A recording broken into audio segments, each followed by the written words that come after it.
Hello, greetings everyone. Hai Welcome guys, gimana kabar to kalian? Ketemu lagi dengan 2022's first ever Bento top di sini. 32 playoffs, the commune destination Yap, ini and sudah the premier mau one for mulai the ya. Magical Misadventure season. Legend of Runeterra. It's your boy, Zero Infinity, and we got Seasonal turnamen. welcoming him back to Ini the aku broadcast. nggak tahu sih Moon orang-orangnya yang Boy, masuk tell siapa aja. everybody what's up, what's going on. Tapi kita lihat aja nih si Yo, what's up, Moon Zero? Boy What's sama up, si Zero Apex? Infinity. This is the very first time, where we get a regional merger, right? We got SEA region, we got Asia region. Yang kanan Ken Om Albert. Enggak. Hari ini aku nge-cast sendirian aja. Lagi Omicron, takut. It's just gonna be a really insane, and I hope to see really good play coming in. Oke, ini deck paling banyak pasti ini ya, Ahri Kenan ini. Dari tadi gua tungguin kok. Kan baru jam 2 ya, ini mulainya telat sedikit. It's okay. Hai Shaltir.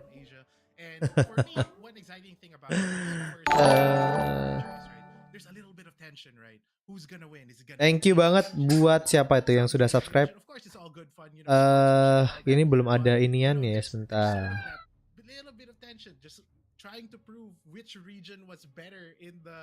Halo Bang, halo Ari Husband. Rico Calvilo, hai Ko. Hai Rico Calvilo. Kita kirain ditemani Bang Upi. Enggak. Bang Upi dia live di channelnya dia sendiri ya. Main lama dah kalau deck Ari Kenan. Masa mainnya lama sih Ari Kenan? Enggak lah kayaknya. Kita ngintip punyanya si Lutfi dulu ya. Seeing them battle it out for who gets a slice of the grand pie of $30,000 prize pool, and I mean, I just want to get this going. Let's see the action. But yo, dia belum mulai. What do you think about it? Well, I think, let's just move straight to the bracket today. You guys can see 32 players entered here today. Notable name to take note, JO1 all the way from Korea. Oke, kita lihat ya. Sekarang gara-gara digabung jadi banyak orang Korea, Japan. Mas Vietnam masih ada, Hong Kong, Thailand masih ada. Taiwan, Korea. Kebanyakan orang Taiwan, Korea, Jepang sekarang. SG masih ada. Thailand, SG, Jepang. Tapi sekarang C-nya jadi berkurang ya. Iya, jadi dikit. Dulu kan bener-bener C ya, sekarang gabung. Filipin jadi cuma sedikit ya. Vietnam, tuh Vietnam ketemu Vietnam, kasihan banget. Yeah. All I have to say is like it's almost all-star season and this. Itu ada AG Glory sama AG Greg Assassin. Oke. Dari Hong Kong sama dari Taiwan ya. Antara kita bakal lihat banyak Japanese names that been popping around and then doing great in other tournaments, like Mawile is someone that I've been looking out for all creation. Antara kita bakal lihat apa namanya?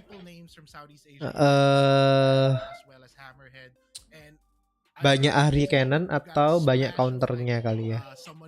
Went runner-up in Worlds, someone who's won a seasonal, someone who's been consistent in getting top 32. And speaking of consistent, backgroundnya ada sinar matahari apanya nih? That's who we're witnessing in the first match, definitely. Oh, ini seeding yang kedua. I guess one of the kings of aggro. Berarti nggak kalah ini. Open road seeding 2 tuh berarti dia menang 9-0 ini ya. Some sort of aggressive lineup, especially in top 32 playoffs. I don't think we've ever seen him bring a more controlling lineup. Is always. Yos, mari kita nobar. Ayo. Indo nggak ada ya. Dari yang lalu nggak ada sih. Dari yang bulan lalu. Nah kan Ahri Kenan. Oh, deck aggro. Itu harusnya bundle pink ya. Cuma cukup aneh karena bawa MF.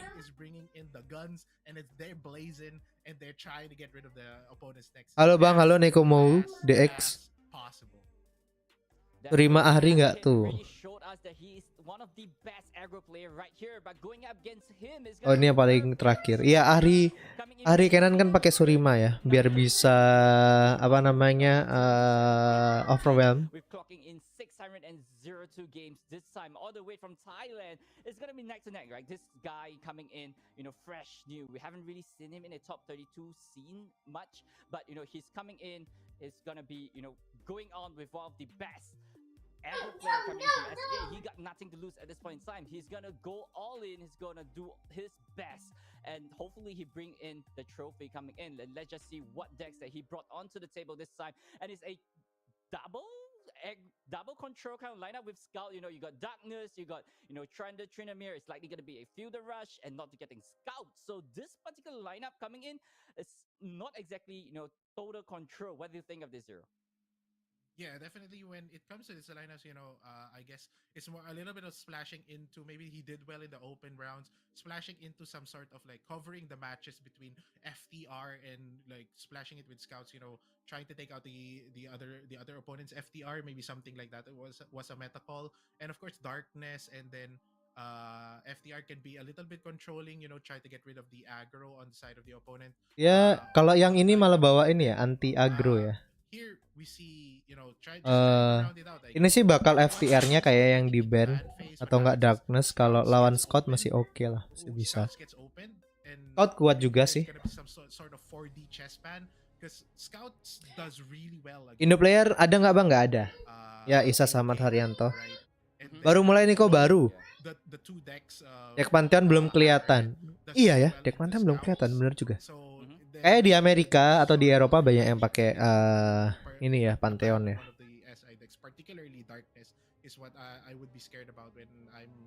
Ada Kenan tuh maksudnya ada apa ya?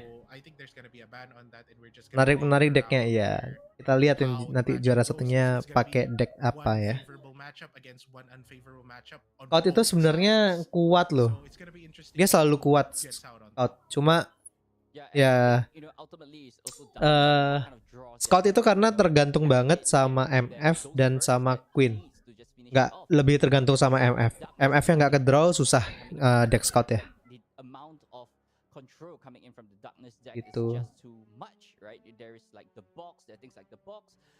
Darkness themselves, like lots of pings coming in, like Valve Feast and even Pokestick as well. So these are notable cards that coming in, which Hammerhead don't really want to deal with. Baru ya terus lor balik-balik langsung nonton seasonal, nggak apa-apa. Nonton itu penting biar kita bisa enjoy gamenya, bisa tambah jago juga mainnya, bisa ngerti kira-kira orang itu mainnya tuh kayak gimana gitu. Like those are also feasible ways that Earth could win with the Fielder Rush as well. Yeah, those are definitely the options he has. Where FTR, it's not in the Mulligan you usually keep FTR during slower matchups, right? But in the matchups that he's going to be facing, he's going to be dropping FTR altogether. Ntar habis streaming push TFT yuk kok coba tak lihat ya. Board control, Ravine, semoga bisa. What have you, whatever is in that deck, File Feast is definitely in there. Betul kok, biar tahu meta-meta sekarang lagi lama nggak main. Sebenarnya meta turni sama meta ladder beda sih. Ladder itu kalau memang orang pingin nge-push, dia pasti bakal banyak main aggro. Cuma kalau memang banyak banget aggro, ya langsung kita pakai kontrol. Ya gitu aja sih. Sedangkan kalau turnamen kan kita bisa ban. Pick ban itu juga strategi ya. Jadi apa namanya? Metanya dia akan beda. Ini kompetisinya sehari aja langsung selesai kayak. Yep. Betul.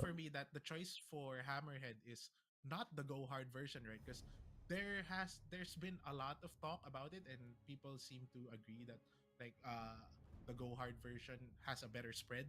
So I'm curious as to why he brought the Shurima version. I think it's more because it has a lot more finishing power than the go hard version, right? And one thing that has the go hard version has also going for it is like it kind of wins the mirror. So it's a very interesting. Sekarang lagi marak Ahri Kanan ya. Iya, Ahri Kanan itu kuat banget. Bringing in the Shurima version, going for a lot faster kills, I guess. Tapi mainnya susah. Mainnya susah. Just going in for the fast, just gotta clear it out as fast as possible, trying to level up something so that he could have that level up condition that the Absolver have. So that is probably like what he's gonna do. Like you're coming in with 3 really aggressive deck. You know, the spiders and the pink city. Like if he's going for the more pirate build, it's gonna be so much more aggressive coming in as well. So you know, those are probably like what he might be going for. But I think speaking of meta deck, there are a lot of this is definitely one of the most widest meta that we have ever seen. So Yeah. likely we will be seeing like a lot of different variations coming in, like even lurk is playable, spiders Yeah. are back, like things like that. Even Anivia is also one of the possible control decks that you might be coming for. Yeah, so like there are so wide spread of decks coming in. But Oke, kita lihat game pertama. Let's just move right straight to the first game of top 32. Oke, agro Spider agro lawan Darkness. Ini bisa kalah sih Spidernya ya, karena dia sudah ngedraw awal. Yeah, maybe he's a lot more worried about the FTR. So that's what he's thinking about, right? Like let's get rid of it. Cuma kita nggak tahu ya yang di ban apa ya. He doesn't want to take because of the avalanche, the blighted ravine, and all that. And what happens here is like he just goes up against darkness of. Unfortunately, there's a box already in the hand of Earth and TP. So Hammerhead needs to. Kayaknya sih kalau ini sih kalau aku jadi Hammerhead kayak nurunin yang 2 mana deal 1 itu. Karena kalau yang laba-laba juga agak percuma. Oke, ternyata laba-laba. Wow, nggak attack. Wow, menarik juga ya. Ini langsung di attackin sih. He thought of banning FTR instead because of the avalanche and just try to play around the box instead of the darkness. Wow. Because it does have ya bisa the box, tapi the box cuma kurangin 1. And it has a lot more on ping, so you can choke out the mana of your opponent by. Ini harusnya cuma laba-labanya doang yang attack. Kalau yang Legion yang nge-attack bisa di block sih sama yang 2-2. Paling nggak masuk 3 damage. Oke, attack semua. Masuk 3 damage doang. And I expect Earth and TP to full block here, and that's what he does. And where do we go? Where do we go from here on turn 4? Yeah, I think Earth right here is just gonna be building his board, right? Coming ya, tapi ini ngelawan agro dia punya early. Look at Hammerhead's hand. Like it's not likely that he's gonna be playing straight right into the box. So it's it's just a little bit of dilemma coming in because Hammerhead is just gonna be dropping big units again and again and again. Wow. Great pass coming in from Hammerhead, taking back the advantage as he have a really good swing coming in. 3 attacks straight to the Nexus. No unit from Earth and TP side that is going to be blocking this Arachnoid tank, like this spider. So coming in 5 attack. Wow. Forcing Earth and TP to do something against it. Yeah, I think that Brothers Ban was warranted there. This is a tell though to Earth and TP, like he doesn't. Kalau ini bisa dikasih ini sih. Triggernya turun, nggak masalah. Zumbis. On this horror, right? Dia keluarin lagi. We go for the Brothers Ban, put down the Doom Beast, trying to get him down as fast as possible. 11 HP already. We have around 2 damage coming in from the Rebel Demolitionist. Kenapa ke sana ya? Kenapa nggak ke laba-labanya ya? In the hand of Hammerhead. 1 more damage coming 6, 4, 10. Udah 10 damage ada di tangan. So we need to fire off those. Ini sudah ada 10 damage di tangan ya. Udah win ini. Karena nggak ada heal di tangannya si Earth NTP ya. Definitely. I think Hammerhead right here already got lethal in hand, right? He got 10 damage worth of burn. So you got to be a little bit careful because that one card that Earth and TP got from that conchologist, right? He is able to get. Ini walaupun sebenarnya Earth and TP sudah draw banyak early unit ya. Block into a Noxian Fervor. Dan ini tinggal langsung di Noxian Fervor ya. Langsung di Noxian Fervor. Noxian Fervor-nya cuma dipakai untuk ini aja sih, untuk apa namanya damage sekarang. Kalau nggak dia bakal nggak bisa. Oh, Noxian Fervor, habis itu tinggal decimate selesai. One more, I think, if I'm correct. And he does not spend it here. I guess he's gonna spend it on block, which I think is very smart. but we now have, zero Ini padahal mana. I think RNTP sudah Hammerhead is punya thinking about it early here, right? unit Like, loh ya. if opponent has no mana, we can go for the Noxian Fervor safely and just put the opponent down to 3, and it just might do it here. Like the decimate just might do it. Might do it for this game. Yeah, he have to do it, right? This is the best opportunity for him to go for the Noxian Fervor. Go for the block instead and immediately go for the Noxian Fervor. But no, he choose not to. Kenapa nggak di Noxian Fervor ya? Oh my god. It's a Doom Beast. Nggak menang. And I think Hammerhead got this in the back. If he fire off this burn spell, Earth NTP, there's no way Earth NTP could play around this one. Oh no, this is gonna be a surprise for Hammerhead here. I guess not spending the 2 mana spell from the Conchologist. Interesting. I guess he thinks that 6 HP is safe. I don't think 6 HP is safe at all. I wouldn't risk it, buddy. So I mean, even if right here he's not going in for it, like Hammerhead is okay. Kenapa ya? Aku bingung sih sama Hammerhead. Fire off the decimate and you got that Doom Beast to just clear it off. Ya tapi dia sudah menang sih. I think Hammerhead already got game 1. Padahal mananya tadi udah habis kan? Mananya si RNTP udah habis loh. How is he gonna deal with this one? Because Hammerhead is going to fire off that Doom Beast. No question. Tadi healnya juga nggak dipakai ya sama si RNTP. Ya sudah GG sih. I mean, there's just no way around it, right? Like no healing in hand.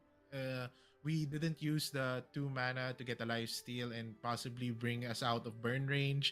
And that top deck to Gimana pun caranya udah already menang. activated with Nightfall. 1 damage. Ya, tapi aku nggak tahu sih yang ada di pikirannya apa gitu. Kok nggak langsung dikeluarin gitu ya. So I guess Hammerhead. Emang dia mikir dah. Hammerhead takes game Pas 1 loh. and it's over. But I don't know. He's waiting for something. I guess he's respecting a Withering Wail of some kind. Not putting down that Doom Beast, expecting his opponent Di pas loh. to tap out of Withering Wail mana. And I hope Earth NTP recognizes this and he can bluff this all the way and hopefully find Withering Wail. Right? We want to find that card just to get us out of range, and Hammerhead is giving him a chance here, and I think it's all due respect to him. I think it's a smart play in the sense that he doesn't know what his opponent has in hand, right? And there's a ton of cards in Earth NTP's hand, so he's thinking like, okay, he's got too much cards. But now the Vengeance goes in after the Noxian Fervor, 2 mana left, and I think it's Doom Beast time. Exactly 2 damage, even with the Vile Feast. Nanti di comeback nangis, enggak sih? Iya, dia mikir mungkin punya heal atau punya apa gitu. Padahal tadi waktu mananya 0 tuh dia udah bisa loh. Aneh sih. Agak aneh sih.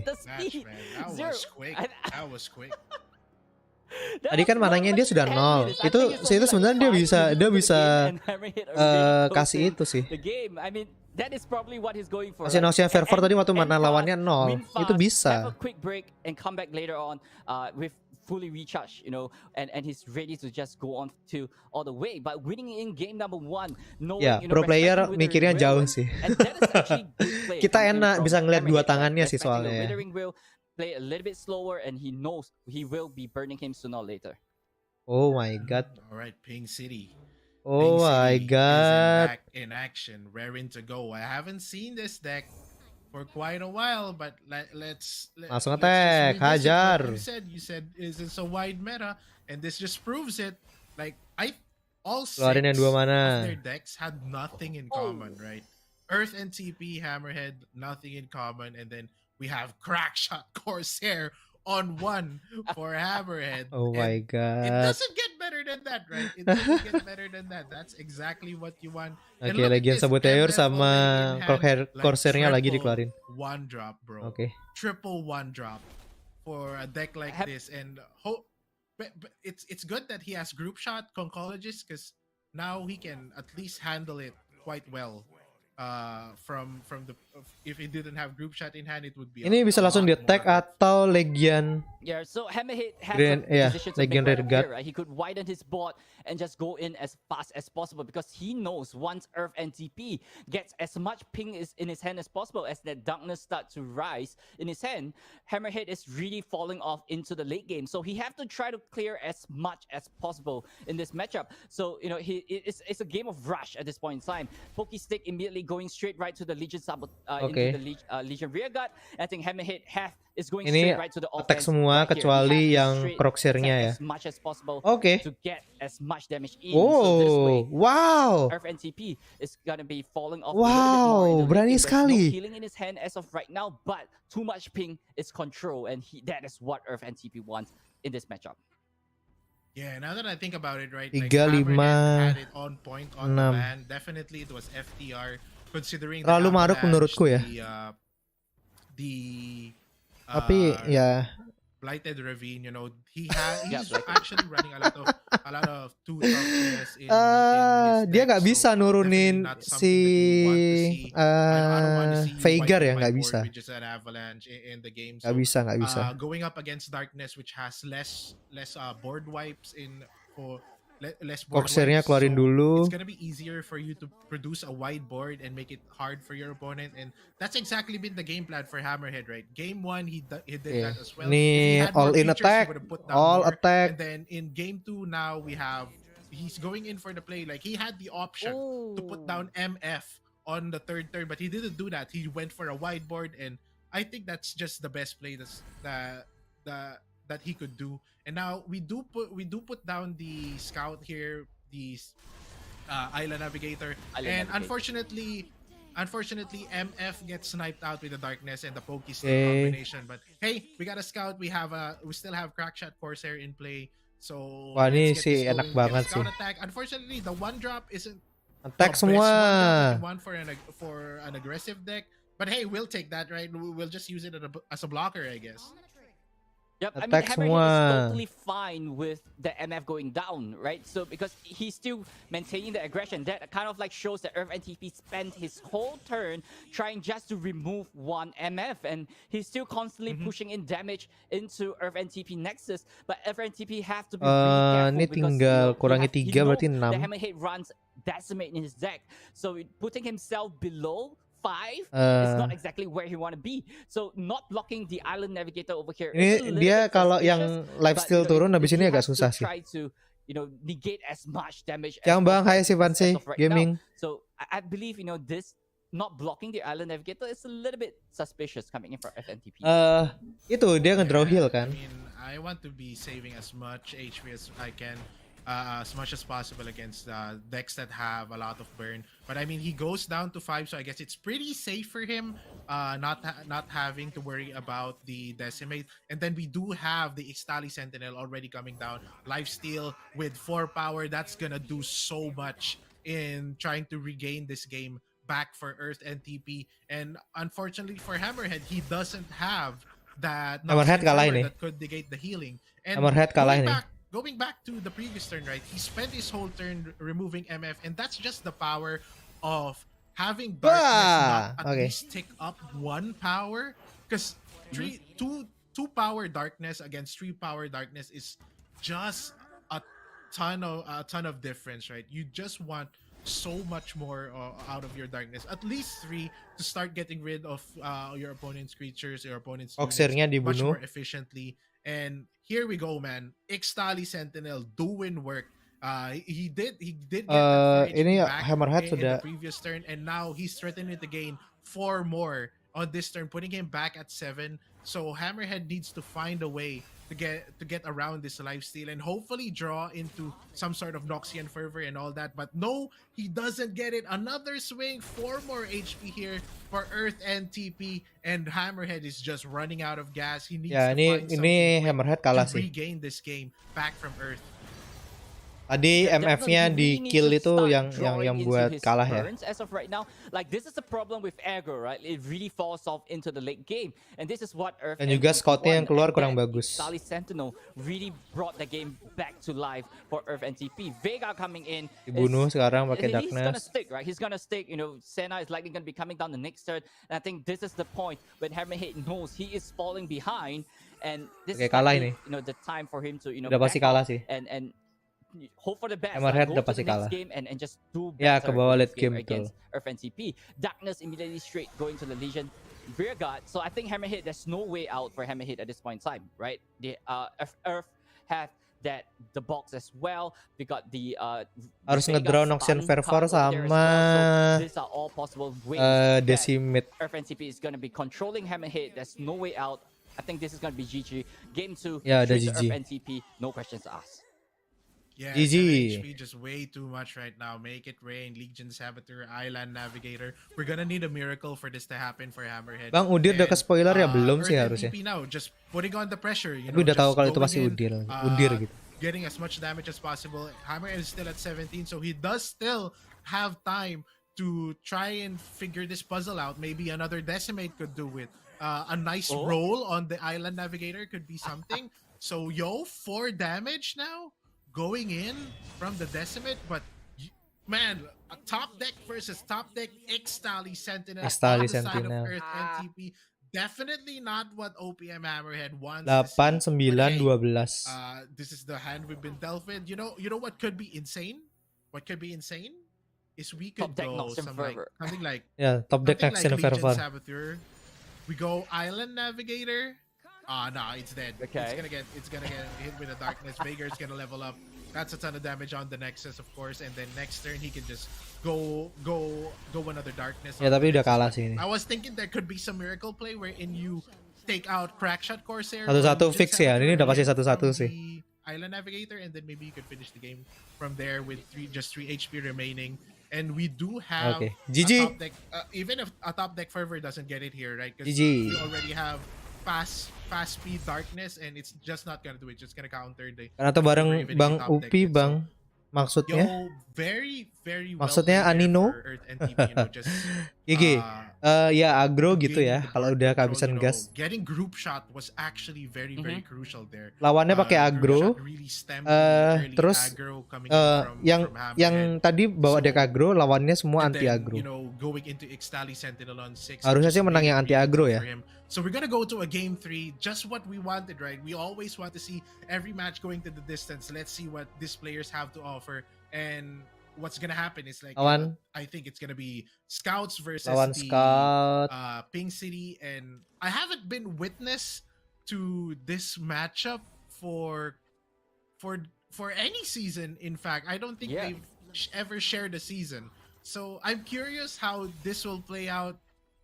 I don't know. I don't know where this is going actually. Ya kalau lagi Saboteur. Both sides, right? Hammerhead have that make it rain. That is one of the crucial cards coming in to be dealing with Scouts, right? Knowing that Scouts have like the Veiler, the bird as well. Like this spicy birds have to be stopped. Because it's just gonna be removing really crucial targets.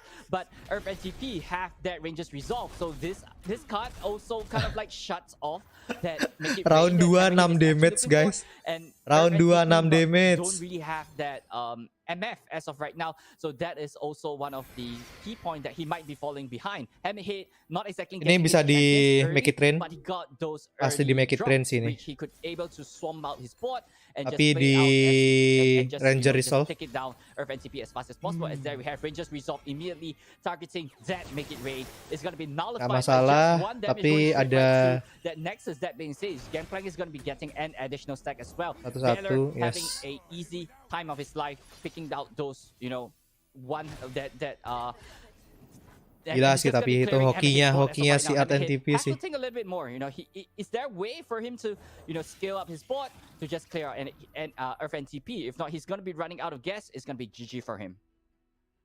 Yeah, man. I mean, that was dirty. Going in with the Valor, and then have one toughness on Kroker. Definitely a prime time for Hammerhead to use attack semua. Try to get rid of 2 creatures in one. With 3 one spell, MF-nya bakal ngeblok yang countering with the toughness with the Rangers Resolve, takes out the Crackshot Corsair with the Valor with the toughness, and then takes out one more.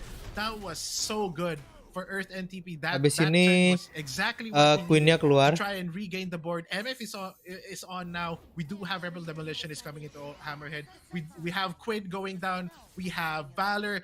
possibly taking out 2 more on the opponent's side because of MF skill, right? He goes attack one damage, so he chooses to spend Rebel Demolitionist on the Jagged Corsair, Jagged Butcher, trying to get just trying to MF-nya get nggak value bakal out of it nyerang. before Valor gets Wah, some free value from it, and Wah, spending gila that sih ini. extra Quinn for one more Valor, going in for 3 Wah, gila attacks sih. here. Ini kalah sih. Yo, Hammerhead kalah ya. Hammerhead is not gonna have anything left after Kalah this, ini Hammerhead nih. after this attack turn from Earth NTP, and he's still at Yeah. 6. That's a long way to go because another decimate is not gonna do it. He needs like 6 more damage, definitely from burn, because if it's coming in from a creature, it's not gonna happen. Yeah, this is not what Hammerhead want to see at this point in time, right? Like, he's running out of resources, but opponents is at 6. It's so near, yet so far at this point in time. 5 health on the Nexus, but this time it's Earth NTB's time to go on the offense. Hammerhead really have to crack his head, Kalah and ini. hopefully he draws into Hammerhead kalah ini. or something. If not, it's gonna be GG coming in for him. Draw. Wow. Oh. I don't know where this Coming is in from going. Hammerhead. I don't know where this is going. Are we gonna go blue card?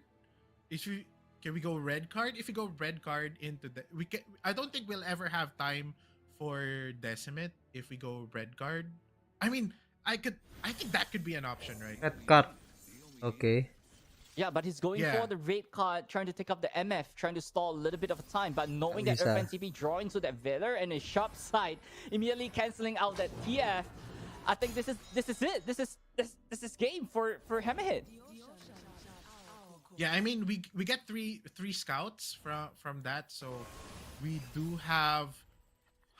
Can NTP make a mistake here? No Decimate on the top. But I was thinking about if there was some Hammerhead kalah. mistake that Earth NTP could do, go into a scout attack. Juara satunya kalah yang sama yang 3-2 ya seedingnya. Could finish him off after that, but hey, we didn't get the Decimate off, and then that was just crazy. I think the game Nggak really bisa, hinged on nggak bisa, that Rangers resolve play. If that Rangers resolve play nggak bisa kayak gitu tuh nggak bisa. Earth NTP wouldn't have Anti aggro ya. board, like there would be nothing, and then Aku ada sih decknya yang itu memang Valor kurang couldn't bagus take out agronya. 2 units on the side of Hammerhead, but I mean, wow, Rangers resolve just saving the game, basically. Just Ya, handing it menang over to gara-gara Earth Ranger NTP. resolve sih And tadi. unfortunately, that ends Hammerhead's run in the top 32 playoffs. I guess we won't be seeing him deep in the bracket. And congratulations, Earth NTP moving on to top Albert. 16, and it only gets Kartu ya habis cuma bisa from bengong, that. iya. And if anything, I hope that we see more amazing matches coming in from more players this top. Itu di this awal top doang 16. agresif. Iya, betul. Looking at the brackets right now, I believe Hammerhead, one OPM fall, but the other OPM rise. And no, sorry, Earth NTP is the one that won, and Kenshin proceeded with a 2-0 win Habis against kartu all Creation terdiam. as well, but unfortunately, Ya itulah deck JO1 aggro lah ya. fell short to Mau Phoenix gimana 2-0. lagi ya. Phoenix will be moving straight I right see. to the top 16, so we wouldn't be seeing much JO1 action coming in, but Phoenix might be the next person to be looking out for, taking out one of his strong player. He's pretty strong himself, likely. Yeah, definitely. I was looking forward to seeing JO1 in action, definitely in the playoffs. It's the first ever playoffs wherein we had the merger. Indo nggak ada So it would be perwakilan, prime nggak ada, time to betul. see more of the Asian Absen Bang, hai talents, Jo pribadi. on stream, and unfortunately for us, Ini we're not nggak gonna ada be perwakilan able dari to Indo, see nggak him, ada, so I nggak guess ada. catch his streams or something. Jeleknya agro kehabisan bensin. Tapi kalau kalian lawan agro di ladder, We didn't even get to see apa namanya, in action, ngomel. and I think that's gonna be a trend in this agro top 30, menang right? A sih, lot of menang players have tapi ditonton nggak constructed, seru. are gonna be constructing Nggak juga lineups ya. just Main to agro ban tuh susah loh, AA. susah So banget. even though it comes in the droves and the Danis dozens, Rifki S, Bang it's Upi most nggak likely live to nggak be tahu banned ya. out. And Ini here, we do AG have Glory. another match, AG Glory from Hong Kong and Merua JP from Japan. Pakai deck And we do apa? have what? Is this, Viego. what is this? Oh, menarik ya. Lulu Fizz maybe? Viego Yeah, control? Lulu Fizz definitely. Yeah, Viego Kindred coming in from AJ Glory like this. Oke. I'm really shocked Viego to see a Kindred. Viego deck coming into the playoff. Oh, this is one of tapi the deck that dia I am ngelawan actually ini. keeping an eye out for, like personally.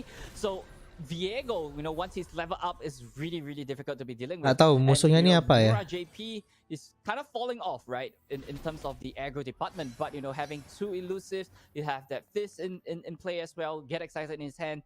AG Glory might be in a little bit of danger. There's Pakai apa ya not much itu ya? healing coming in his hand, and that might really pull him behind in this matchup. Yeah, I mean, there's still Archivist on the side of Miru JP, right? And then Yang kayak Daring Lulu, Poro. There's not really tapi pakai itu ya. ways to deal with it right now on Musuhnya Yordle in Arms ya. Iya so itu kayaknya betul. Yordle in Arms. Aku nggak pernah pakai sih. Makanya nggak tahu. Start trying to win the game. Playful Trickster also coming from an extra copy of Fizz could be something that just get yourself a rally, just do more damage. Station Archivist, let's see what we got here. We did get a Poke Stick, pretty good. That's one more damage stacked onto the Nexus. There's double Glitch Beyond on the side of Glory, so we could thank you banget yang sudah nyawer tadi. Sebentar ya kita lihat. Try and stem off the aggro. Kang Mas Anfeng baru kasih 10.000 itu salam buat Bang Lutfi kayak itu tulisannya ya. Seemingly there's a lot of options. There's a lot of ways for Mirua JP to take this game, right? Ini dia full ke Nexus terus. Oke, Poke Stick lagi. On top of the deck, and we do have double Daring Poro, so there could be potentially bisa di Poke Stick tapi kayaknya enggak. Going on to the Nexus of AG Glory and Mirua JP. Yo, spending that Poke Stick, nah, bro. You don't get any glimpse beyond this turn. I don't want you drawing more cards. I don't want you to draw into any healing. It feels like that's a desperation move. I guess that's what Mirua JP is saying. So now we do have double Daring Poro, and where are we going here? Sama 37. Yeah, I mean 4 damage going straight right to AG Glory. As long as Mirua JP draws to any form of burn at this point in time, right? It's definitely gonna be nyari kartu. Spirit Refuge. That is a big draw coming in for Glory. If that Refuge is gonna be going straight right to Viego, that might change the game for the next attack. And is it gonna be? It's not a burn coming in from Mirua JP's hand, and AG Glory might even turn this thing around. Langsung dikasih pasti. Right to the offense. And pasti langsung dikasih sih. That Spirit Refuge is definitely gonna be played by AG Glory. This might be a turning point coming in as well. Tapi kan harus di-block. Jadi nggak dikasih dulu. I think AG Glory is on track to take this win against Mariah JP 2-0. Karena harus di-defend. And he just have to fire it off to just take the win. Yo, that was an insane top deck. Spirit's Refuge, bro. Yeah, top decknya gila sih. Getting some healing, but then I think for Mirua JP side there is still some sort of line wherein he can win the game, right? Like he can Spirit Refuge pasti dikasih sekarang. Kalau enggak si AG Glory kalah. Get tacked on with the Spirit's Refuge and get rid of that. Harus kasih ke Viego ya. Don't get any of the healing, and then we do have 4 more damage coming in for next turn with the Playful Trickster. So here we go, Spirit's Refuge on the balik Viego, giving it 14. lifesteal. It's already 9-8. That's a ton of HP gain. So Mirua JP is here, poised to make use of his Get Excited, get rid of the one blocking. Oh yeah, bener juga. Just not let AG Glory get any of the healing. This also prevents him from going for that atrocity kill. So we do get that. Get Excited onto the Station Archivist. Apa-apa, tapi paling nggak dia ngilangin 3 damage ke face kan. And we do have 4 damage on the board here for Mirua JP. So it could be anyone's game. I think he needs to get rid of that Fizz, because there's a Playful Trickster still in hand, and we do have Despair. Wait a minute, does that work? Does that work on your own creature? Nah, I don't think that works, bro. It's just gonna cancel out. It's gonna cancel out. It's gonna cancel out. Yeah. Yeah, Fading Icon. Itu kartunya 7 mana apa ya? 4 damage going straight right from Mirua JP. That's something that he could do, but it's still not lethal yet. But having that, he's going for the messenger. He might be just digging deeper and deeper into the deck, trying to find some sort of burn for himself. But AG Glory have that concussive palm. That might be something that might change a little bit in this matchup. But Mirua JP have rally. He could dig a little bit deeper. Oke, ini aku lagi berpikir gimana caranya AG Glory buat bertahan sih. From Glory as of right now. Yo, I think we go into the attack. We play Playful Trickster. He has a white board. Nggak bisa kan itu. No, it since 2 are elusive, all 4 are gonna get blocked out. Itu yang mana 4 Right, itu harus ke so there Fizz ya? needs to be a Atau way wherein siapa aja Playful waktu di Trickster attack ya? needs to pull off a miracle here. That's the only way Marua 7 JP mana tuh is winning Atrocity. from this Artnya beda. position. Because on the next turn, I Kok think bisa beda artnya? it's gonna be tough for him. I think AG Glory is gonna take it on the next turn if he Loh doesn't iya, get artnya finished beda. off Makanya right aku here by bingung. Apa itu Marua yang 7 JP. mana itu ya? Yep, Glory. I mean, another death. Kalau ke Fizz nanti ke Dina ya. Betul. Aku mikirnya ke Poronya. Di stun. Viego levels, that being said, and Atrocity is lethal, might be lethal coming in for the next one as well. So, you know, it's JP don't really have a spell to trigger off that feast, and things might be a little bit tricky coming in for Mura JP. Glory have a really good block as what Zero Iya, tapi yang itu nggak bisa. Itu 3-1-nya pasti di block. How is this going to be playing out? Because if Glory is not going to be blocking to win, you know, to get that Viego to level up, things might be a little bit tricky coming in for him. So we do get that concussive bomb on one of the daring poros. We do have Playful Trickster. So I think it's prime time to fire it off. AG Glory just has 3 more mana. So he does go for that Playful Trickster, getting him a rally, netting him 1 more attack. Fizz is going to become elusive because of the spell cast. It's going up to 3. And then here we go. And that is 1 more lethal. attack token. One damage from the Daring Poro, and then 4 more coming from the Daring Poro and the Fizz. Pasti. And I think that's game. That's Pasti game, bro. Yo.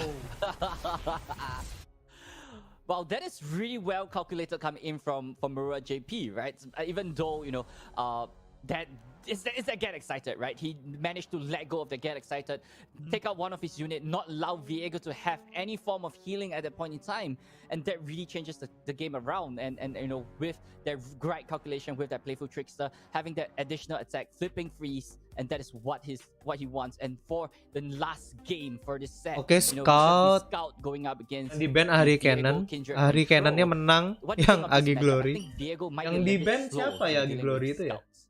Gak kelihatan ya, yang di ban siapa itu? Looking at what AG Glory put down a while ago, right? Ini harusnya Viego masih bisa menang lawan Scout ya. I forgot the 2 to cast, the 3-1 and the 0. Gila sih, MF-nya keluar loh di tangan awal. I'm forgetting what its name is right now, but that is fading icon. Yeah. So that's gonna help him a lot. That's gonna help him a lot in trying to step back. Viego-nya di tangan ada 2. As well as like when he starts dropping Viego, itu jelek banget sih. We do also have Butcher in his build, so he's got that sort of sacrifice Legend Zoe, yeah, to get Kindred leveled as fast as possible, getting him the mark. So that's the build of his deck. So what happens here is like, unfortunately for him, he doesn't have the fading icon. If he did have that fading icon, it would be much easier for him. So he could go fading icon into some sort of like twin disciplines play, get rid of the MF that way. But unfortunately, he doesn't have it. So what happens here is he does choose to spend that vengeance on the MF early, and I think that's smart for him to try and do that. I think that's definitely the play that you want. So Masuk 6 he damage. doesn't have mana, 6 damage going on from the Valor. It's just really brutal if you see Keluarin fading icon, habis itu keluarin late to the party, bro. Here comes the fading icon. We needed you a while ago. You weren't there, and that's a nutty draw here. From getting some more value from the Marai Warden, getting out that Pool Shark, getting him that extra draws next turn, and spending that Ranger's Resolve already from the Vile Feast. And yo, we do have that Butcher, we do have Viego in hand, and 14 HP. There's a lot to go on here. I think there might be room for Glory to start controlling the game, starting from around turn 6. Yep, I think like it's what you said, right? Things is looking a little bit better for Glory. He has the board. He's gonna be comfortable for this one, and Marua JP instead going for the Bright Steel Protector, going for the Veiler, to get a few free picks this time. But it feels like immediately sharp side coming in, picking out that Viego, and that Veiler is still gonna be alive after this one. So gila, drawnya Scoutnya bagus banget loh. But AG Glory still have the chance to turn this around. He have another Viego, he have that Hydra Vine as well. So if those two could stack off and fire off, it's gonna be looking much better for Glory as the gak bisa turning around. Abis ini di rally sama dia. Yeah, and I think it kind of works out in his favor. Sharp sight being used kind of defensively getting rid of one of the Viegos, and then one more unit on AG Viegonya Glory's bisa side. attack sih. So it kind of worked out for him. He's Viegonya not bisa out of the attack, red zone yet because Quinn is coming down. tapi There's darahnya sisa double golden 1. ages on the next turn. So I'm not very hopeful because this was a Wah fast hand gila from Merua tangannya si JP, and Merua Glory sih. just didn't have that early game presence Wah, that he wanted. Like this Camavoran soldiers are pretty late. The fading icon ini sih langsung wasn't attack semua necessarily ya. early in the sense of trying to stem the board presence of Merua JP. So here we go, just going in for the attack. Trying to go in for at least 3 damage here. If he goes in, I think he can just go in for an 9. all-in attack here. Alpha strike and then just cast Golden Ages, and I think it'll be too hard for Glory to deal with that. I mean, Glory have that Cavaran soldier, like he could widen up his board if he choose to. He could try to save this butcher, right, so that he could be a little bit more healthy to deal with subsequent attack coming in as well from Marua JP. But as you said, 2 golden ages coming in, that is huge for Marua JP. Like it's down to 6 Glory tambah 2 is he able to 8. withstand Harusnya sih this dibiarin mati, onslaught karena dibiarin coming mati in kan from keluar JP. unit And lagi. not forgetting, he also Nah sekarang have dia baru another keluarin Valor si that's incoming Kamarovannya. as well. So these are all possible threats coming in for AG Glory. Yeah, I think the Camavoran soldiers are gonna do a ton of help, right? So there's 4 creatures on the board of Glory, 3 creatures on the board of JP, Merua JP. So what happens here is he can just block off a lot of most of his creatures. He goes for, I think, Grizzled Ranger this turn, right? And then maybe one more Valor, and not forgetting, he still does have that scout attack. 3-3-3 itu berarti 3, 6, 9, He didn't use it up yet. 12. Right, so Marua JP still have like 3 to 4 more attacks, like 3 more attacks behind. But passing the turn straight right to AG Glory, knowing that Glory's field is too wide to be dealing with. But I think this is the time. This is the time where AG Glory is going for that full offense that he wants to go for. Having that butcher as well is gonna be easy level up for Viego subsequently as well. So. Yeah. This might be the turning tide coming in from AG Glory. He have to go for ini kalau bisa defend si AG Glory menang sih. Aegis fire off and not getting double Aegis, double Valor in his hand. Marua JP is comfortable, right? As long as he could deal with Glory's board.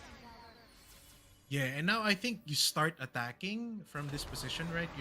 You have the Hydravine, you have the Viego, and they're just 6 toughness. That's hard to deal with on the side of Merua JP. So you get to spend the Grizzled Ranger, get the Badger Bear out of it. But yeah, great attack here from Glory, recognizing that he has to put some sort of pressure on his opponent, and that's exactly what he's doing here.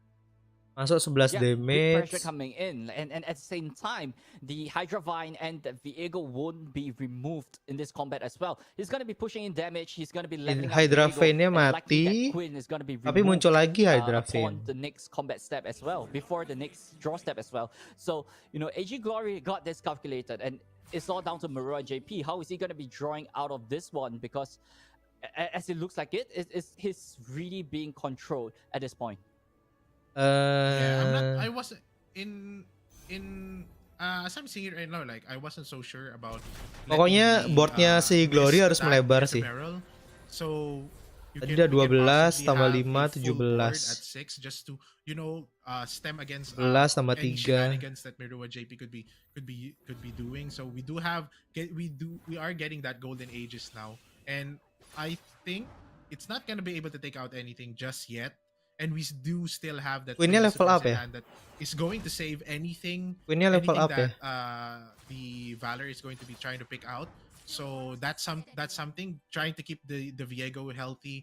I think one more attack will do it here, right? Like to get the Quinn leveled up. But this is a precarious attack here. 3-5 going into the Hydravine. Gak bisa, nih unitnya si Merua habis. If it levels up, it's just Glory bisa menang. But then we do still have that miss that can take care of the Quinn. So we're just trying to go defense here, trying to get rid of that Viego. But Twin Discipline is gonna put a stop to all the plans of Merua JP, and Valor is just gonna get taken off the board. 5 units on the board of Glory, and it's getting tougher and tougher for Merua JP to push in damage, because that's the thing with scouts, right? They Dia don't harusnya have a ton of ngeluarin reach when it valornya comes sih to sekarang. closing out. And if you take control of the board, if you're not at 0 HP and MF isn't leveled up, and you have board control, it's so hard for Dia nggak them bisa attack lagi to kan? try and close Kalau out the Viego-nya game. bisa level up next roundnya, Definitely, right. Let's watch itu this. dia masih Scout mikir dia really bisa need level MF upin to do its Viego nggak magic. Without MF, dengan bunuh there's Kamarovan not too much Sentry. to be done, right, with whatever that they have. And I think he's going to be firing Itu tambah off that second 8. golden Harusnya tadi aegis kan kalau aku hitung and dia try to level 12. up that queen. 12 tambah And 8, 20. Harusnya bisa level up sih. Viego, because that Viego is a big threat. That Viego is going to be leveling up the next turn, and that is not what he wants to see. Golden Aegis onto that queen, and you know Viego is likely going to be pulled twice by the Valor as well. But immediately, you know, knowing the threat, Butcher going straight right down, leveling up their Viego, but the Viego is still not out of the blue yet, and it's going to be tricky coming in from AG Glory. Yeah, I don't think there is a way for Merua JP to win. Ya, ini nggak bisa. Merua JP udah kalah sih. Kartunya udah sama-sama habis kan. Boardnya beda jauh. Viego-nya sudah level up. Next roundnya Queen-nya pasti mati kan. We are getting that valor. We are getting that valor from the Queen level up. It's gonna pull Viego, but it's just not gonna be enough. We can just go block with Hydrovine, you know, just put it down to 2 HP. Nothing's gonna happen here. We're gonna take the Queen, and what happens here is it's dead, because that's harusnya tadi dia bunuh Viego, yang 3-2 aja ya. Get encroaching shadows, and there's just one more Queen in hand. There's a fleet feather tracker, but it's looking grim. It's not looking great. I don't know how we get out of this. Even if you somehow take care of the board of AG Glory, there's still another Hydrovine waiting in the darkness in his hand, and that's it. GG's. Merua JP gives it up to AG Glory, and he goes all the way top 16, and that was hard. Ya, udah susah. The wow, thank you banget. Ada 82 orang yang mampir ke sini. Thank you banget. Yang sudah ngumpul di sini. Oh man, Merua JP has a fast start. Nah, hampir. Padahal awalnya dia sudah di ini loh ya. Untung bisa menang. It was exciting to see, but I would just like to highlight, like, habisan bensin semua agro ya. Matches that we witness, there's only one repeat deck, Scouts. Scouts is the only repeat deck, and everybody is bringing in a lot of decks. There's been like aku sih nggak setuju ya Scout dibawa di sini ya. Aku suka line up-nya si Alan. Bukan Alan. Majin B. Pantheon Ivana, Zoe Lisin, sama lagi satu tuh Ari Cannon kayaknya. Like 20 decks already in the mix, just trying to figure out what's the best lineup, what are these players bringing into. But very, very exciting first two matches. Tons of decks, tons of great plays. So MF-nya kan dibunuh. Tons of control. So much to watch. So interesting. Yeah, as we said, right, this is one of the widest meta that we have ever met. Like most of the deck are playable. But even itu mid-range, agro mid-range lah. Really ikut. Silver Action is ya harusnya lolos sih. On the hunt, you know, and ikut. What you said, like there's lots of new variations. Tadi itu and I hope to see MF-nya udah dibunuh pakai apa namanya? Pakai Maybe you're pushing apa yang mana itu? Majin B kapan main, Bang? Maleman kayak dia kan di Europe ya. And I'm not sure how they gonna pair it. MF itu nggak mungkin dibuang di deck Scout. Kalau dia sudah ngedraw FF itu nggak mungkin dibuang, karena Scout itu kuncinya di MF. Dia nggak draw MF itu dia susah. Majin B itu Europe sih setauku ya. Pemain kartu yang terkenal tuh kebanyakan Europe, bukan di US ya. Si sama Europe sih. Ya jago-jago. Kemarin itu aku nonton dia waktu apa namanya playoff yang top nyari top 32 itu line up-nya dia solid banget sih. Bukan Alan itu Europe harusnya. And later on, you know, Miko P will be joining us Betul. on the custom saver as well. Was Zero Infinity. Dan Magno. So you know, do stay tuned. We will be back with more RUNETERRA action. Moga aja nggak blunder kayak seasonal kemarin. Come on then, let's get to fighting. Ayo kita lihat level up yang jelek ini. Orang Indo ada nggak Bang? Nggak ada ya, Sidik Rifani. Itu bener sih Lutfi nggak live. Come out and play. Looks like fun. Right.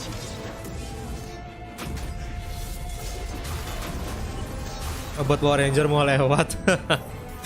Ya level apa jelek banget jeleknya. Udah cuma bentar, modelnya cuma kayak begitu. I sculpt what others only dream of. Ubi gabut. Level up Timo lebih bagus daripada Galio.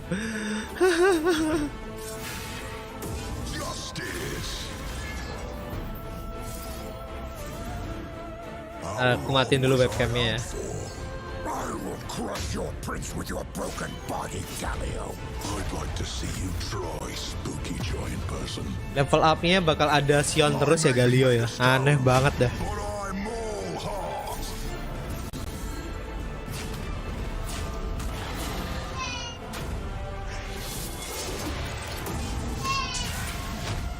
You don't mess with Demacia.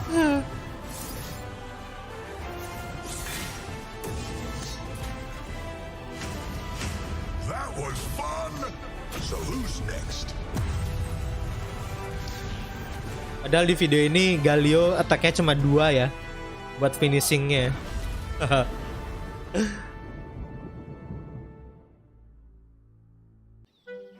Vandal scouts are taught that if you're not ready for everything, Galio anak Tirhirito.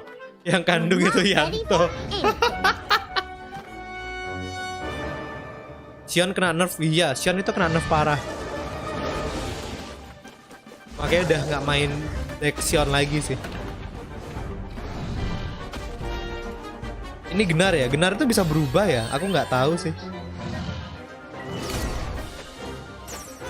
Hari Senin ya, reveal Genar ya.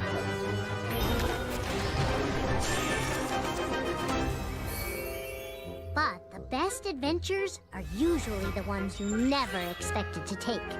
Ternyata So I think Yumi itu it's okay V. to not have all the answers.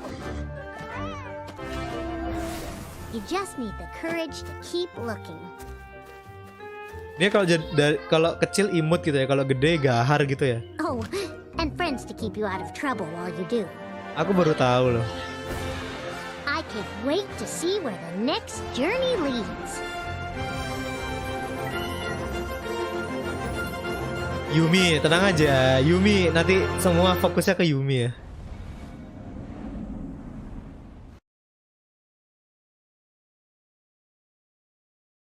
Oke, 6 menit lagi. Dinar salah satu yordle tertua, baru tahu ya. Dinar level up, transform me into Gnar.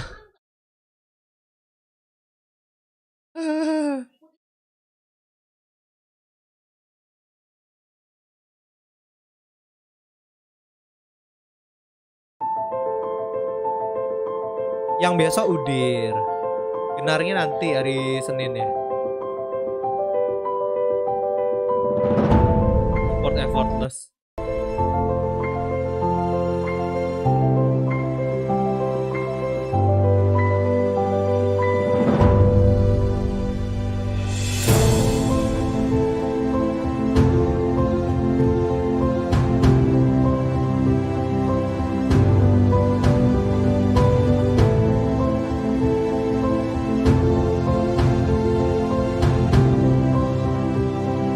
Kalau Genar udah pasti, soalnya udah muncul di trailer betul. Tapi itu Udir kok, udah fix ya.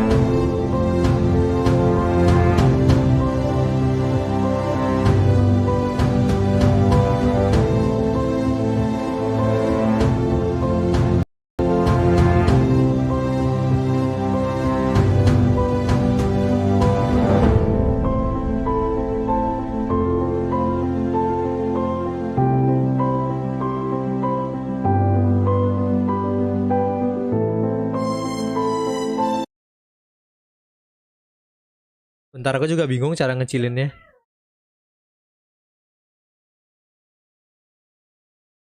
Jadi gak bisa dikecilin, gak tahu kenapa ya. Bentar, kita coba buka di yang lain.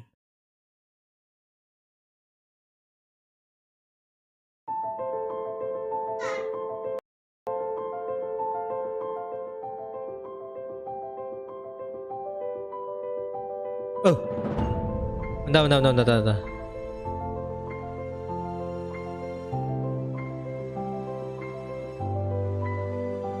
Oh, I'm sorry.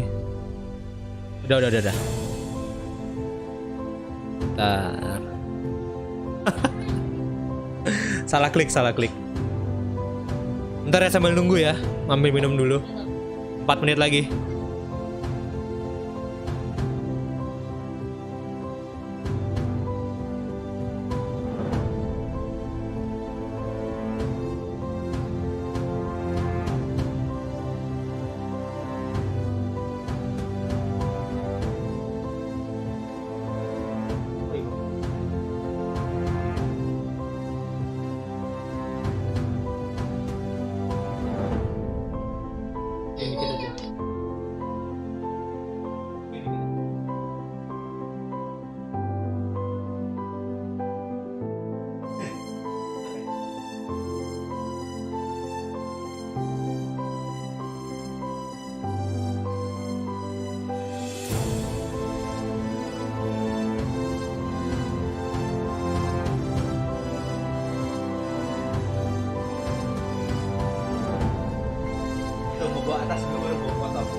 Ayo boleh, mau bahas apa?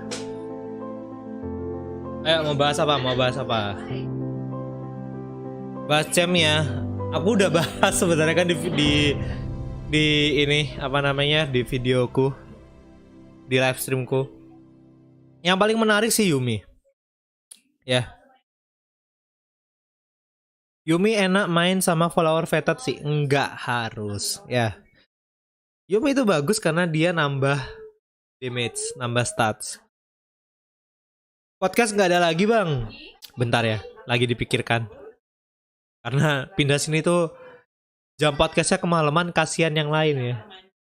Mulai podcast jam 11 itu kasihan si Albert, kasihan si AB. Si Shoken juga sudah pindah haluan ya. Jadi susah juga.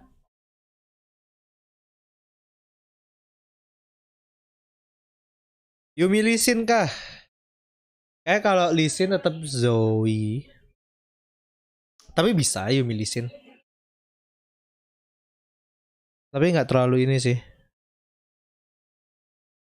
Betul. Shoken sekarang main apa? Nggak tahu dia. Dia lagi sibuk. Apa sih namanya itu? Terus sama Yugi. Oh. Bang Upi live gak bang? Nggak tahu aku. Bahas tentang deck Ahri Cannon yang solid dikalahkan. Pakai banyak ping aja bisa kok menang. Selamat bang. Selamat apa ini Nora Ai? Mantap, di notice Bapak Rakyat. Oh alah, baru baca atas ya. Ya puji Tuhan lah kalau di notice sama Rakyat. Wow, ada yang subscribe. Thank you banget buat Ican N.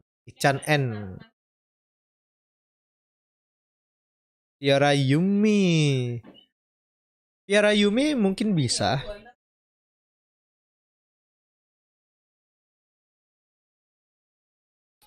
Yuk 1 menit lagi. Yuk.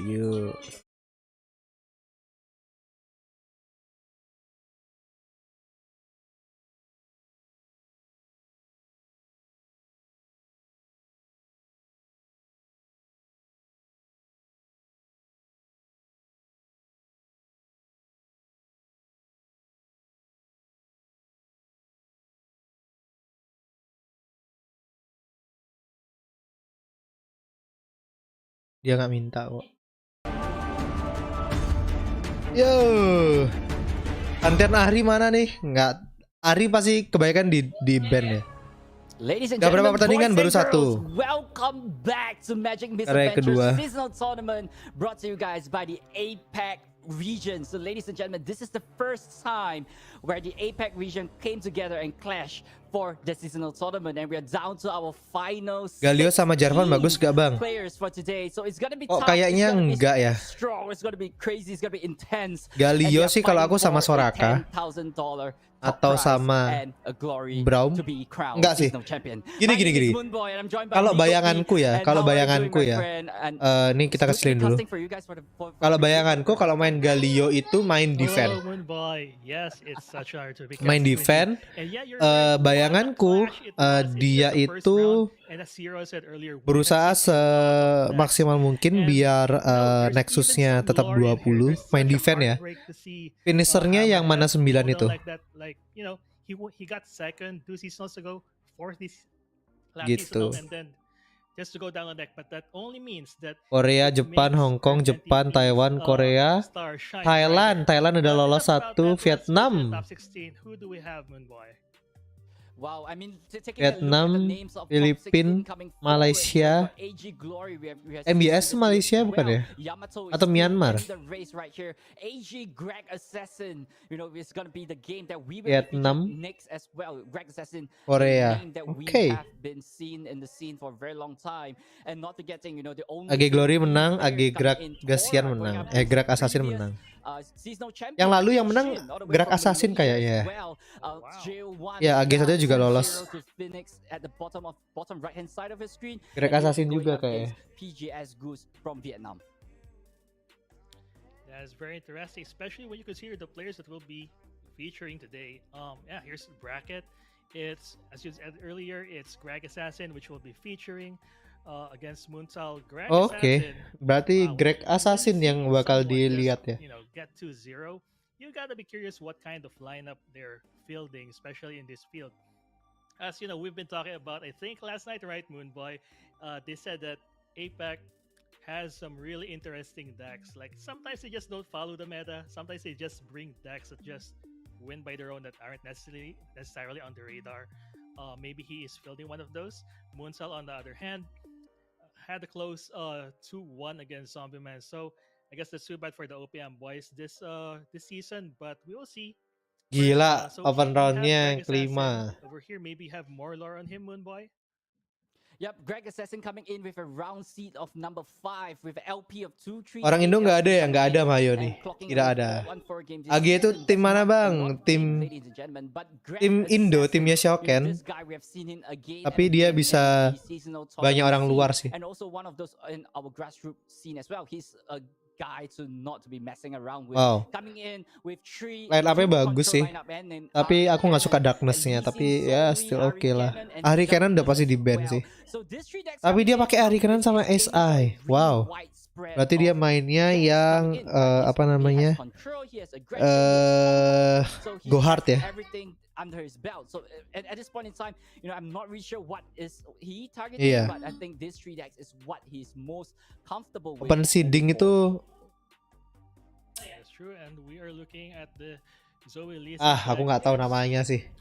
Sudahlah gitulah pokoknya. Traditional Lee Sin deck that we are kind of used to. So not really much in terms of deck, but that is because I think, correct me if I'm wrong, Moonboy, but this deck is already like really well built. It's like the most optimized way that you can build this deck, is it right? Yep, there's a lot of way to build around the Lee Sin, but the new dragons that add into the Lee Sin deck, that is gonna be that crucial point. Ada yang pakai Poro Iceborne kah? Kayaknya sih nggak ada. Deck itu nggak konsisten soalnya. 12th place with a 75 LP on the Master's Ladder as well, only clocking 216 game. That is a very little game. I'm coming here, Miko. So it's all down to Muntal. Like he made all the way to top 32 with only this little experience in the game this season. So he might spellnya 27 iya. Ari apa namanya, Zoe Lee Sin kan mainnya memang spell ya. Lulu Poppy, Ari Cannon, this is so much aggression coming in from Moonsal. Lulu Poppy, kayaknya sih. Tapi yang di ban pasti Ari Cannon sih. Nggak mungkin enggak. FTR ada FTR. That is Yumi right. Fizz This will be a bagus match nggak? of Kan Fizz absolute nggak bisa defense ditarget, versus Yumi juga. absolute Jadi offense. Fizz makin And as we besar were saying stats about dan offense, elusif. Mungkin here's one bagus. of the most offense-oriented decks right now. This is Draven Rumble, a bit slower than your traditional aggro deck, but in exchange, you got a very stable, somewhat near mid-game-ish offense going on, plus some reach. So, Ini ya. Moonboy, can you tell us about what makes this deck really tick? Well, Ini ya. I believe this is Decknya ini nothing but deck Draven right? Sion yang dulu. Three decimate, nothing but burn to his face. Cuma diganti jadi Triple Rumble as well, Sionnya. but at the meantime, as Karena the Sionnya udah di ballistic nerf bot habis-habisan. grows from 8 of Poro Cannon, his own, his Yeah. own ignite, stacked together with an ambush or a might. Tapi ini those bukan things are OTK really Rumble ya. coming forward with that ballistic bot as well. So do not underestimate that one. Aku mau robot, ambil because decknya. that robot is a hell to be dealing with. And not forgetting Rumble having the spell shield upon discarding X like Decknya kelihatan cards as bagus. well. That is gonna be a good Draven contingent coming Rumble in ya. because it's really hard to be controlling a spell shield Rumble. That's right. I could imagine the ban phase being really tough for both players because on the one hand, as the aggro, as the guy with all three aggro decks, you have to familiarize yourself which control deck or which slower deck will give me the hardest time among these three. And then for the side of Greg Assassin, I guess it's also the same question: which aggro deck can I simply check off because I don't want to deal with it? And which decks I can easily handle. Oh, gelap lagi sih. Is remaining in my lineup. And I guess Sorry. I'm not too familiar with how Rumble works, but I think he is the deck to ban in among those three aggro decks that we have seen, Moonboy. Legend Zoe naik lagi kenapa ya? Legend Zoe itu itu deck turnamen ya. Gitu. Sion nggak kepake ya? Nggak. Sion nggak kepake. Nah tuh nongol sama Bang Upi apa gimana dah nggak ngerti maksudnya gimana ya? Mau coba juga ya kok, iya kayak mau coba. Upi Bang ntar minta ya. He might not have the capability to deal with such a board, right? Lee Sin Sebentar. Sorry. Gelap sebentar. And the only way to clear it is darkness. And if darkness is banned, habis turni lanjut reveal Bang. Revealnya tetap malam ya, subuh nanti. So this is there we have, both players. Upi kenapa nggak live nggak tahu, aku juga bingung. Padahal namanya dia udah ada loh. That's an illustration for the viewers right here. So as you see, right, Lee Sin is really weak against aggressive deck. So I believe Lulu Poppy. Betul. That's true. I mean, in the ladder, well, just personal experience, I've seen Lee Sin decks somewhat not be able to handle themselves against aggro. Although right now they do have tools for that. Karena Lee Sin Zoe itu kalau turnamen itu kan bisa ngeban deck gitu loh. Sometimes it just wins outright. Counternya Lee Sin Zoe aja di ban. When they get going, you just can't stop them from snowballing. And out of all of these three that Muntal is fielding, this is. Yeah, you do bring a really great point about that. On Muntal side, kalau aku jadi Greg Assassin, aku bakal kayaknya sih Ari Cannon semua yang di ban ya. Tapi Lulu Poppy itu juga agak PR. Bundle tree-nya nggak ada counternya soalnya. Jadi antara bundle tree atau Ahri Cannon. Tapi Ahri Cannon ini bahaya juga sih. Ahri Cannon enak versi Go Hard atau versi Absolver? Kalau aku suka Absolver. Itu Lux Poppy deck Selfok kah? Mana Lux Poppy ya? Lulu Poppy ya? Playing around it or knows how to play against it. So I believe the ban over here Yordle in Arms mungkin, tapi yang pasti deck Bundle Tree sih menurutku. Deck Pantheon nggak ada, iya aku juga bingung kenapa kok nggak bawa Pantheon ya. Padahal Pantheon bagus. Kayak di Euro yang banyak bawa Pantheon ya. Could do against Greg Assassin with the darkness. So banning that darkness might be a good option coming in from Muntao, and all you have to do is just deal with that Lee Sin, right? Just be as faster than the Lee Sin before the Lee Sin could pop off, and just aggro him down as fast as. Gak sabar nunggu Galio, wow. Aku nggak sabar nyobain Yumi sih. Monosurima nggak kelihatan juga ya, nggak mungkin ada ya Monosurima di turnamen. So it's all down to draws and everything for the Ari Cannon matchup. Yeah, they are really Deck Pantheon taking nggak their hype time di to Asia. ban this, Asia and tuh it agak just shows aneh-aneh how sih line important up-nya. the banning phase is in this type of tournament. It's not just all about like the paper matchups, right? You also have to strategize when you're considering your lineup, what you're considering, what your opponents are bringing to the field, what decks Sam you tidak takut really want to gali ya. target. Hai yo. And I Kapan guess bang champion baru taking their time keluar? really Champion shows baru the keluar mastery of they're probably hari calculating Kamis the minggu maths, depan. like how Patch is it baru bakal ada. which will give them the best chances of winning. Bakal ada berapa ya? But you know, Satu. whenever I keep looking at these lineups, I just what do you call it? I just gravitate towards that rumble. There's just something about that Bakal ada deck 4 champion baru kayak. really just I don't know. It really gravitates me towards it. Maybe because whenever I face the rumble on the ladder, it's like Nunggu holding how habis. do I deal with this? I mean, spell shield. You have quick attack. You have what do you call it? That one damage ping that is just so annoying. When you combine it with Draven. Hari pertama aku bakal so there's nyoba always threat after threat. apa And Yuri finally, after you've spent all of your Pantheon. removal trying to control that rumble, you just snap you off with it. Yumi ya bener ya, Yumi Pantheon. Yeah, so Sama Bundle City, nggak coba sama Demacia ya, tapi kita lihat dulu. Karena Pantheon sama Demacia tuh terlalu bagus. Ntar malam kalau nggak Udir ya Genar palingnya. Kayak sih Udir sih. Kayak sudah pasti Udir. Lee Sin Zoe-nya dikasih lewat. Lee Sin Zoe lawan Rumble Draven. Draven Rumble, well, Greg Assassin on that Lee Sin, as this is what we said. Greg Assassin really have to stabilize and try to get that Lee Sin online as fast as possible. At the same time, Muntao is all about that offense. He really have to go as fast as possible, burn Greg Assassin out, and just... Greg Assassin pas sih kayaknya. But Greg Assassin having that Lee Sin and also have that that overwhelm card in his hand as well, Greg Assassin is in the lead for this one. That is true. And looking at Greg Assassin's card, he also has Abis ini baru keluarin naga. That one cost card that drags you a weapon, and then that weapon will call on that 2-cost follower that summons those lifesteal dragons. Gifts Beyond. Try to stabilize. Yeah, that's true. The Gifts Beyond. That is such a headache for aggro, especially those naganya keluarin. ones. Like whenever they can activate them, or there's at least 2 of them in the field. That's a lot of lifesteal, and it could easily negate Muntao's burn if left unchecked. And as you have said earlier, Greg Assassin does have all the cards he has in his hand. And wow, we're seeing it now. He's probably gonna call one of those. Ini apa pro player aku memang nggak ngerti ya pola pikirnya ya. I have the dragon, yeah. Yeah, Greg Assassin is comfortable at this point in time, right? Like he's okay taking in this amount of damage. It's just 4 damage coming in. He has that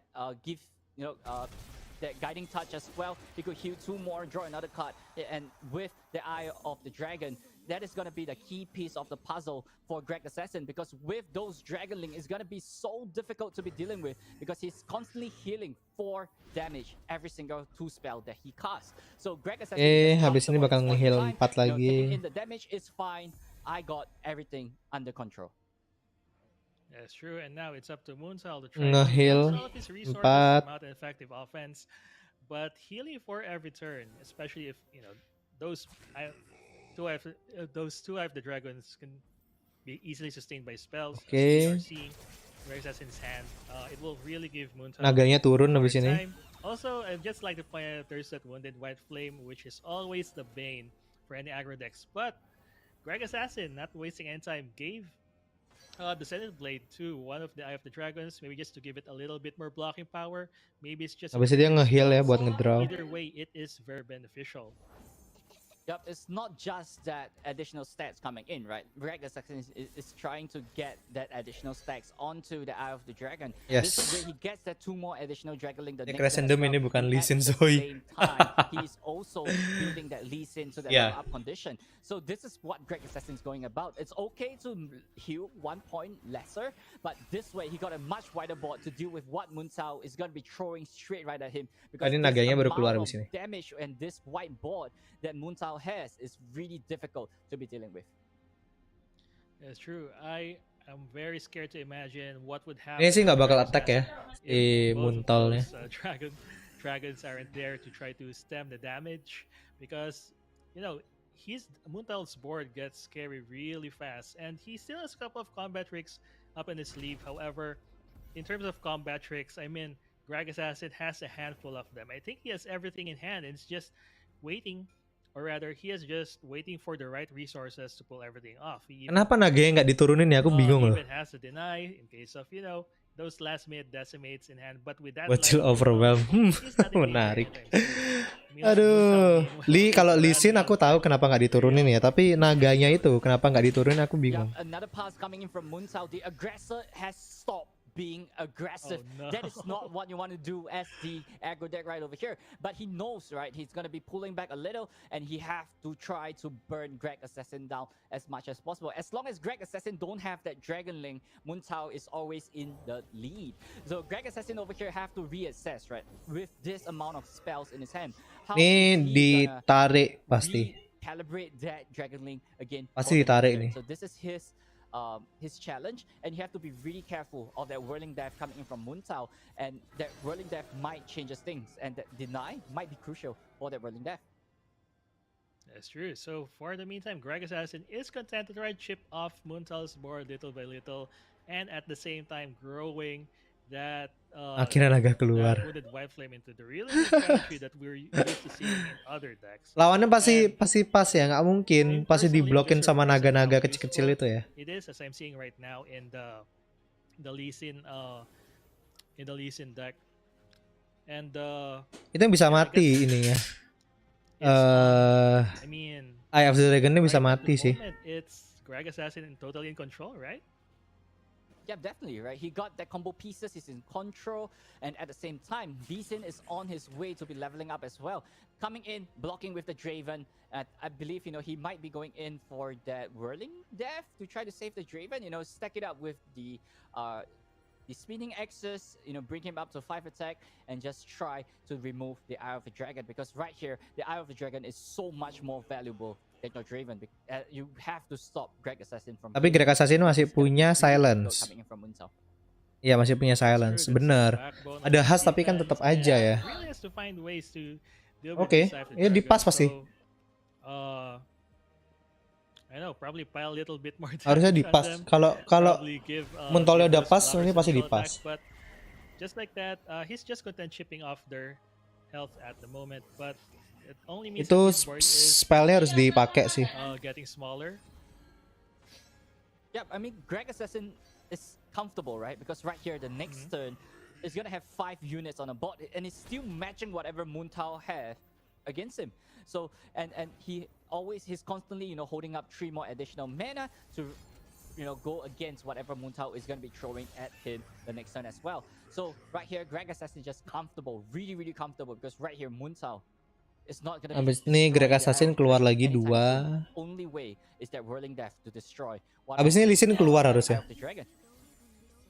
Oh, and this is heartbreaking wound by a third Eye of the Dragon, which means that there will be some overflow of little dragons. Actually, there's one that disappeared right now, but that only means that it's the initial wall of lifesteal that Muntal has to go through just got a little bit tougher, because from the looks of it, Rag Assassin has a lot of spells in hand. He's not running out soon, and for now, Muntal's just chipping them all off. But for the Oke. meantime, I'm looking at these elusive Boros.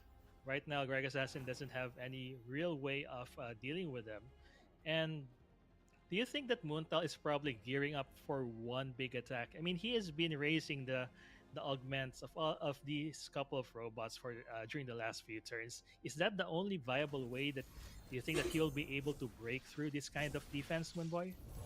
It feels like it, right? Like at this point in time, he's just replacing unit, trying to get that one big ambush push. That ballistic bot is already at 10 damage right now. Stacked together with the poro, with the ambush is 15. Yes, it's exactly lethal. But Greg Assassin have that hush. That hush is a big one coming in for Greg Assassin. Hushing that ambushed ballistic bot is gonna be so devastating for Muntao. And there we have the ambush immediately going straight right to that ballistic bot. Hush! No questions asked. And it's gonna be healing 2 more for Greg Assassin, destroying that ballistic bot. Muntao Hush. turning point for Muntao. Greg Assassin likely is gonna have GG that tadi Lee Sin Has. level up already, and it's gonna be likely Slow gonna banget be game temponya. over Iya, for karena ini Muntao turnamen as kan. soon as that Lee Sin drops Menangnya to the juga board. dapat duit banyak. Mau Who knew that gimana? silencing just one strong robot could easily turn this game around, but that is exactly what happened as you described earlier. And yeah, by this time, I mean, we have seen so much spells past being casted by Greg Assassin. So that Lee Sin, no question asked, must have been leveled up by now. So he is at a healthy life total. All that remains is just plop that Lee Sin, give it some overwhelm, and then probably kick one of those Sporos back to the Nexus. Yep, and Greg Assassin is just so comfortable at this point in time.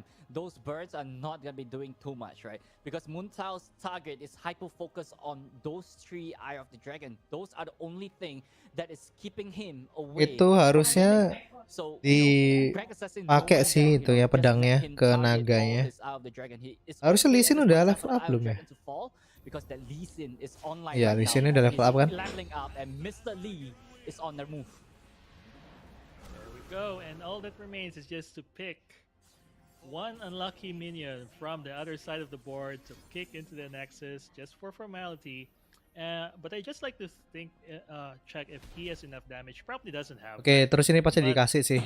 Still, he's just a Overwhelm-nya. couple of turns away from actually taking the whole thing.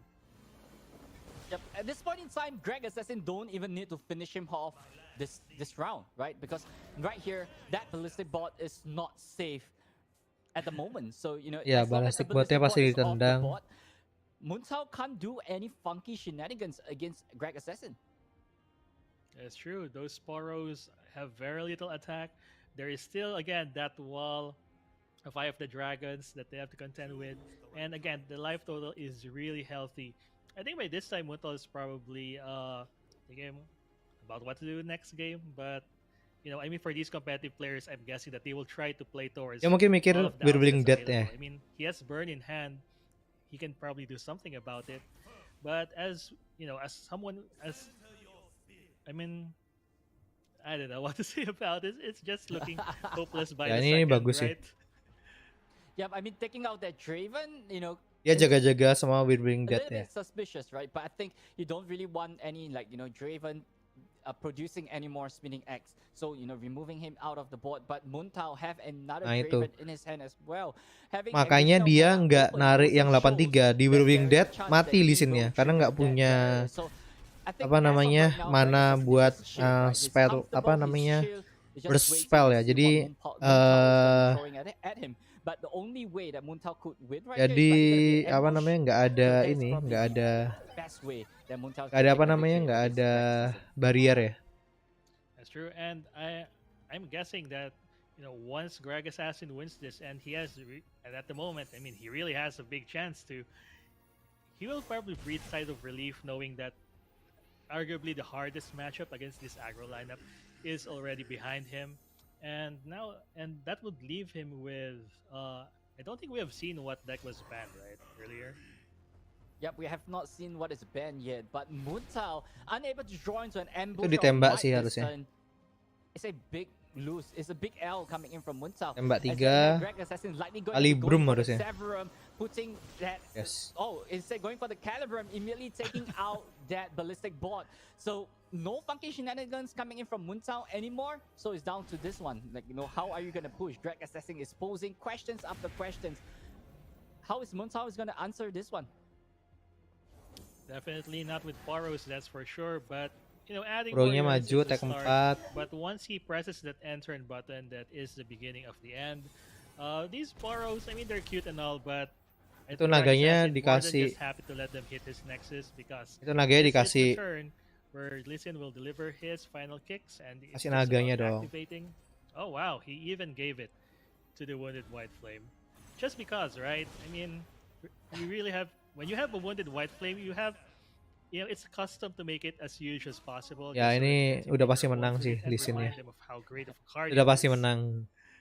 Yep, and there we have, Greg Assassin immediately going in for the full swing. I think that is it, ladies and gentlemen. Muntao has no play against this swing.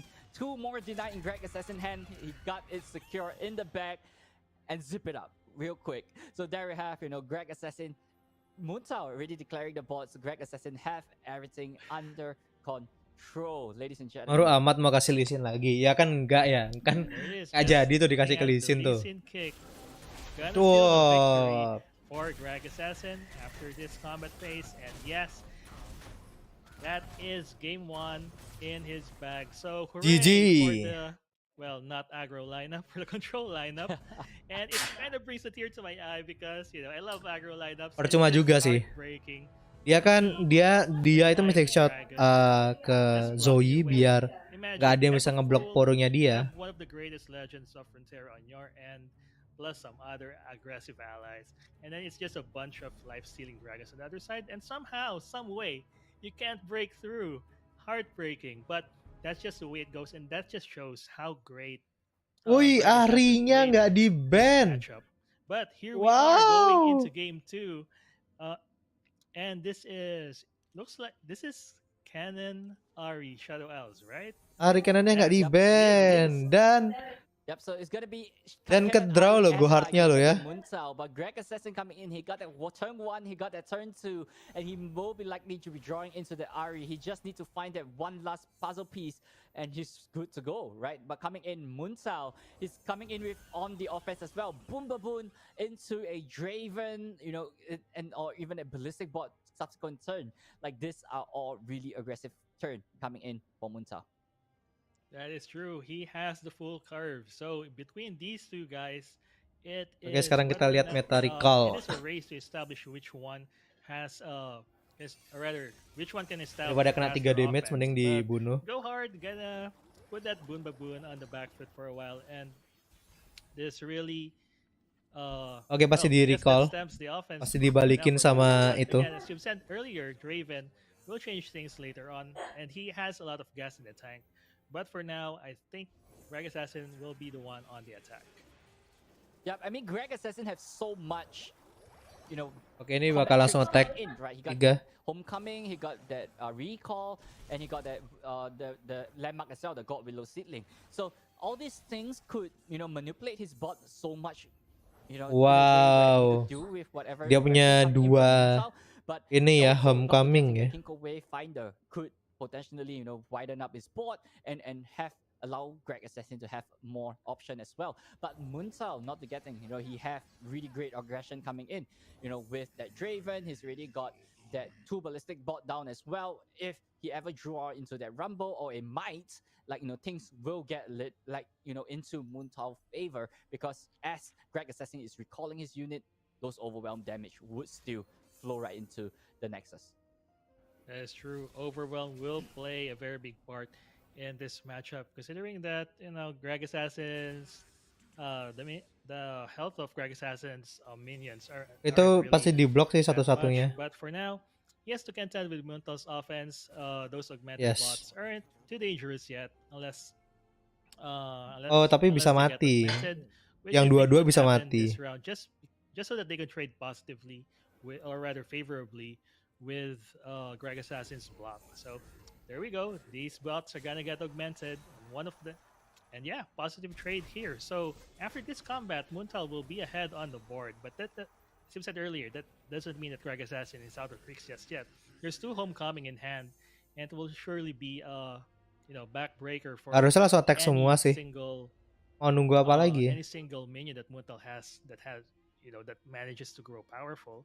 I'm looking at one of these 2 robots, but we shall see later.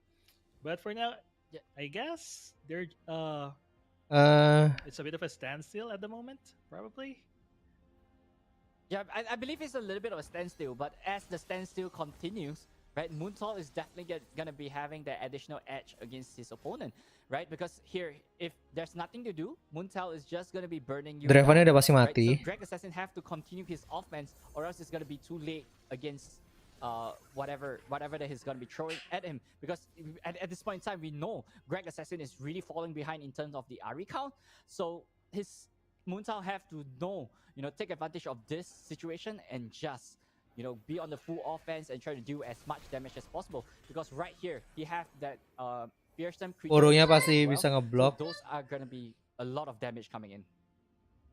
That's true. And for every one minion that that Greg Assassin manages to chip off, well, another one just keeps getting added for Muntal. And I mean, it will be heartbreaking to know that, yeah, just like that, there are a lot of threats still on Muntal's hand. And Greg Rumble gak guna Assassin lawan will Canon, need spellsnya to dihancurin pakai 0 mana. will need to figure out something really fast. Ya nggak gitu juga sih. Well, these homecoming cards are looking, they look kind of nice. They'll be able to work well and synergize with your deck.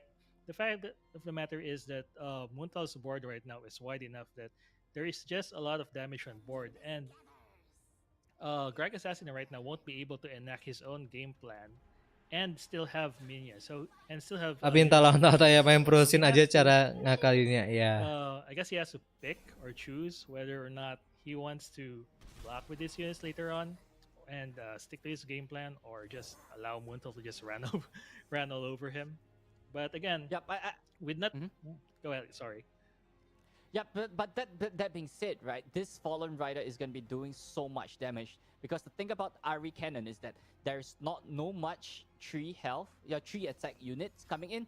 So Greg Assassin have to be really careful of these fearsome units, because it's going to be so devastating coming in if Muntal could get 4 attacks again and again consistently. That is true, and I guess the silver lining in all of this is that he's still at a healthy 16 health. So, yeah, even though he can't block that fearsome unit, then I guess it will still. Wow, keluar ininya ya, gohardnya buat ngeping porongnya. And he's not growing into anything useful. I mean, he wants to level up Cannon real quick as soon as possible, and I believe he has some tools for it. Ini dicicil terus. So that will Tapi deck ini healnya cuma dari gohard doang. Right now, just chipping off his HP little by little, but that response Hari-hari ada Canon hari-hari. From Greg Assassin. Apa yang ping poro? Iya, biar salah satunya nggak di block sih, tapi ya it's okay lah. Gets negated by another ignition. So these bots, they're really working overtime. Karena itu 81-nya juga kalau ngetek juga di block sama poro sama dancing dropletnya juga lebih ini kan. Which will finally be able to take care of that other. Poro nggak bisa di buff ya. Making things awkward for him, but spinning axe would bring. Ya. Right, and then finally, this is Muntal's attack. Yep, I believe Greg Assassin have everything under control, right? He got that cannon spell as well. He could just remove that ballistic bot. He have that the cannon champion spell where he could just recall cannon and just take away that Fallen Rider. So Greg Assassin still have everything under control. Muntal have that might to go for the offense, but it's okay at this point in time, because even with masuk 6 damage, itu ditambah 3, tambah 4, 6, 9, 13. Oh, masih ada 2. Oh wow, that's a really good point you brought there, Moonboy. I wasn't aware, to be honest, that that Greg Assassin has such a great defense. Iya kan tetap bisa di block sama ini ya sih. Played out, he didn't really suffer much damage, and yeah, as you've said, he itu rumble keluar to leveling up cannon, and he is, what do they call this? He has a lot more tools in hand. So, wow, I guess this is just the power of a top deck, right? For a moment, I thought he was on the ropes, but I guess that's just me. Well, but the Rumble came in a little bit late, I gotta say, right? Like, he's gonna be discarding the Might or the Decimate in the process, which is not exactly where he, those are not the cards that he wants to be discarding. So, it's all also come down to Muntal. How is he gonna be answering to this? Tapi Muntal ini masih ada kemungkinan buat menang sih. Just too much to be handled. And, even if Rumble having that spell shoe as well, the Mark of a Storm is going to be removing away that spell shoe for free. So Greg Assassin is okay with that Rumble coming in, because he could still control that Rumble with that cannon. Oh, abis ini cannonnya ini ya. And here we go, a leveled up cannon finally. That will provide Greg Assassin with a ton of shurikens. Whether he gets blocked, whether he Rumble-nya diturunin sekarang nggak sih? Well, harusnya diturunin sekarang sih Rumble-nya. You get the shuriken, maybe. And finally he has an effective, a cost-effective solution to that fearsome minion, which has been chipping off his health earlier. Rumble, as you said, may have come a little bit too late. And right Rumble-nya now he bisa doesn't have an dihilangin effective spell buff shieldnya. against all these elusives, but at least Moontal Terus gets a dibalikin sih. crucial turn right now. Wow, 2 Wow. mites. Tapi tetap ada That homecoming. could probably change things, right? That's a lot. Well, Muntao could go for the Hail Mary play right over here. With 6 mana, he could go for a double might and try to close off the game. But that being said, Greg Assassin is not going to be allowing that to happen, right? He got 2 Homecoming and a Mark of the Storm as well. So, he could just pop that spell shield off that Rumble if he ever chooses to. And Greg Assassin is he got everything under control, right? He got all the things that he could be dealing with. Halo Bang Ben, halo The Harlan only X. thing that's stopping Greg Assassin from winning is that spell shield on the Rumble. So Muntao knows, and he might be likely to be targeting both mites onto the Rumble, and that might change the game, right? Because Greg Assassin will try to pop off that spell shield on that. But this one, Tempest coming in, and this might be the turning game because that spell shield is still on the Rumble. That is right. So Muntao now has I guess 2 choices. One is to just slow roll this offense and try to bait out as much removal or tools from Rag Assassin as possible, or as you can say, go for the Hail Mary and Kalah sini. baited removal anyway.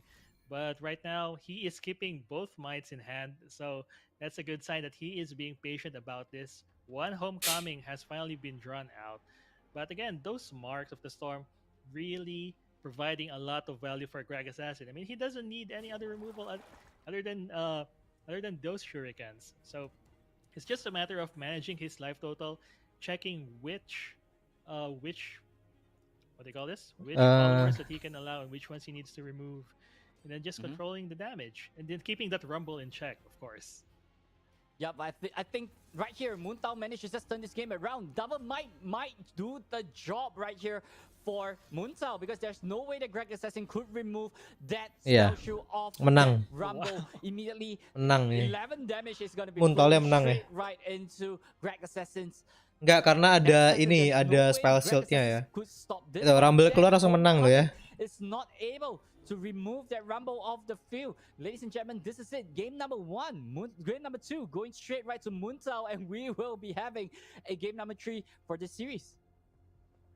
Wow, just like that, Muntao pulls off Overwhelm big GG. win just by being patient on both buffs for what do you call this? Yeah, for Rumble. So as a bonus treat, we also get to see him level up, which is always nice to see. But yeah, just like that, he pulls off the win. So 1-1. Dilawan. We are going on a game 3. Memang nggak OTK, deck ini bukan deck OTK ya. It's just wow. Okay, this is just I'm just mind blown at how the. Kalau yang OTK itu yang sama Demacia. Right? For a while, I thought that okay, Muntao is on the lead, and then you enlightened me later on and said that no. Greg Assassin has the tools to control Muntao's board, and then later on Muntao pulls up like a haymaker from Ya bisa nowhere. dihilangin kan dia masih bisa buff dua follower yang lain ya. Greg Assassin's Nexus, and he does that in such a controlled manner that he waited and just tried to bait all of those removals and make sure that the spell shield was kept. Oh, Ari Cannon lawan Ari Cannon. Paid of dividends for him. I mean, I could imagine myself just throwing off all of those mites, right? Because I want to do the Hail Mary attack and then just got blown up by that, but not Muntao. He is very intelligent about this. Ari Cannon lawan Ari Cannon. Ari Cannon lawan Ari Cannon. What do we have here, Moonboy? Well, coming into the game number 3, we got both coming in with an Ari Cannon mirror. I'm not sure, Muntao is on the Shurima version, while Greg Assassin is on the SI version. So we have, statistically, we have known that the SI version usually does a little bit better than the Absorber version. With the Go Hard, that is the counter that you need to be dealing with your counterpart. So Greg Assassin might have a little bit of advantage by having the Ari and Cannon on turn number 2. That is just huge coming in for Greg Assassin, and that is such a huge lead and all he have to do is Ya, kita try to lihat maintain this one, go to turn Ionia number 4, sama drop down SI that lebih kuat Wayfinder. yang mana? I think Greg Assassin is good to go.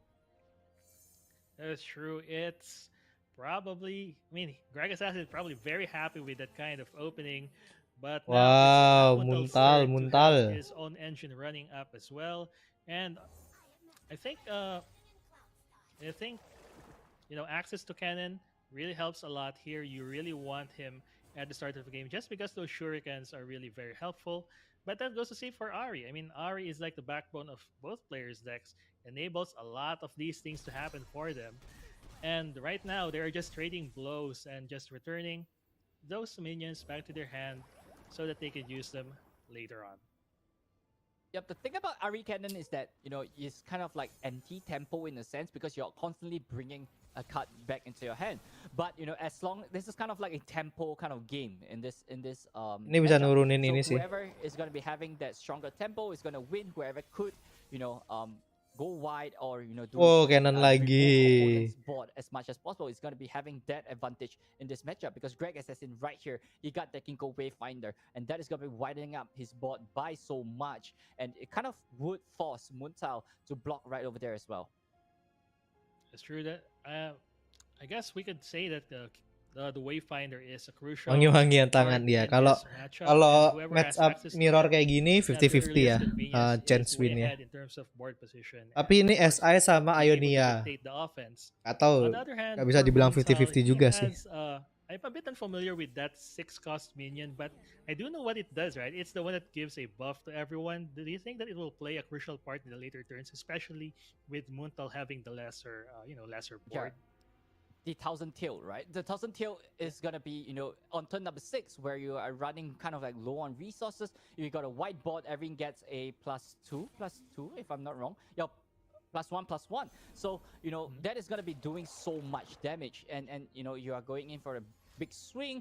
And if you're playing the Shurima edition, you got Absolver in your kit as well. So those could give you additional damage. So those are kind of like an end game kind of condition. Dibalikin.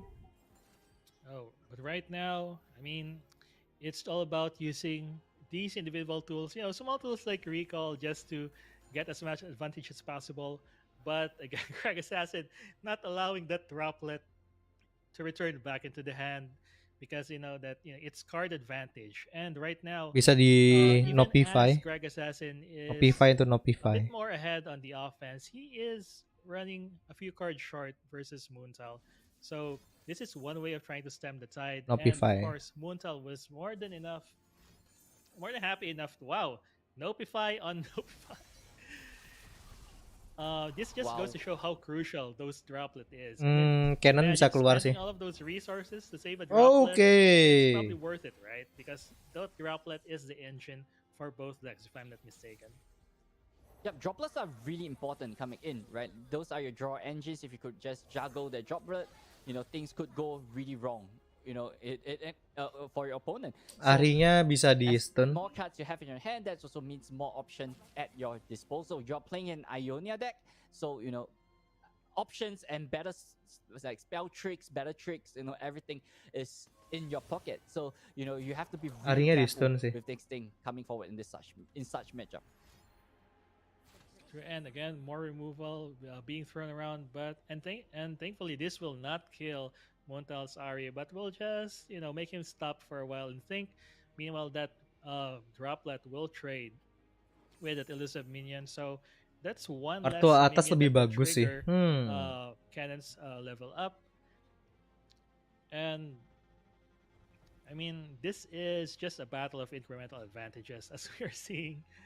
And to be honest, personally, it's kind of hard to keep track of of who has the direct advantage because life total doesn't Keluar really mana? play Itu much Kinko of a Wayfinder factor keluar here, pasti. unless it's in those Woo! closing turns, right? But right now, Greg Assassin is on a full board advantage, and Itu kayaknya bakal I mean, dikasih he ke has Ari two lagi cannons deh. right now. Both of them are close to leveling up compared to Muntal's board, so this is gonna swing the game real quick, especially once he finds that one or two followers that will allow them to level up. Yep, Greg is really comfortable at this point in time. right? He got the board, and at the same time, right here, Muntao got a clear kill KO onto the Tuh Greg cannonnya. Assassin cannon Dua as well. So cannonnya he mati had to udah. take this opportunity to take this out, but you know, soon to be told, Greg Assassin have another cannon, the last copy of the cannon in his hand as well. So those, you know, that might potentially level up the cannon and just go for that full offense, because right here, Muntao's cannon is really defensive, while Greg Assassin is Greg an Assassin aggressor bisa here, and ngedraw. he have to keep the aggression on. Although it is... Oh, and there we go. That is the cannon. Oke, cannonnya udah level up. He will be a lot harder to deal with. Plus, he will generate a lot Ya, of card advantage ini udah enak for sih. Greg. And not only that, he also has you know, a couple of tools in hand. But as we mentioned earlier, it's Montal who has the last say in you know, if ever they got an exchange of spells with that deny.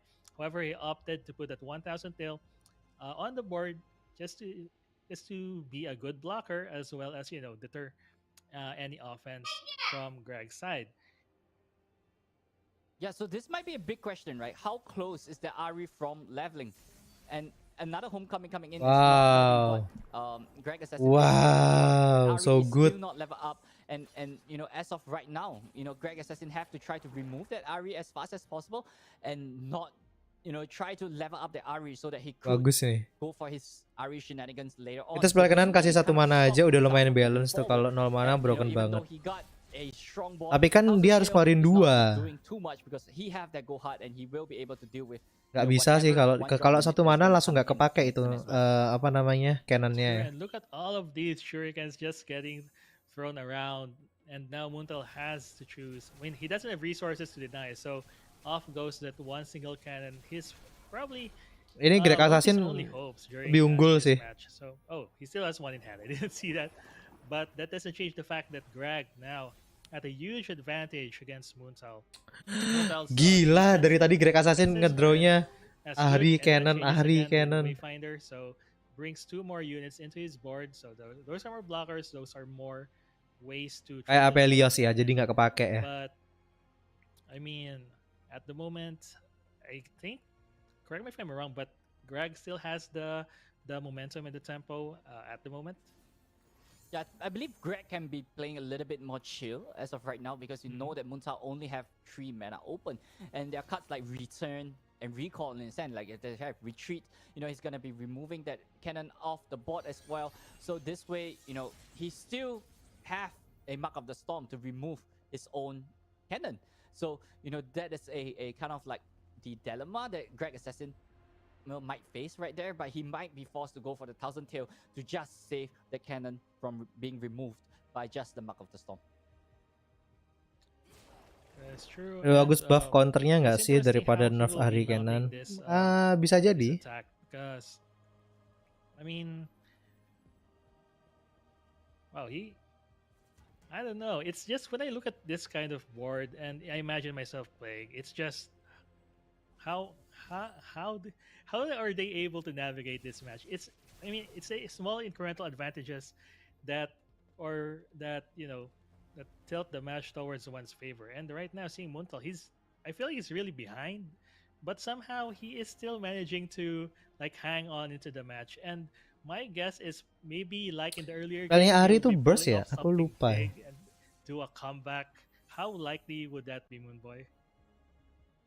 I mean, it's still possible, right? As long as the Nexus is not 0, the game is alive. And right here, Greg Assassin is comfortable, right? He got a like, you know, Level up nggak sih Ahrinya? You can recall Belum ya? Ahrinya belum level up ya? Placing that cannon back on, removing away that shuriken of cannon as well. And not forgetting, right, Greg Assassin also have a charm that could potentially level up the Ahri this turn, and also draw with the droplet as well. So the Ahri is just, you know, it's going to be firing off really soon, and it's likely we're moving straight to the end game with Greg Assassin being the aggressor, and he's going to be so aggressive against Muntal.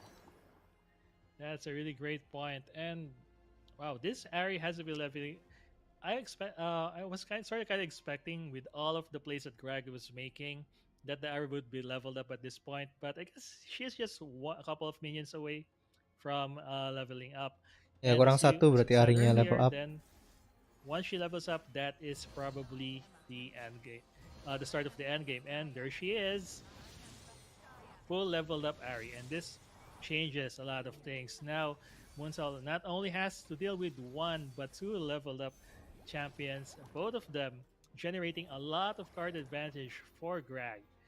And on the other hand, he still, I mean, he has the tools to try to contend with any potential Harusnya di spells, stun yang but 35 itu. it's just a matter of time before probably Greg overwhelms him with just simply card advantage.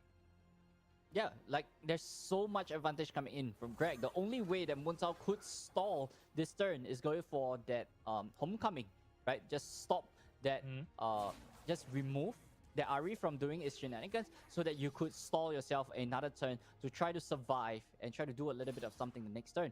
So homecoming is likely his, you know, final straw, his final egg, and Greg Assassin don't really have 1, 2, 3, 4, deny to stop 5. that homecoming from happening. So, you know, Kenapa nggak di stun dulu ya biar defendernya lebih sedikit ya? Game from Muntao right here. So it's down to, you know, what is he gonna do here? Like, you know, how is he gonna block against Greg Assassin in this attack?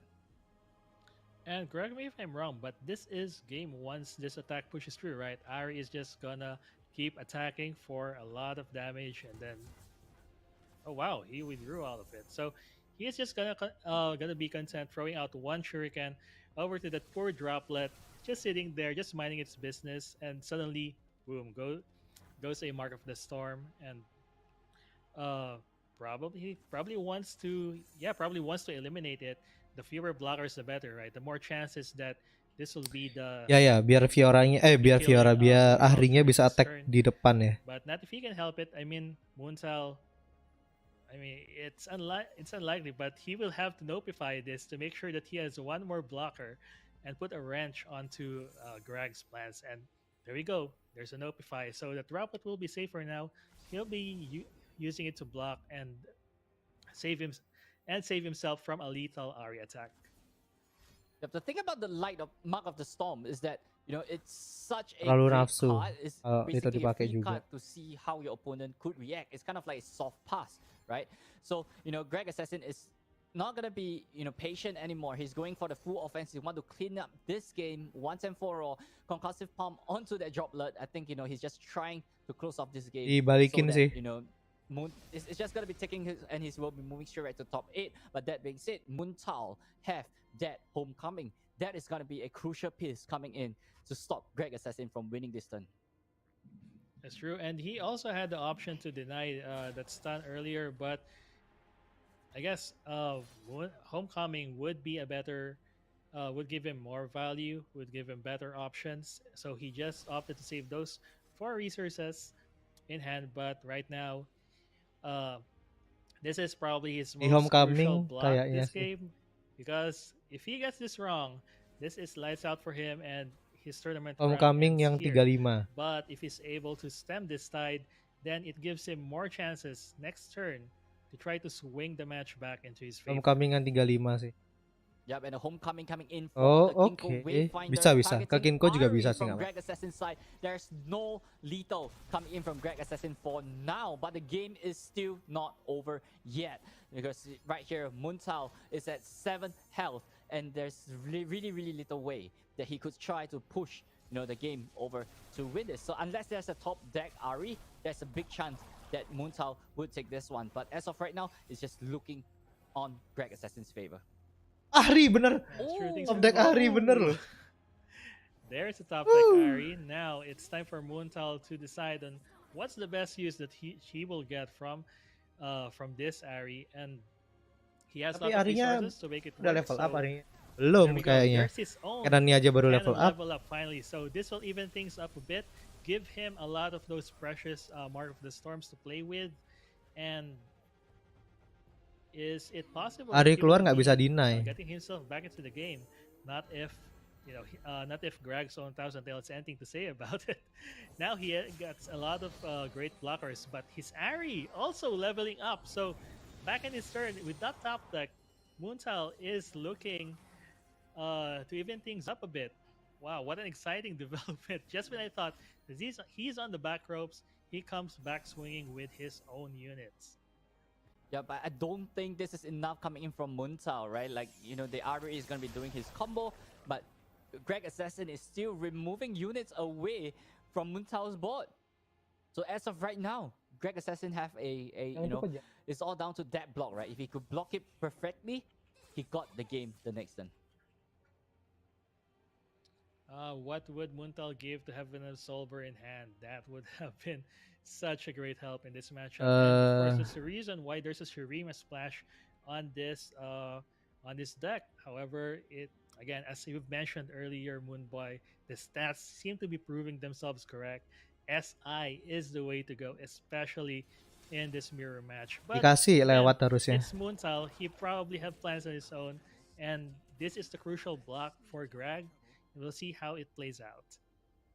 Yep, I mean, this is going to be a bot clear coming in for Muntao, right? Unless, you know, the Wayfinder is there to stop the RE. There's no way that Muntao could buff that RE to take out the Wayfinder. So the only way is likely going to be the Tempest to just take out the Wayfinder. But no, right? This way, you know, Greg Assassin is going to be throwing Dia down tunggu his RE keluarin on his board, and it's gonna spellnya be dulu GG itu. for the next turn. Wow, it's just this is what they call. I mean, this is just such a high level match. It's really hard to, and it just goes to show the caliber of the players and the skill required to play both Ini of pasti these decks pas. to perfection. There are so many ways that the match can go wrong with all of these little decisions, especially now that you know they have lots of resources to play with. You have lots of Mark of the Storms to throw around, but eventually, oh wow, I think Harusnya Moontal nih is coming back pas. from this. Arinya baru turun sekarang. It kind of boils down Ari to what turun. Muntao draws on the top deck, because here comes the Ari, and then next turn, Kinko-nya keluar. Greg Assassin could just go for the Kinko Wayfinder and try to widen up his board. There you have a full board against a full board once again, and Muntao's back is against the wall once again, right? And he have that twin discipline as well, so there's gotta be Ya, punya a twin great discipline combo juga. swing coming in. As long as there's a empty slot, you know, the Ari always have a chance to take it home. Ya sekarang posisi ini udah nggak It's terlalu just penting fun to lagi. watch. Like when Ari is on the offense, it's like board wipe on one side, and it's damage control for the Apakah bakal GG defensive ya, Dik? side. When she's on the defense, you know, it doesn't look that good. So for Moontal, yeah, you've mentioned before, this is about minimizing the damage, right? So he can have another shot at trying to go on the offense with his own Ari. And it Harusnya seems nih like he'll be Arinya able to biarin hold this aja. round. However, again, that Ari, that cannon will generate a lot of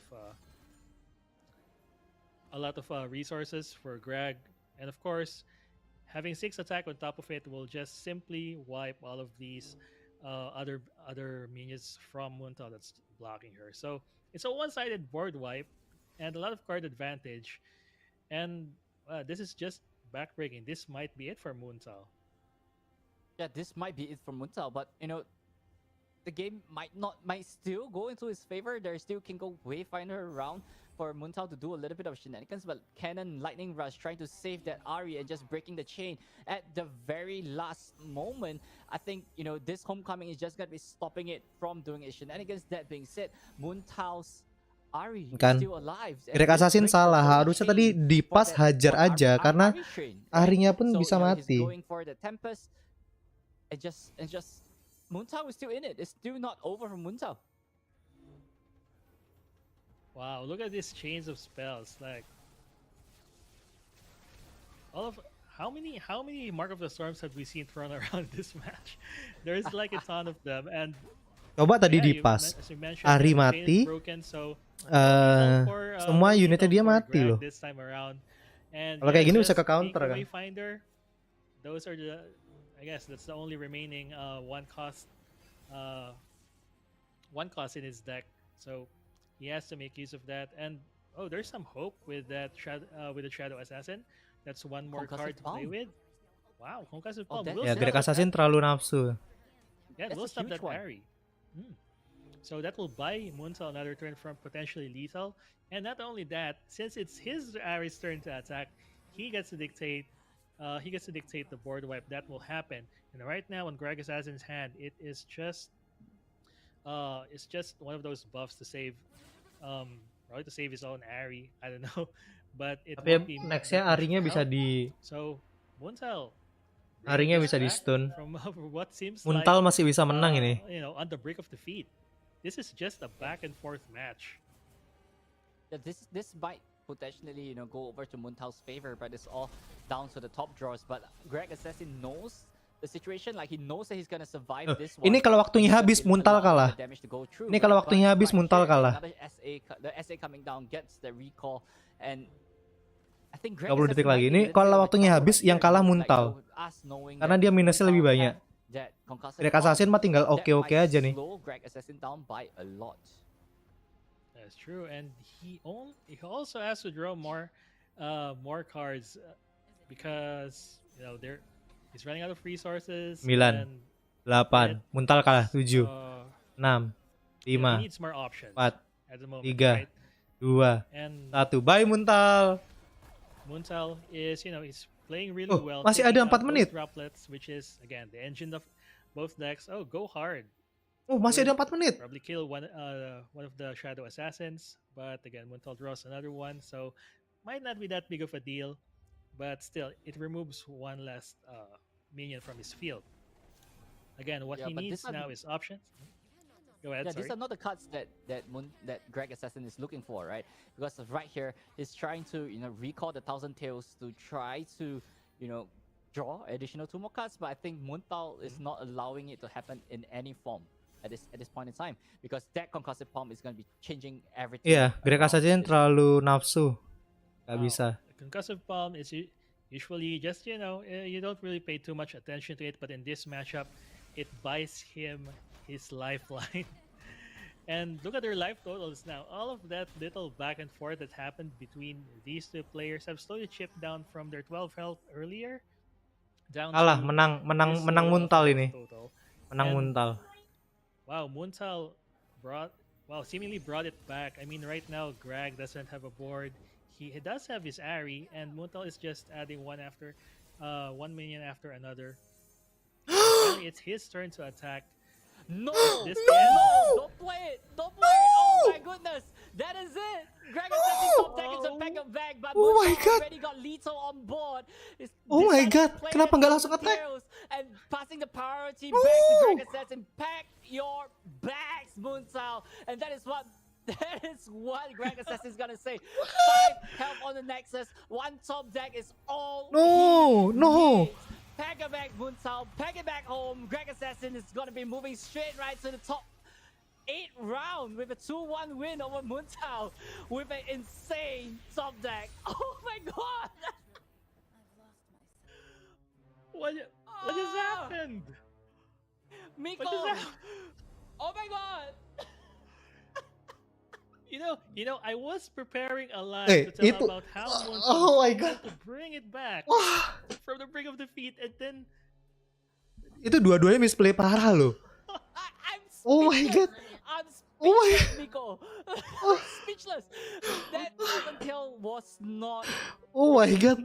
Greedy banget loh. and it just played right into the pack of bags. I have no idea about Greg Assassin. He's a prophet. I'm giving it to him. Well done. 2-1, Greg Assassin. yeah, wow. Wah. I just considering it's Wah, gak just bisa, gak bisa. Itu we get all of these great moments. Oh my goodness. Wow. Wow. I mean, Wow, from a I- great back and forth, right? Getting all of those incremental advantages. Wah. And you think that Muntal is on the back foot. He brought himself back, gets both of his champions level. itu padahal Greg Assassin sudah pasrah itu udah pasti kalah. It falls apart. Karena dia nafsu di 2 round itu loh. That's just how taxing that matchup can be for both players. Ya si Muntal tuh bakal stres itu ya. Kalahnya kayak gitu loh. And we know that the go hard actually made the difference. And Oh my God. it actually closed off the game even with that pack back. So that variation, it still shows us that the SI variation is still the best variation in the Itu mirror. Muntal tuh sudah mau that comeback being loh. said, later on, Dia if you dia got comebacknya top eight, gara-gara top 4 1 dia itself, draw Ahri. it's just gonna be so 2 intense dia and, terus-terusan drawnya yang will be back. elusif yang And bisa I'll be taking a ngedraw. break after Ya. this one, and Zero Infinity Dan will be si joining on to Greg the Assassin table mainnya with terlalu Visual nafsu Doomsday Team, banget. because it's gonna be a hell of a day for you guys with such a stacked lineup, and games are just gonna be really interesting. It's Wah. seasonal tournament, Magic Misadventures, and we will be taking a break and we'll be back real soon. See you guys. Stay tuned. Sekarang waktunya ada tambahan lagi ya, 4 menit itu ya. I'll see all this world Biasanya has to nggak ada, offer. dulu nggak ada. Aku udah kira Greg Assassin menang dari waktu, The ternyata hunt enggak. eternal, captivating. Care that the hunt does not consume you, Ari. Baru The tahu others aku waktu seem habis to masih ada be extra time nya. Tempest style, wind form.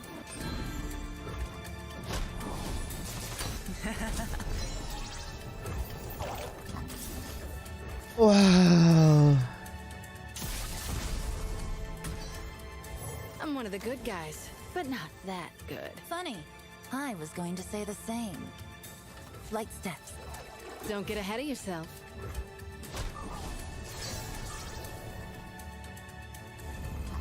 Wow. I see you wear your cloak this day. But not to hide.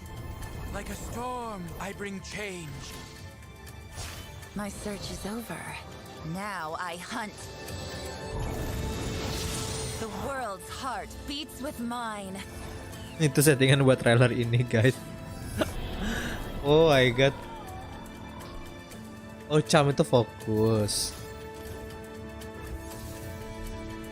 Be still.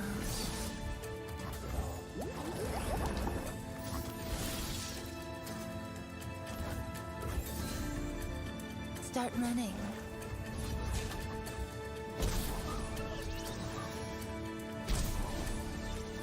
Oh my god. Wait. Follow, but watch your back. Right. Hasagi. Victory at any cost! No more running. Hello, my prey.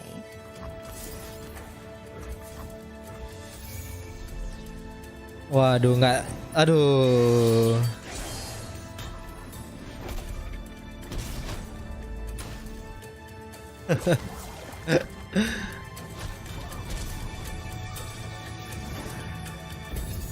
Remember this moment.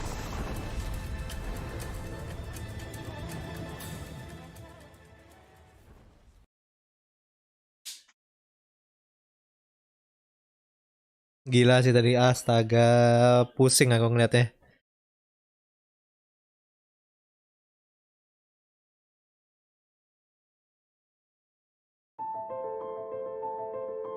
Pusing ya ngeliat kayak gituan ya. Oke, kita istirahat sebentar 1 menit.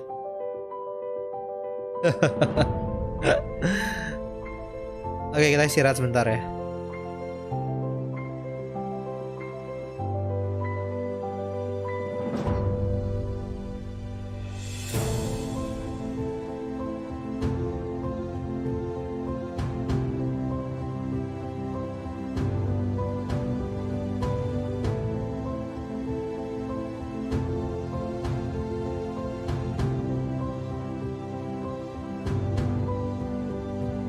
Ya kayak gini nih.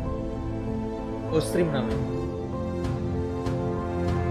Itu streamer yang pilihan memang. Aku stream, aku nge-streamin.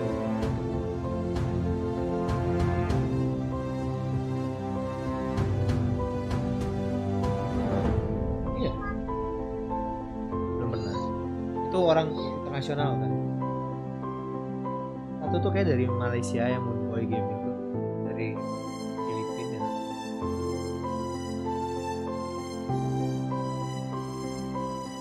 Nah, biasanya gini sendiri.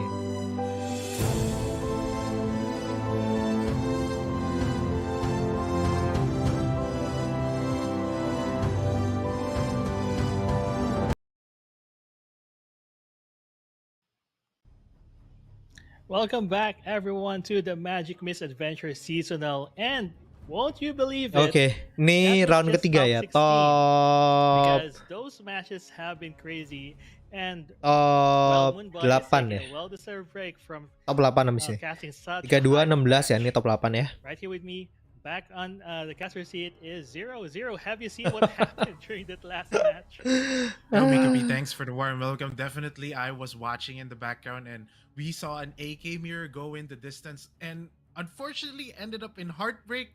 I don't know what we were thinking there. Why were we playing Sign-In? We were already winning the game. But I mean, just goes to show like Ya, it's Greg the level Assassin of salahnya competition tadi that cuma dia you ini cannot ya make greedy. mistakes moving forward if you want to go all the way Greedy to the banget. finals. And we are here in the quarters already.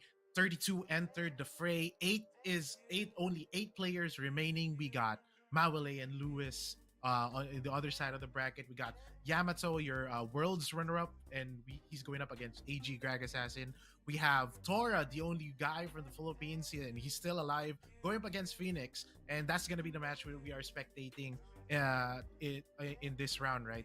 And we also have Sai from Japan and Quat News from Vietnam, and they are going to be going up Muntal mau against jadi Alec. pecatur And looking at this internasional top habis ini. eight, it is stacked with Japanese Aduh, players. itu Greg Assassin What, hoki there's banget, four of hoki, them hoki, here, I hoki, think. Yeah, hoki. definitely four, and then four other people Nanti malam that mau are from stream, different mau regions nonton already. streamingnya yang So Europe nggak there's only atau one gimana ya? single hope for the regions that are remaining Yang left, Europe and jam there's berapa still di four sini bets ya? for Nanti deh Japan. kita lihat. So they are going in hard in this first APAC regions top 32 playoffs, and AG satunya wow, kalah. Ya ini AG-nya harusnya juga kalah Greg I Assassin ini ya. am so excited to Oke find aja out dia.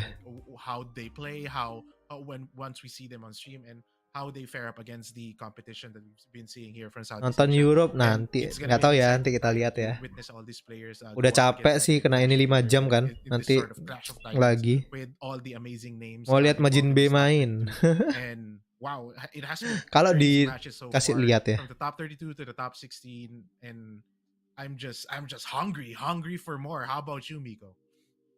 Oh, that is true. And right now, we are looking at our players for our feature match. This is Phoenix, number 11 in the open round seeding, 97 LP at Masters 1. And, well, just very few games played this season. 233. It just goes to show that, I mean, to get Gila main Masters in that few 233 game aja master it's ya. something, right? It's a very high win rate, which is, I guess, something that you expect from players of this caliber. And this is the lineup that he is bringing. Kemungkinan sih ini nanti yang di ban sih bakal bundle tree-nya ya. Yeah, FTR sama itu dikasih lewat. Oh, interesting lineup. And of course, we have your staple, your darkness, that's Senna Vagar. And look at this, we have Nonton di streaming Majin B it's aja. FTR control, right? Zero.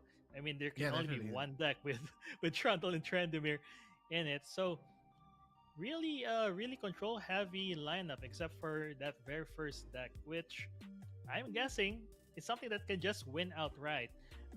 And yeah, we are seeing it now. This is Fizz, Cannon. Ya ini Pablo. pasti bundle tree ya Fizz win is con-nya ya. one-off. This is a very Bundle interesting tree. deck. Very battle Yeah. tree, very value oriented. It's a bundle tree deck, you know. We have House Spiders netting you the Shadow Isles Spider. Wow, League. Grumble Gets you slugnya that cuma bawa much closer to your 1. bundle tree Menarik and, loh. WinCon. We do have Kennen and Poppy in the mix. If you can definitely go wide with this sort of Ini nggak ada yang dari Indo, nggak ada if powder. it ever fails that you're going wide and it's not happening for you, you can just lean back on bundle tree. And up against him here is Tora from the Philippines. I mean, Masternya 0 LP loh. already in the current rank. Maybe that's after the seasons, you know, in their LP trying to test out different decks, trying to test out different lineups. But yeah, definitely one of the fewer games as well. 380 games played, and we have Wow. Kindred Lux. Lux Kindred. Action Wow. Severe, the big bad guy. Aksan Sivir mah sudah It's the first pasti time we've oke. seen on stream, and then, Dan of dia course, bawa Ahri Lulu. Oh my god. This is just a ton of board control coming in from Tora, moving on to more board-based decks. And Gila ya. it's just- Ke it's just seasonal so turnamen bawa deck kayak gini loh.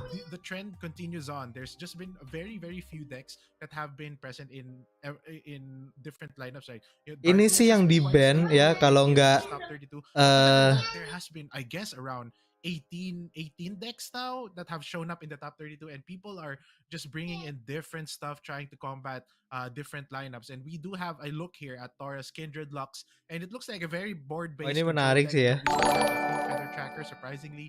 Bright still Thank you banget yang udah just subscribe. try to Kita lihat dulu protect sebentar whatever namanya. your, Adi creatures and Gunawan, also thank you udah trying subscribe. to pick off safely by using those challengers. We do have that inclusion already, the Vanguard Surges. Ever since it got buffed up to 3-4, it's been seeing a lot of play minion in the deck, yo, trying to get that infinite value, Main infinite Matron ya. blockers, and then, yo, I mean, it's been a while, but Matron Cythria is back, and it looks like that's what Tora is betting on. Huge board control. Put down Spectral Matron, Cythria, get a ton Kindred of Lux stats ini on nggak your, mungkin on di your ban sih. units, and then go to town. And it's looking to Yang be an di bannya exciting kalau nggak matchup. Aksan Sivir ya yang satu lagi ya.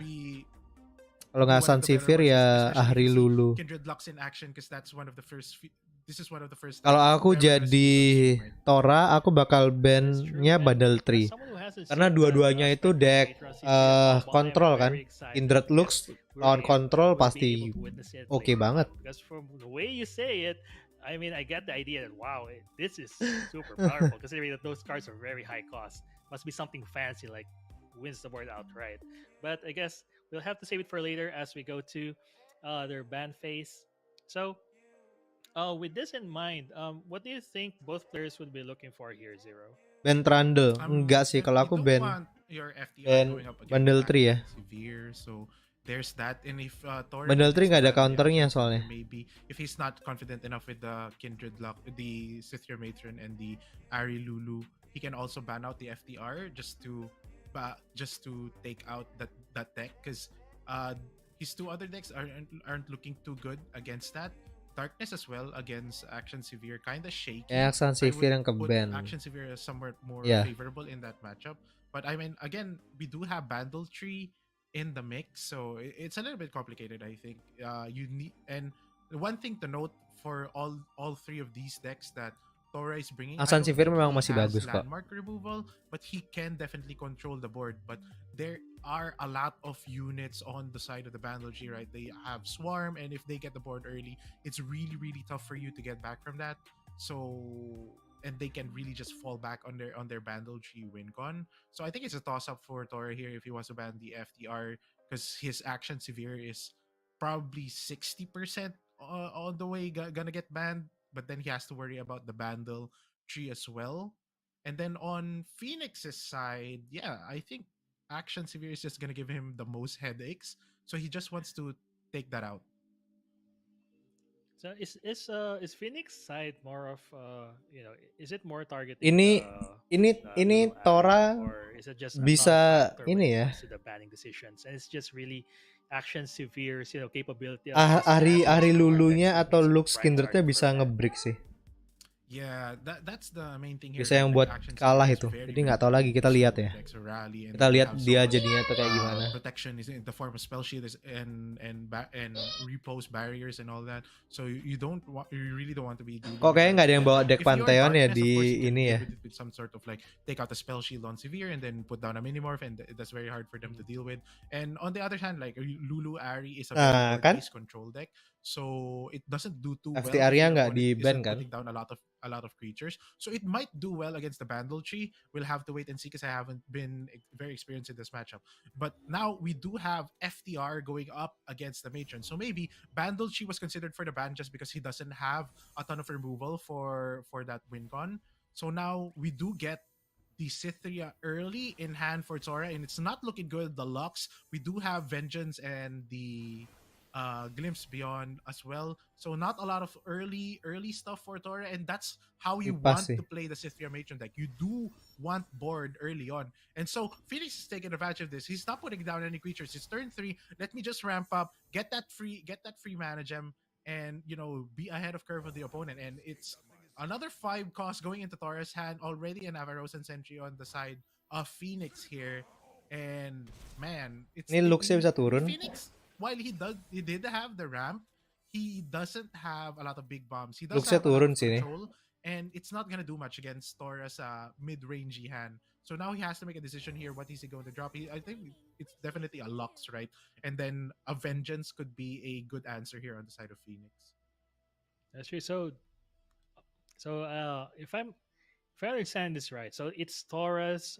Isn't Taurus what do you call this? Isn't Taurus? Gak bakal di-attack sih. It's on Tora, to be the aggressor in this Pas matchup. pasti. So he is the slower deck that has to mount his offense early on in order to win against Phoenix before Phoenix reaches that what they call this, the crucial point where he summons all of these big minions from his deck.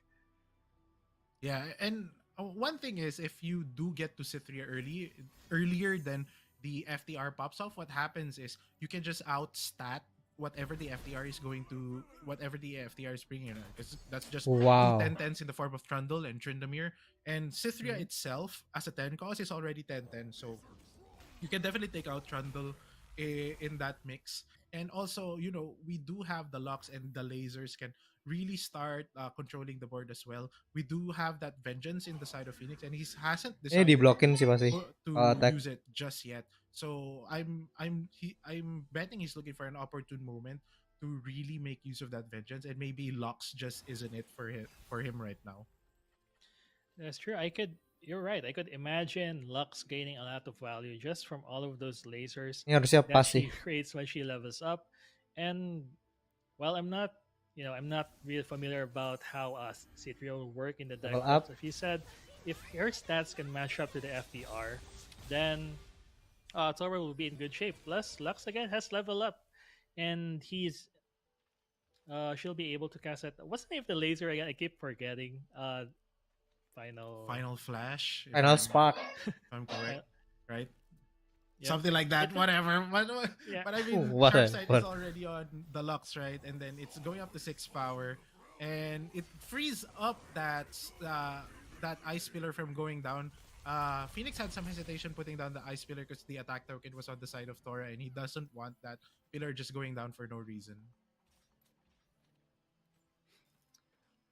So right now, at least he has his Trundle level up, so that's something at least it's outside the range of anything that Lux can throw at it, except for a single combat. So wait, is this enough? Like, oh yeah, he has the laser in hand, but that would prompt a vengeance response from Phoenix. So that's a good play keeping it there.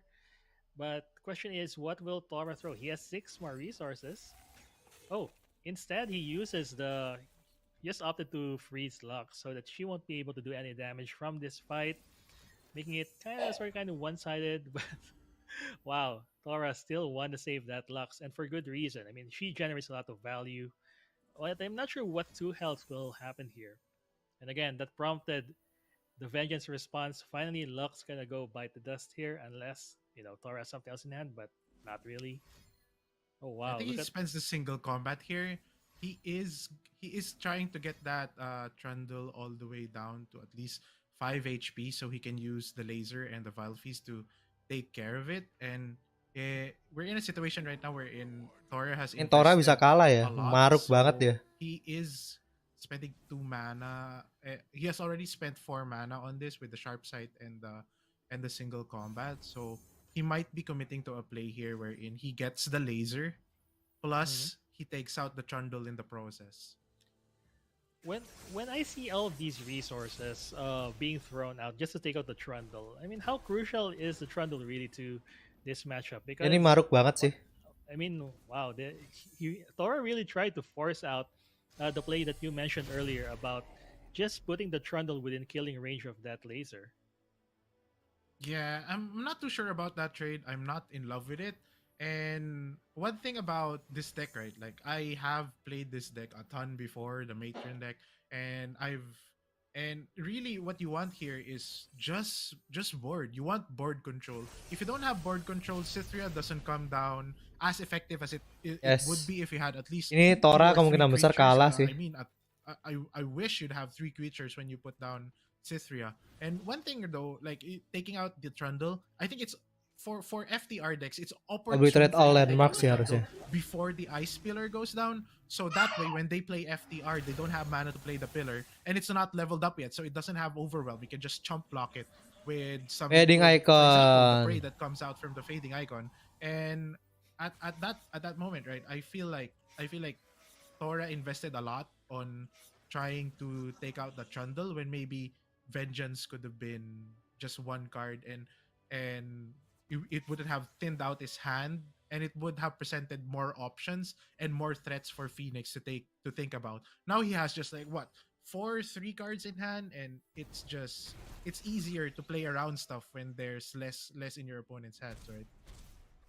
That's true, and that also means Phoenix can just uh, simply Aku bingung just sama relax for a mainnya bit. Tora sih. Tora is not presenting anything dangerous at the moment, and he'll just wait for Dia narik Ice FTR. Pillar I sih mean, it's harusnya. now the late turns in the game, and at this point, both players should have been making really big plays. But as you've mentioned earlier, and as you've really dissected that play earlier, I have to agree that Tora really, he really spent a lot of resources just on that exchange, and he is now gravely, well, not really Kayak banget gravely, tadi but padahal somewhat bisa at a card turunin Radiant disadvantage. Guardian. He Betul. still has Makanya good aku bingung tools. sih You know, that sama C3 is playnya still dia. there. He has a couple of vengeance to deal with anything that Phoenix might put out. But again, looking at Phoenix side, his hand, it's not that great. Ini Could I tinggal say nunggu that? FTR-nya I keluar mean, aja sih. there's no big threats. You'd expect something, more, something bigger from an FTR deck, right? Yeah, and I mean one idea for on the side of Thor, right? Expending all those resources. One is that you can keep your opponent off of FTR mana on turn 9. So that may have been an idea for Tora. That's why he was expending so much just to get that, because he wanted to delay the FTR and then try to produce a board that would Dia ngedraw lagi sini. contest the 10-10 Trundle and the Tryndamere by dropping down the Sithria. So now he puts Phoenix again at 11 mana on this turn. So he still doesn't have info if the FTR is truly Indra. there or not there yet. But one thing to note, right? Since we do have FTR at 12 mana, the vengeance Kenapa nggak nanti the aja vengeance buff ngeluarinnya? from the patch really shows itself here, right? They can go FTR and you can just counter with like double vengeance. Sure, the Tryndamere gets to live, but still you've taken out the Trundle basically, and then you can take out the Tryndamere from one life from the Tryndamere. So it's interesting. It's interesting to see that there's a like Tapi ini Tora bisa menang sih. sort of counterplay to it since the vengeance has been buffed up to 6 mana. That is true. I mean, wow, just 1 mana, just a 1 mana cost buff to one card makes a whole lot of difference FTR nggak when you keluar. can cast it 2 of it on one turn. And right now, Tora, I think, has one of the better counters to a potential FTR play with having just Kindred on the board. Now he can just 2 for 1, potentially any of these FTR things that come out if we just want vengeance. But as I say that, there's another.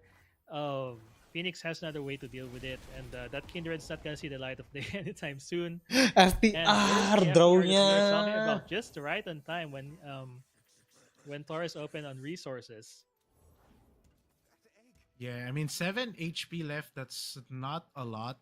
And we do have a double vengeance play available next turn. We can vengeance the Trundle that's coming out now with 1. And since we have 3 in the hand of Tora, you can just double vengeance the Tryndamere, for example. But that's also risky because that's not playing around an atrocity, for example. So but at that point in time, right, you don't have a lot of choices when it comes to FTR keluar.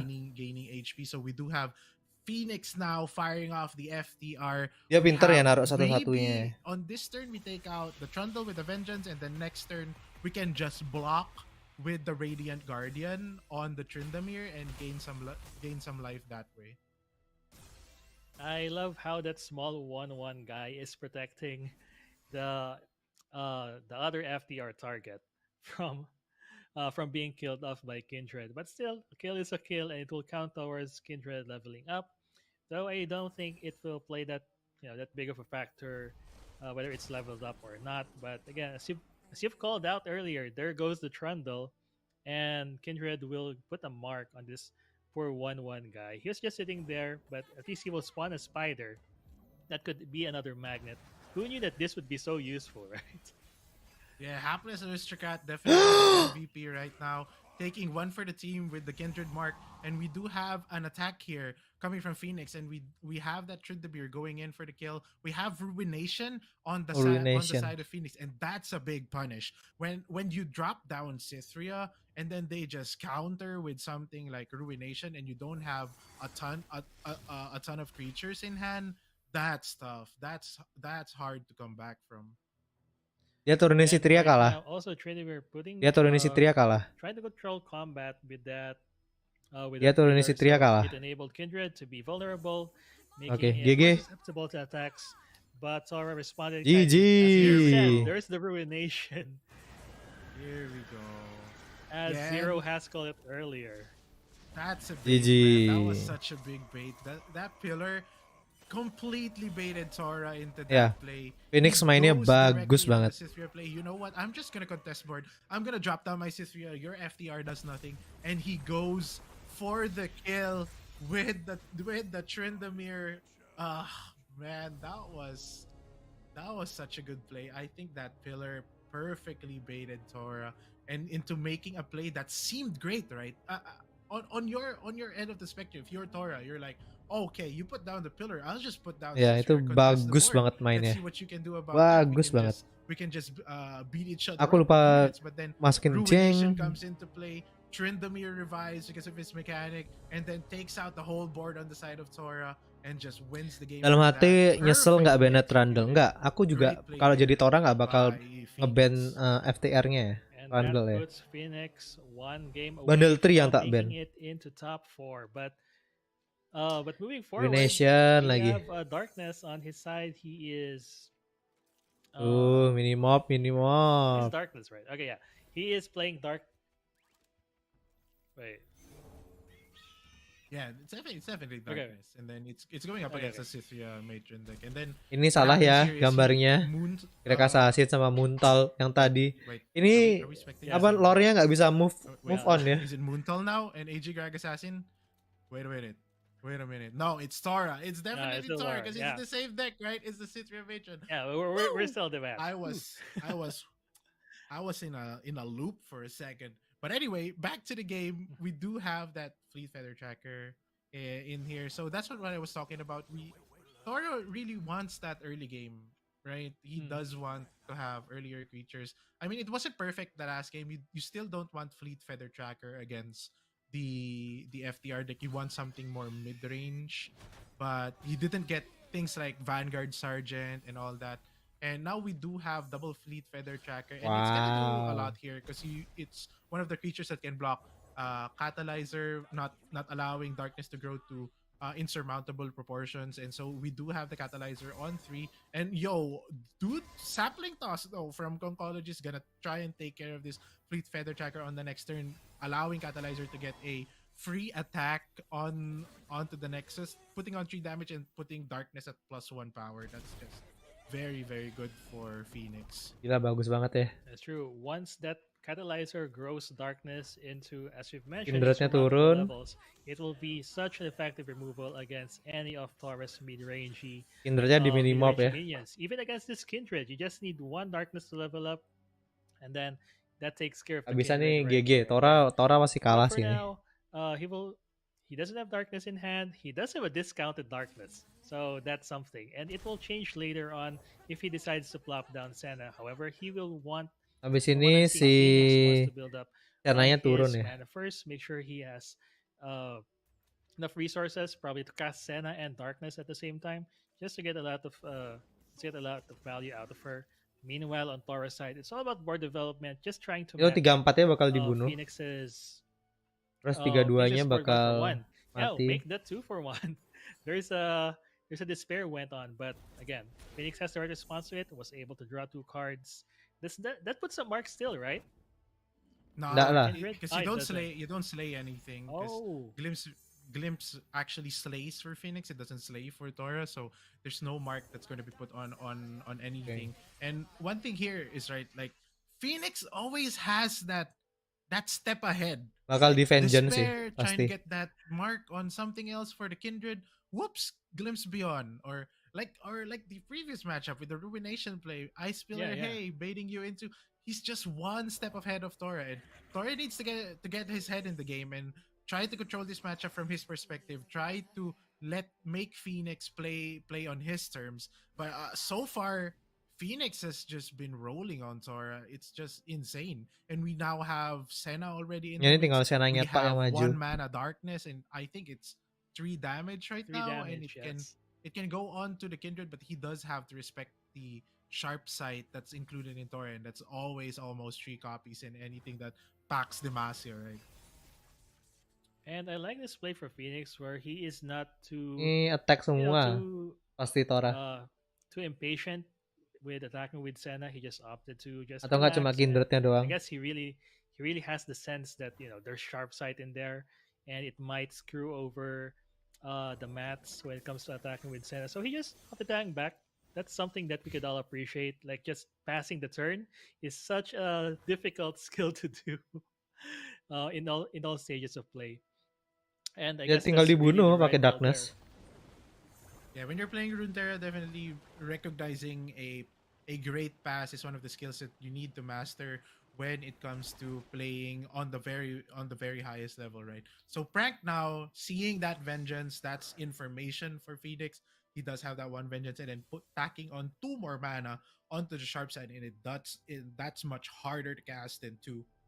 And now we see Kindred now going for the attack. I think a chump block here coming in from the Stilt Maker is a very fair play, and as well as that fast speed 3 damage coming in kan. from the Masih coming from subside. Senna's mechanic, forcing out that sharp side, making him use four of those. So next time he goes for an attack, he can get another darkness from the Senna, and then try to take out the Kindred again by firing off another darkness. And also, we gotta appreciate how oh wow, he spent the mini morph just to take care of Yo. the Kindred once and for all. No trouble, no questions asked. And of course, this darkness will also kill Mati whatever pasti. it's transformed into. Earlier, I would just like to point out how, again, this small 1/1 Octopus Di would have sini saved bisa turun all of ininya. his other minions from getting marked by Kindred, but that won't be Apa necessary namanya? as 5 Phoenix mana? has pulled the trigger on Ya, the Radiant Windform. Guardian. However, Radiant Turun. Guardian will prove to be a very tough minion to kill on the side of Tora. And wow, he's still brave enough to attack with the Senna. Maybe because he has a Ruination in hand. Maybe because he has that fast darkness that would deal at least 3 damage, so he can easily control combat from there. But whatever is happening, it just shows the power of Senna. This champion, when it really gets going, it's so hard to deal with her. It's like infinite removal every turn, right? You get a lot of value from that darkness, especially once you have developed it even just a little bit, and she can even take care of herself. She's like the full package. Di Vengeance sih. Yeah, this Pokestick is a little bit awkward. You know, it takes out the fading icon, but it provides you the option of just blocking into the catalyzer, so it doesn't get the darkness stack. And of course, the Senna is attacking. You know, trying to feel out if there's still a sharp sight in Ya hand. tuh harusnya And fading Radiant iconnya Guardian goes on to ngeblok yang block, but 32 yeah, biar man, nggak dapat fast speed tambahin darkness making stacknya it really hard darkness here ya. Kalau aku sih jadi Tora sih for begitu there's sih. gonna be 3 damage stacked onto it, so it's gonna go down to 4-3, and then Senna can just finish it off. And he's looking, I guess, for more information if Tora does have that extra sharp sight in hand. And Harusnya di Vengeance sih. the fast-paced darkness, just taking care of the Guardian, but like that. But Vengeance finally for Tora, taking care of Senna once and for all. That Guardian is gonna survive. It's still gonna be tough to remove. Senanya turun but, lagi. You know, Phoenix has Oh, enggak. Ruination in hand. It's Eh. just a matter of when he will clutch it. So I guess at this point in the game, Tora is aware that that's an option from Phoenix. So he will have to try to skirt around it. But with 3 cards in hand, he now has limited options on when to pull that trigger.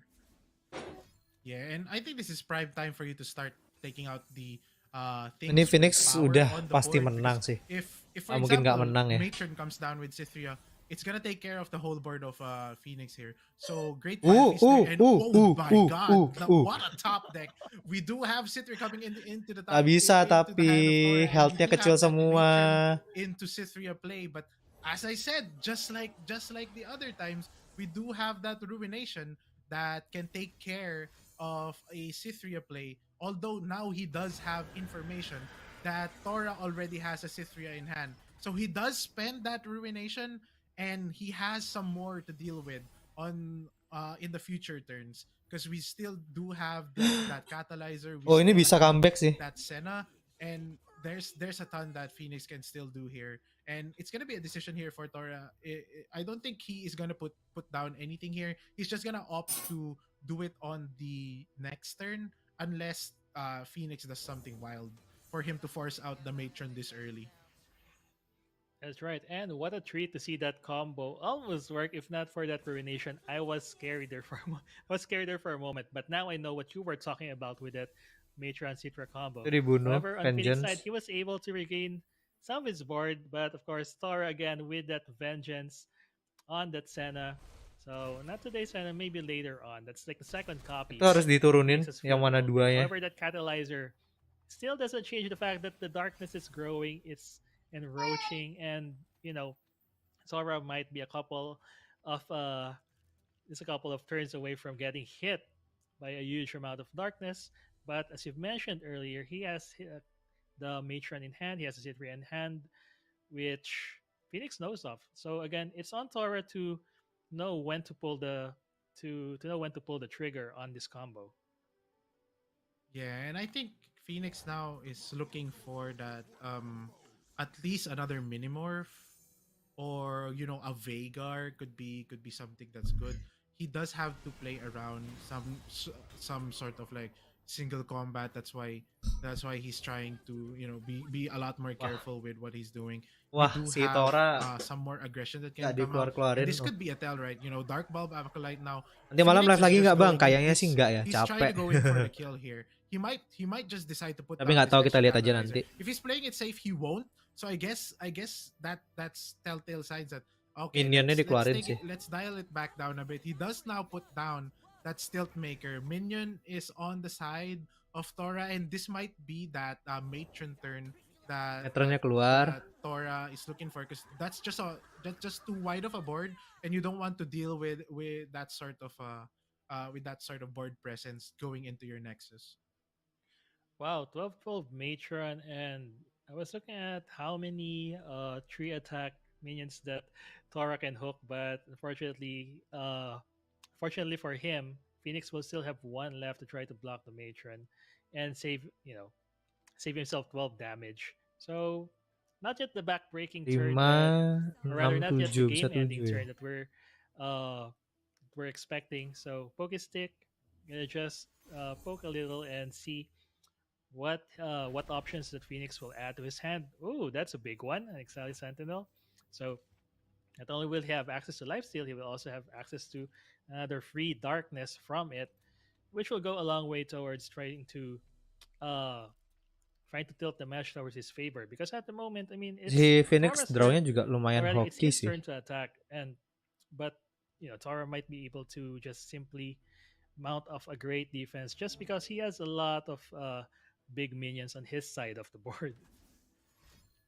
Yeah, at this point, drawing that Ixtali Sentinel, I'm not sure where darkness damage is at, but I think it is pretty high. He can go for something, kill the minion, and then swing in for the attack. And what you can do after this is you can Ixtali Sentinel on the next turn, and it might just be enough to finish off the match with that darkness going into one of your opponent's units and onto the Nexus as well. So I'm assuming Phoenix has calculated the damage here. He's getting at most 8 damage here, since you're gonna be blocking off both the catalyzers. So he is gonna put Tora down to 6. And I think the next turn, of course, Tora is going to try to win, right? With some sort of matron play. Maybe he gets a single combat, and then Ixtali Sentinel comes down. He just pops off the darkness, and I think it's enough to secure that 6 damage left on the Nexus from Tora.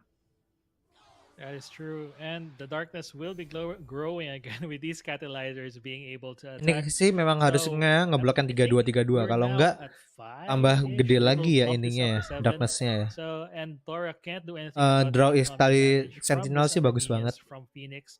So, I'm pretty sure it will play out as you have mentioned earlier, and just just additional attack, because why not, right? 11. You have to pile in as much damage as possible so that Tora will be in reach of darkness. And wow, if it plays out as you said it would, then it's just a quick 2-0 for Phoenix. Yeah, and I wasn't even thinking about that play wherein you put down the you use the return mechanic from the two mana unit. So it's Tali Sentinel now coming down, 0 mana darkness. There's nothing that you can do here. Attack from Tora, desperation attack. Yeah, I mean, it udah. doesn't do Phoenix much menang ya. just because 2-0. the matron is so high in HP. He can take out his own board. Goodbye Tora. So we do have the Mainnya blocks ngaco here. sih. And then we have darkness just finishing off the game. 2-0 for Phoenix. He advances to the semifinals.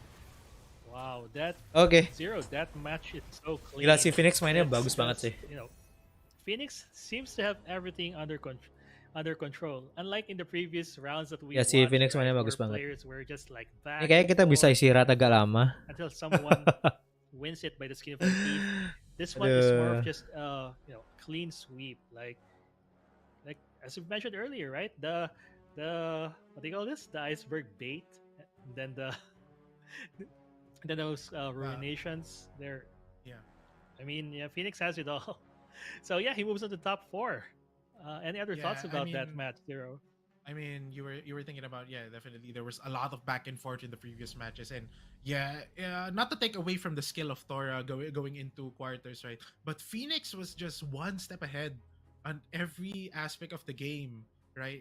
In that sense, like Tora wants to do something, and Phoenix has the exact counter for it. So it's been a pleasure watching that match. It looked to be like a clinic coming out from Phoenix, just showing us how to play this. Pusing gua ketemu Darkness. Darkness itu definitely, I guess, kadang susah dilawan, kadang gampang sih. We're well taught. Favorit menang nggak sih Phoenix, nggak tahu ya. Access to removal to Bandle Tree. Tora just didn't want to deal with that and wanted to deal more with the FTR, since Matron can at least do something about that, match the Kamu stats dekontrol and, ya kayak gitu ya. try Dekontrol ya to memang gitu sih. outmaneuver that matchup in that sort of way, and he was really really close, right? If the Ruination wasn't in hand, it would be coasting from there on when he dropped the Cythria. But like I said, just Phoenix one step ahead. What a great match. Not so much back and forth, but a great match in the sense that it was very very clinical for seeing how Phoenix plays. Yeah, that's very awesome. And again, as you've said earlier, not to take away from Tora, he again has a great finish this season. I mean, 2 seasons ago, he just landed in top 32, but the season after that, last season, he got top 8. Ya karena nggak ada yang lolos This orang time again, Indo. he got top 8. So that's consistency, and it's a great Ruination showing for him kuncinya ya. again. But Phoenix moving to top 4, really great match overall. Yeah, and I think Ini babak berapa? Quarter final. Top 8 ya. Top 8, habis ini top 4 semifinal. Habis itu baru final. Pilot it well, like to the T, like dot your I's, cross your T's and all that. If you can just muster all your playing power and play that deck 100%. It has been said in Worlds, I think post Worlds, where people were like, Darkness is such a good deck if you play it perfect. And it feels like Japan, coming off from the runner-up from Yamato, he also played Darkness. Ya, Yamato really main well. Darkness-nya Maybe bagus banget. It's one of the decks that Japan favors, because it's been doing really well for them, and they're just playing it very very very clean. That's true, and as we've seen in the earlier match, like Darkness played perfectly, really puts the player in control of the match. Like they have an answer to everything, and there's a lot of things going on about it. But enough. Ini Greg Assassin ngelawan. This is Yamato. Oke, right? satu sama ya Greg skornya. Assassin. Wow, wow! Is that Nocturne? Wow. Yo, dude, Nocturne in top 32. I guess Oh, Nightfall is in season for Yamato, and man, this just adds to the repertoire of decks that we've been seeing today. I guess it puts at around what, six, maybe 19 decks now that's been included in this top 32, and that's just a testament to how good this patch was for the game. And we do have Nightfall being piloted here by Yamato. Yeah, good point there. We have the go hard AK on the side of Greg Assassin. It's a little bit earlier in the game. It's 1-1, so this decides who goes to the semis between Greg Assassin and Yamato. But personally, seeing AK Oh, on ini the other side, Yamato. I'm low key. I'm high Wow. key rooting for the Nightfall to take it home, because this deck has been out for a while now, right? And it hasn't been seen in the meta or in Yamato. tournament until much recently, wherein Wow. we had the buff to Nocturne having his second form, his flip form, give vulnerable. Still, we had that buff to Diana, and I think it's gonna be an okay match here for Yamato, considering that uh a lot of Nightfall creatures has fearsome, and Nocturne also gives Nightfall creatures fearsome, and that's something that's not easy to deal with when you are playing AK, since a lot of the power of your creatures floats around the 2 to 1 Tapi drawnya range, Yamato especially jelek without ini. sign-in or without them being flipped. So it's easy for fearsome creatures to get in damage in the earlier stages of the game. So I guess that's what Yamato is looking for here. So the concussive pump was very well warranted, so you don't take 5 damage from the Nocturne coming down this turn. that's true. Yeah, it's a really great point you mentioned earlier about fearsome, or rather about Ken and Ari having problems with fearsome minions. So, and I really was wondering earlier why the concussive palm hit the 2-1 instead of the instead of Nocturne. But as you've explained, it's to dissuade the Nocturne from attacking. So that saves Greg Assassin 5 chunks of health, and not only that, he gets to put a nice Mark of the Storm on the Nocturne, effectively controlling it, or at least dealing damage to it, and Tangannya getting si some Yamato either jelek way. banget sih ini. But other than that, he only has a 1-3-2 to fight off against any potential Sedangkan tangannya si Gerak fearsome Assassin minions bagus. that Yamato will be fielding. However, in Yamato's hand, oh wow, it's he just played it. He just played it straight up. If I remember right, that's one of the crucial minions for the Nightfall, right? You want it to have fearsome as possible, but Yamato just played it outright. Is there an explanation for this?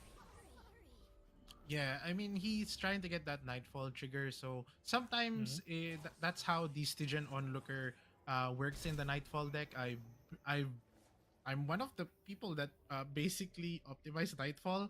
So Wow. one Stygian Onlooker does double duty for you. Since it's 1 mana, it can really activate Nightfall very very efficiently. And if you need the fearsome, you can use it in that form as well. Because Ini bisa attack sometimes you semua have a bunch langsung of sih. Nightfall units in hand, and you need a proper activator. So one thing that you can do is sacrifice one of your Nightfall units, and in that sense, Stygian Onlooker does a very very Atau good enggak job cuma of yang playing both 2121 sides nya of the attack spectrum, semua. being a great Nightfall creature plus being a great Nightfall activator.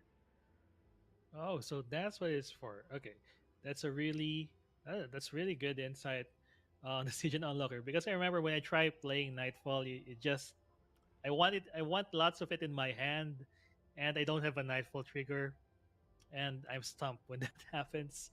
This deck, correct me if I'm wrong, but this deck is a bit more complex than it looks like. I mean, Tangannya I see jelek it as an banget. aggro deck, Banget ini but Yamato seeing jeleknya. how it displayed different kinds of in different times, sometimes it starts out slow, sometimes it starts out fast.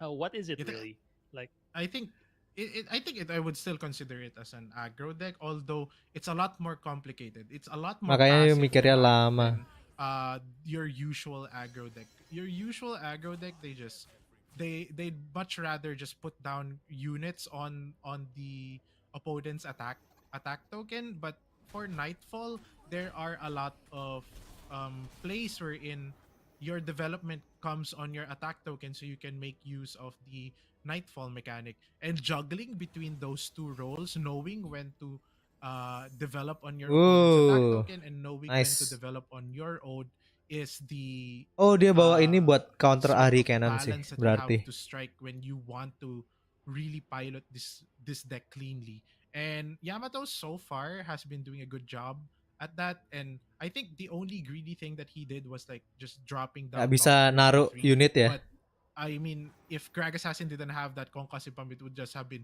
straight up 5 Gerak damage assassin from nggak bisa naruh Lunarish. But unit. it got really punished by that play. So maybe that's the only thing, that's the only impatient thing that he's done. But it's also very fair on him to Itu make 2 mana Greg masih ditaruh Assassin sih. have that Habis itu concussive dia pump keluarin yang 3 and mana. at least just spend it Overwhelm. there and have some sort of way to start pressuring Greg Assassin from that point on. So now we do get the Lunari Shade Stalker. It goes down without elusive, and I think it's really important for this unit in this matchup to have elusive. But I guess Yamato is going to dissuade me from my opinion. I think this having elusive at 2-3 is very, very important. It blocks out the Navori Conspirator. It blocks out the droplet as well. So I would have thought that it would be an Keluarin yang 3 important mana unit, but sih. maybe he goes in trying to take the Nocturne again down, trying to give something vulnerable, or get the Crescent Guardian from going all the way up to 5-3 and Ternyata going from Nocturne yang there dikeluarin. a much more aggressive route than Oke, masuk 9 damage habis what ini. I would do from maybe a little bit more balance by using the Lunari Shade Stalker to block Oke, out masuk the 7 damage. elusive options of the AK deck. That's true. Wow, that's quite an explanation for the Diana. deck, and it just goes to show that you just can't get a Nightfall deck and then get it to work like any other aggro deck. There's a lot of planning involved. There's like decision makings involved, and I do agree about that 2-3 minion not having elusive is kind of sus. I mean, its stat line is great, right? You want it to block as much as possible. But anyway, we have a Diana leveling up here, and he will have all the stats that he needs to try to take out Ari over there. And it seems like Greg Assassin can still protect this Ari with the homecoming. But again, that's one less removal or soft removal in his hand, and one less tool that he will have to contend when when some of Yamato's minions come back earlier. I'm guessing it will target probably a Nocturne or something, because it has the highest attack, or probably save the Ari from being hooked by Diana. But again, that doesn't change his situation right Draw now in Diana Yamato. juga He will GG be sih. taking huge amounts of damage during this attack.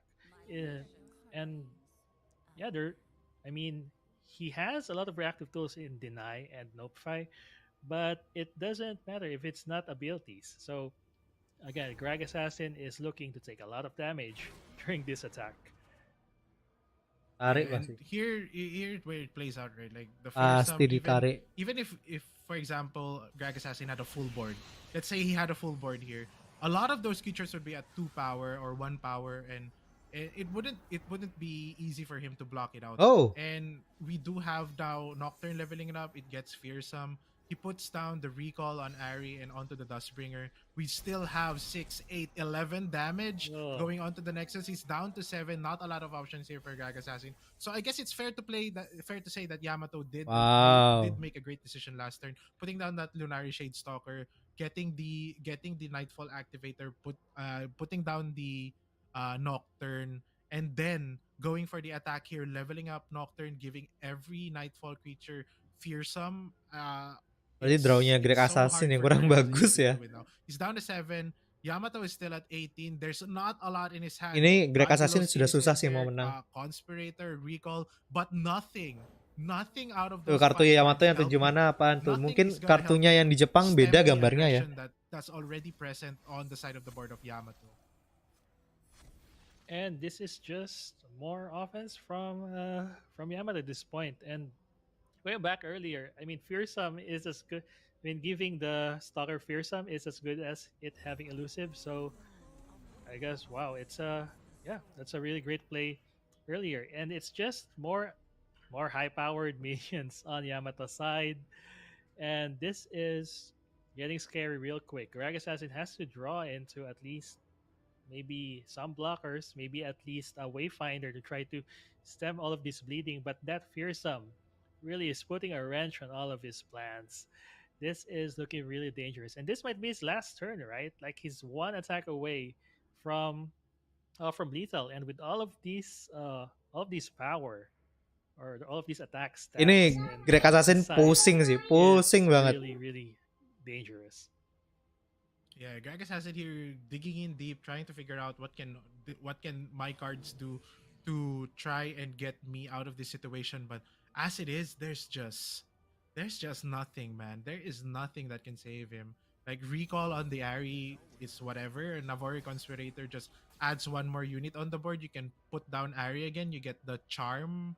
But then what happens here? Yamato can just drop down creatures. The Dust Rider, for example, and then just -1 again on your power. Even if you bounce one of your creatures, you're left with one less creature on the board, putting down vulnerable on what these 3 toughness creatures, these 5 toughness creatures, and you can't take out any of them. So it's a signed seal delivered here for Yamato, and he's all going to the semis. There's no way out of this for Gag Assassin. Okay.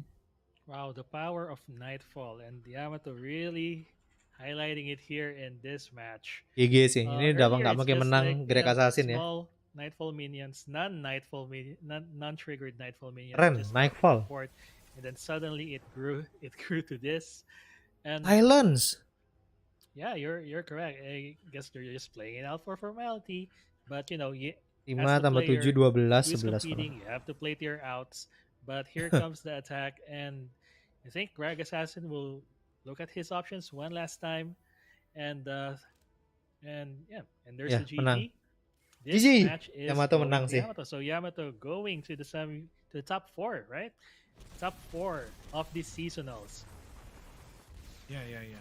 Definitely, Yamato taking it all the GG, way with a GG. unique deck Nightfall going to the top 32. And for me, like I said, right, like the Lunari Shade Stalker, I wanted it to be some sort of a blocker just to be more Itu flexible. But that goes to show the tempo Yamato recognition mainnya of Yamato in that tenang banget matchup, sih. right? Like, Aku kalau dapat kartu saying kayak that gitu by stres dropping loh, the bingung Lunari loh. Shade Stalker, no, I don't need to block. I don't need to block. Nanti coba I Nightfall can use bang. it as a Nightfall Kalau live activator, aku nggak start bisa pushing pakai damage from Nightfall, this point beneran. And that's great. Agro yang paling nggak bisa tak recognition pakai of adalah Tempo, even Nightfall. better than how I recognize that, because I wanted it to be more flexible. He wanted it to be more aggressive, and he was right. Yamato ini yang di final sama Alan kan, betul. In that line, and I mean, I admire how he played that deck, and I admire how he puts Nightfall into the top 32 playoffs. Like, I mean, I think he's maybe the only player that brought Nightfall into the mix. So wow, so that's such a great miracle. I'm not so sure about the matchup tables of Nightfall going into this all the decks that we have in the meta, but it looks like it's looking like a great call right now since he is all the way up to semis. Yes. Nightfall memang bagus banget kalau with kamu that, bisa maininnya. Bagus banget. Okay, so with that, Nightfall showing, and of course Yamato moving on to the top 4. We are gonna go on. We're gonna go on a break, so we will. Moonboy and I will be back later to cast. So just stay tuned, and yeah, more great matches coming up after this. Kita istirahat dulu. Here comes a new challenger. Baby, don't fail me now. Duty calls, Rumble. You can take your duty and shove it up a tailpipe.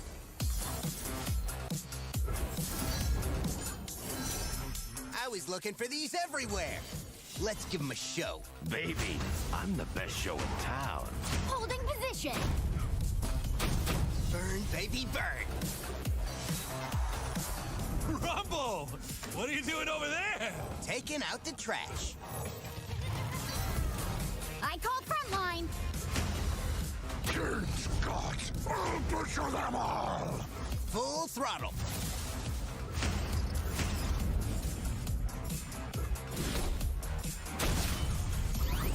Hit that red line. Affirmative. We're getting hot, hot, hot.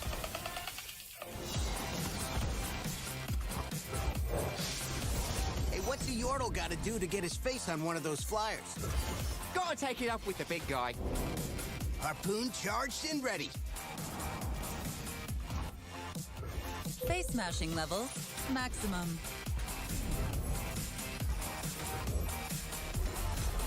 Rockets primed. Ready to blow.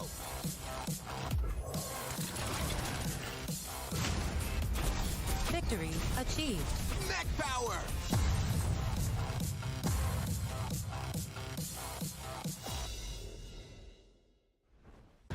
I possess the secrets of Kinku.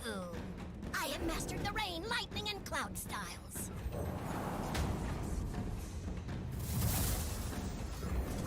Firepower solves everything! Your technique lacks technique. I am a student of impeccable breath. Wind, that which has no form. Strikes from angles unexpected. Hiya! Hiya! This is Tempest.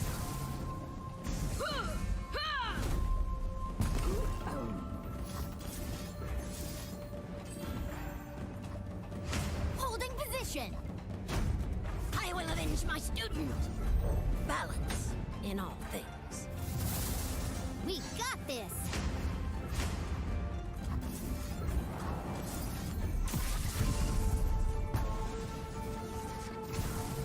Extra hands never hurt.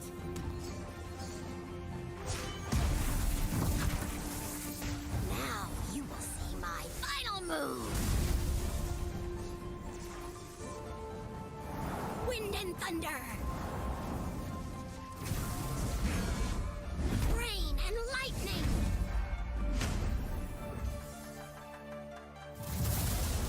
Hiya! Hiya!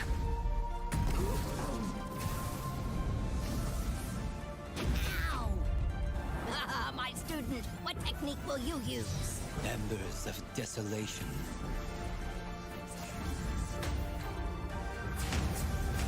This is Tempest! I serve the Kinku. They could not hope to win.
Let's go. Kita bacain dulu. Isnan Sururi, sistem gugurnya gimana bang? Sistem gugurnya ya gugur. Kalau udah kalah ya sudah, nggak bisa tanding lagi ya. Karena cuma single round. Terus Ngono Septo Yusa ini kalau juara 1 lawan dari wilayah lain ya kok? Enggak. Kalau juara 1 ya juara 1. Nanti world baru. Tiap region diambil-ambil yang top-topnya. Nanti ada poinnya, menang seasonal poin, juara segini ada poin, ini ada poin gitu ya. Gitu. Yang season kemarin aku top 95 ya atau 94 aku lupa. And before we go to our top 4, right? Back with me is here. Is with Moonboy. Hello Moonboy, welcome back. Oke. Semifinalnya Japan, Korea sama Vietnam. It's good to be back. So finally we are here, we are down to the final 4 contestants in this competition. As you guys can see on the bracket right here, 2 from Japan, 1 from Korea, and 1 from Vietnam. So it's gonna be tight coming in. We got Quad Noobs going up Phoenix and Mawel going up against Yamato. Mawel lawan Yamato and Phoenix in their respective game just now, but moving straight today later on we are going to be screening to you guys the Quad Noobs versus Phoenix. Oke, berarti yang dikasih lihat Phoenix ya. Kemungkinan besar malah Phoenix lawan Yamato di final. Itu kayaknya sih yang paling oke ya. Phoenix mainnya bagus banget soalnya. Yamato ya kita tahu sendiri Yamato jago lah ya. Belum final belum, baru semifinal ya. Finalnya jam 7 harusnya. It's kind of like in a little bit of a control kind of matchup. So it's all down to Quad Noobs. How is he going to be dealing with Phoenix? All the way from Vietnam, Quad Noobs with the seeding of number 27 with a 250 LP clocking in 495 games. That's kind of a lot of games, right? But what's most important is what is he going to be bringing onto the table for this tournament. It's going to be the top 4, both of them are going to be getting a huge sum of money, but they are trying to find the way to that $10,000 and call themselves the champion of the season. That is true. And guys, itu pantheon yang pengen kalian lihat ya. Finally, we are seeing a pantheon tarik, Scout sama Aksan Sivir. Kemungkinan sih yang bakal di ban. And what's this? MF Scouts. We love them because they can seemingly win from nowhere. Aksan Sivir atau Scout. Scout bisa nggak di ban sih? This is the action. Mungkin bisa Pantheon ya, Pantheon. Semi-aggressive-ish lineup from Quad Noobs, and it's just important to note that ya, both Pantheon players tarik ya. have finished their previous matches 2-0 each. So it just goes to show the power of their lineups.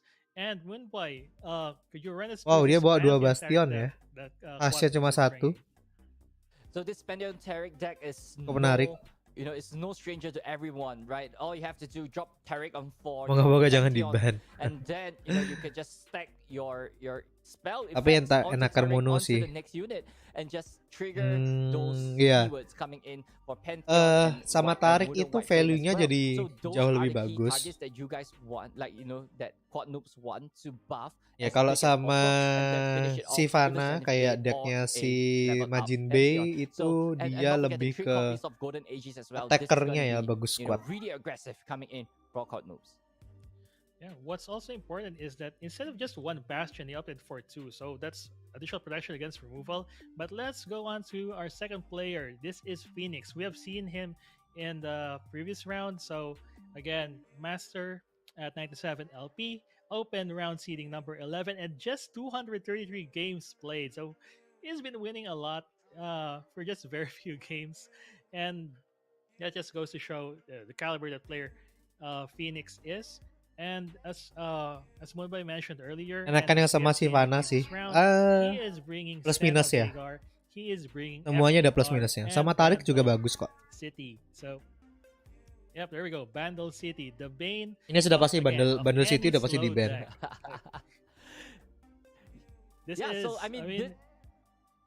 Phoenix go is ahead, running sorry. in a really controlling matchup in a sense, right? So knowing like at this point in time, Quad Noob is running triple Demacia. So it all comes down to how Phoenix would be able to control his Cuma opponent because right here as a Pantheon Tarik sih Demacia bisa menang lawan style kind of like deck, right? FTR sama You Darkness as ya. long as your board is Karena controlled, mid you don't really range. have much units on board, and this doesn't really matter how many times can you attack because there's nothing left for you to attack. So that is what Phoenix is gonna be thriving and trying to move towards to. But I think right here his weakest deck probably gonna be that Bento tree deck right over here, as we are seeing right here. Is it a better? Yes, it is a Banner Tree deck. Is where it's running Poppy Cannon and Fist as they were trying to swarm the bot a little with Yodo Captain as well, so to give a little bit of a buff.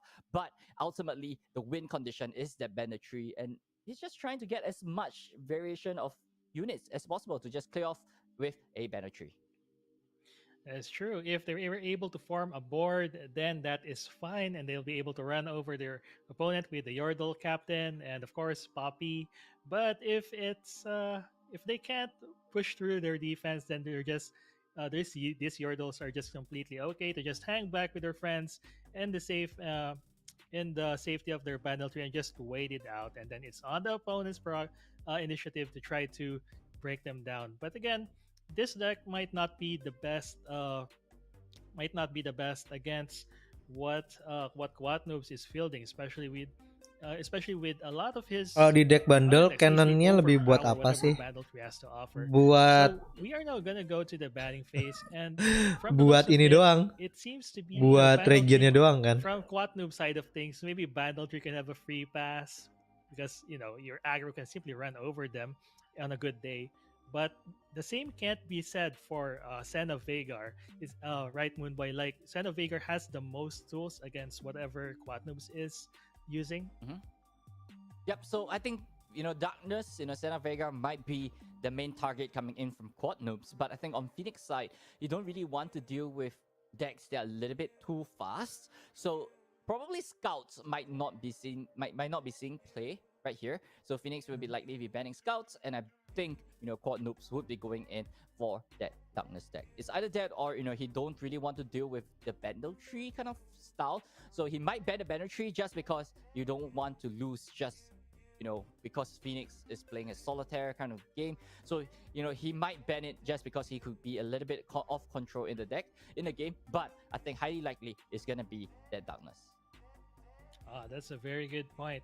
On the side of Yang Phoenix, kalau hitung I do- 10 itu menang ya. Yes. What I'm thinking is that Betul. maybe Betul he thinks that sekali. severe action might be a little bit too resistant to removal spells. Jadi ya So gunanya that's buat itu doang. Probably a good ban target. Early But then unit again, you sama make a great argument for Ionianya Scouts. yang Sometimes diambil. Scouts just win outright. Itu by kan just semuanya playing double whatever's regen in ya. their Jadi hand, right? ya For itu sih yang everyone, diambil. anything defense. Yeah, so like as a control deck, Phoenix is like playing a little bit slower, and he has the capability to clear. But the thing is that he needs a little bit of time so that he could reach the mana that's available for him to cast those removal spells. So Scouts might be a little bit too fast for Phoenix to be handled. So likely Scouts might be banned. But as what you said, right, Silver Akshan might be also a potential ban as well. So as you don't really want to deal with a combo win, right? Like out of nowhere, a Sivir gets a overwhelm double strike or something like that, and then you just die. Like that is not what you really want. That's true. And while we're making great points for both of these aggro decks, I do feel a little bit bad for the Pantheon Taric that we haven't mentioned before. Like this deck has been a workhorse all season for Magic Misadventures, right? Like they've been staples already in the ladder. There have been a lot of variants, and the one that Quatnoobs is using is the tried and tested. Enggak juga sih kalau sekarang itu ada yang 2 mana. I don't know, maybe I should Ionia ya. Ionia sama ini sih. I like how he's fielding the yang 2-3 itu kayak version, mana ya. in my opinion. And with that, speaking of which, we're opening the match with this versus what I think would be the FDR. FDR deck versus Darkness. It's FTR. Yep. So it's gonna be Pantheon Taric going up against FTR. Phoenix at this point in time, he don't really have much heat. There's not much ramp. There's no FTR. Oke, ini Pantheon Taric ya. Big Ruination might Lawan be FTR. something that he's looking for to close off the game when closing at turn number 9 if Quad Noob's few is too much to be handled. That's true, and I do feel bad for the goat that just got frozen now. He just wants a gem. He just wants to produce a gem, but apparently that Oh my god, itu dikasih.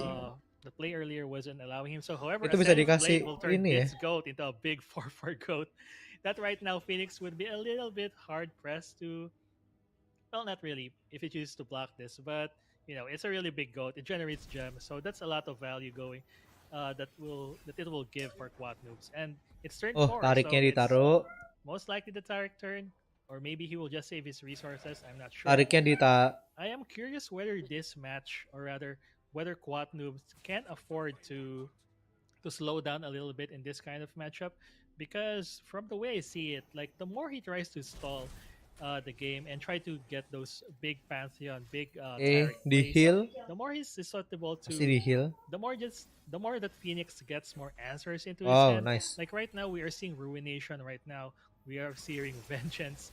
So it's just Vengeance itu very Tarik udah dangerous pasti overall. turun pasti I di think, Vengeance. Moonboy, one saving grace of this build of Quad Noobs that we've seen earlier is that he's fielding 2 Bastion. Harusnya satu mana And with tuh enough diturunin. card Oh where he might enggak. be able Wow. to reach a point where he has one of it in hand, and that I think that would be clutch, or that would be crucial in one of the later turns. Don't you agree? Yep, that is true, right? Like those Bastion is gonna be clutch, especially coming into a matchup where your opponent is playing a lot of control. But right here, Vengeance-nya keluar. Tariq is immediately coming down. No questions asked. Phoenix is gonna be removed it right there and then, because there's only 3 mana open. Bastion is not on the table. Remove the champion because before the champion goes out of hand. But that gold right over there is gonna be a big problem coming in for Phoenix, because at this point in time, Phoenix has no way to clear the gold, and Ya, it's pasti dikasih constantly itu sih. generating resource so that Saga Seeker right there could constantly get its stack, its Ini loh kenapa kok grow Pantheon nggak terlalu sering dipakai, karena kurang konsisten ya. He got healing, he got he still have units on turn number 8 as well. He's comfortable, but how long can he sustain this aggression coming in from Quad Noobs? This goat is going the distance. I thought it will meet an early demise Wow. in the earlier parts of the round, but right now it is fighting. It's a 6/4 behemoth. Tapi memang lawan deck control kuat sih. That's remaining in Quad Noobs. Karena deck mid range kan ya. We've only seen one of them so far, and it easily got killed. But that doesn't change the fact that Quad Noobs right now is on the commanding lead. This avalanche will just push the goat back into 1 health, probably within the range of one of his ping spells. So that's something. Entah kenapa dari tadi lihat tour card Vengeance this pas di is Mulligan a atau Gaia sering dapet. Oh, wow. Instead of Phoenix goes for the first big play with a 3 damage to everyone. Is that a 3 damage to everyone? Gak bisa. Yeah, so I think this is a good start coming in from Phoenix, right? Clearing the board. Pantheonnya turun. And right here, looking at Quad Noob Sam, there's not much way that he could, defend himself against this 8/8 creature in his face. So, and he really have to try to remove it at the same time, because right here, Quad Noob's hand is just stuck with spells, and that is the problem when you're running, Pantheon Tariq, when you got so much spells in your hand and you just clump it up. Ya tadi harusnya di heal ya. Ini Pantheonnya turun sih. With this hand, there's nothing that he could do, but at least he could just play the Pantheon as a blocker, and that is not where he wanna be. One option he could probably have done earlier was heal one of his minions, his Saga Seeker to like 5 health, but apparently, he chose to heal the goat and both got wiped. But anyway, he still has a level up Pantheon, so that's wow. Punya scout ya, punya scout. All of the buffing that he has done for the previous rounds. Punya scout. That's a 6/4 Pantheon, has Overwhelm, has Challenge, also has Scout, which is very important. Fearsome not gonna play that much of a role, but we can't deny that it's like one of those game-winning Pantheons when left unchecked. However, Phoenix, of course, in true Phoenix fashion, just as we've seen in the earlier rounds, seems to have all the answers that he has in hand. But again, it's up to Quad Noobs to try to stagger his offense so that to lure Quad Noobs sudah misplay ya. All of these mainnya makin ngawur. So right now, Pantheon going to an early grave, and Ngawur like mainnya. that, Kalah. it seems Kita like pasti Phoenix kalah is on its 4-6. way to it's like Mainnya 1 or 2 attacks away ngawur. from winning. Yeah, exactly, right? Quad noobs literally bricked at this point in time. But that attack coming in from with that Pantheon is really, really questionable, right? Like, why would you attack with the Pantheon like that? Yeah. Because right here, right? Betul. Kenapa kok dia Phoenix could nge-tag just, sama heal Pantheon back, kayak gitu? eat the stairs, or even, he could just play slow. Because at this point in time, he's just so comfortable. Udah berapa match? Right? Baru match Knowing that pertama. quad noobs don't really have much answers. All that Phoenix need to know. I got a time, I got a space, and Misplay. Gara-gara tadi dia misplay sebelumnya, langsung kacau dia mainnya. Be touching your nexus, you're as good as dead. So Phoenix could just top deck a through the rush the next turn. That is also a possible win con coming in from Phoenix. So it all comes down to this one. How could Quad Noobs play out of it? Right? He lost one of his best champion, or two of his best champion, and he's really running behind in this race. Oke. Ya kalau draw Pantheon lagi baru. At this rate, Phoenix won't need any of those big FTR units to take over the game. He's more than content to just have this big minion try to end it. However, Concerted Strike. Sayang banget naganya nggak keluar juga. Naga mana 3 itu. And I think this swings the game back Wounded to Quantum's favor in Wing, the sense that Phoenix kalau nggak doesn't salah have namanya ya. any huge threat after this. He does have the Ruination, but that's not a threat. It's more Pantheon. reset and Wow. Pantheon of his own. This goes a long way into trying to mount another offense on Phoenix. So, but he's gonna hide for the meantime. Get that Saga Seeker a lot of attention by giving it the overwhelm and of course the buff, and that prompted an Ice Veil Archer response from. Tapi bisa di Ruination abis ini. Here comes the back-breaking Pantheon. Kecuali dapat spell shield. Dapat spell shield. Nah, kalau kayak gini baru dia bisa nyerang terus nih. Wow, I think the key word right over here is that is Spell shield. missing is spell shoe, right? Because as of right now, that Pantheon don't have spell shoe. And that being said, that ini punya spell shield ya. be able to remove that Pantheon away from the board. Menang. Phoenix is still okay with this arrangement because right here, a big Ruination would be able to just destroy the Pantheon, but instead, he goes for the satu-satunya blind tarik. green. And I think it's all calculated at this point in time. He's gonna survive. He knows that he's gonna survive, and he's gonna be dragging the game out just a little bit more. But here comes a sharp side coming in, and that is lethal damage. Yeah, lethal. But Phoenix Menang have ini. that Catalyst as well, so he will be able to heal 3 more damage off his Nexus, and he's still alive as of right now. So it's still okay, right? I don't know. I think the Blighter Raven is gonna kill him. This is gonna be close. Harus dikasih pel casket. I mean, maybe he could have pulled off the Ruination a little bit earlier. He's holding it. Udah misplay masih menang loh. Cost him, like holding it in hand might have cost him. In that ravine, no, you're correct. Udah misplay masih menang loh ya. Oh no, Phoenix. There we have, ladies and gents, Quad Noobs taking home game number 1 against Phoenix, just because Phoenix didn't. Padahal Quad Noob udah misplay banget loh. Right? That was a little bit of a gila sih. Aku bilang draw Pantheon, beneran draw Pantheon ya. Dan dapatnya dapatnya spell shield. Itu di Ruination. Tadi maunya di Ruination sama dia. That is true. I mean ya memang hoki, memang hoki. Buffs that probably probably should have waited a little bit on the decision making whether or not to pull on that Ruination. However, I think I would still like to believe that Phoenix played to the best. Ya benar, random keywordnya juga bagus. Decision making. He might have. Yeah, you're correct. Like he probably was thinking maybe in case of a back-to-back threat, if I survive this, he'll be like in great control. But that's what's done is done, and what's important now is that he can gather himself so that he will be able to fight back against Quad Noobs. And we are seeing now in game 2. So Quad Noobs is just left with one of the premier aggro deck in this format, which is Scouts. And I think Watchernya turun, Sentry-nya turun. Against this deck compared to nggak bisa attack.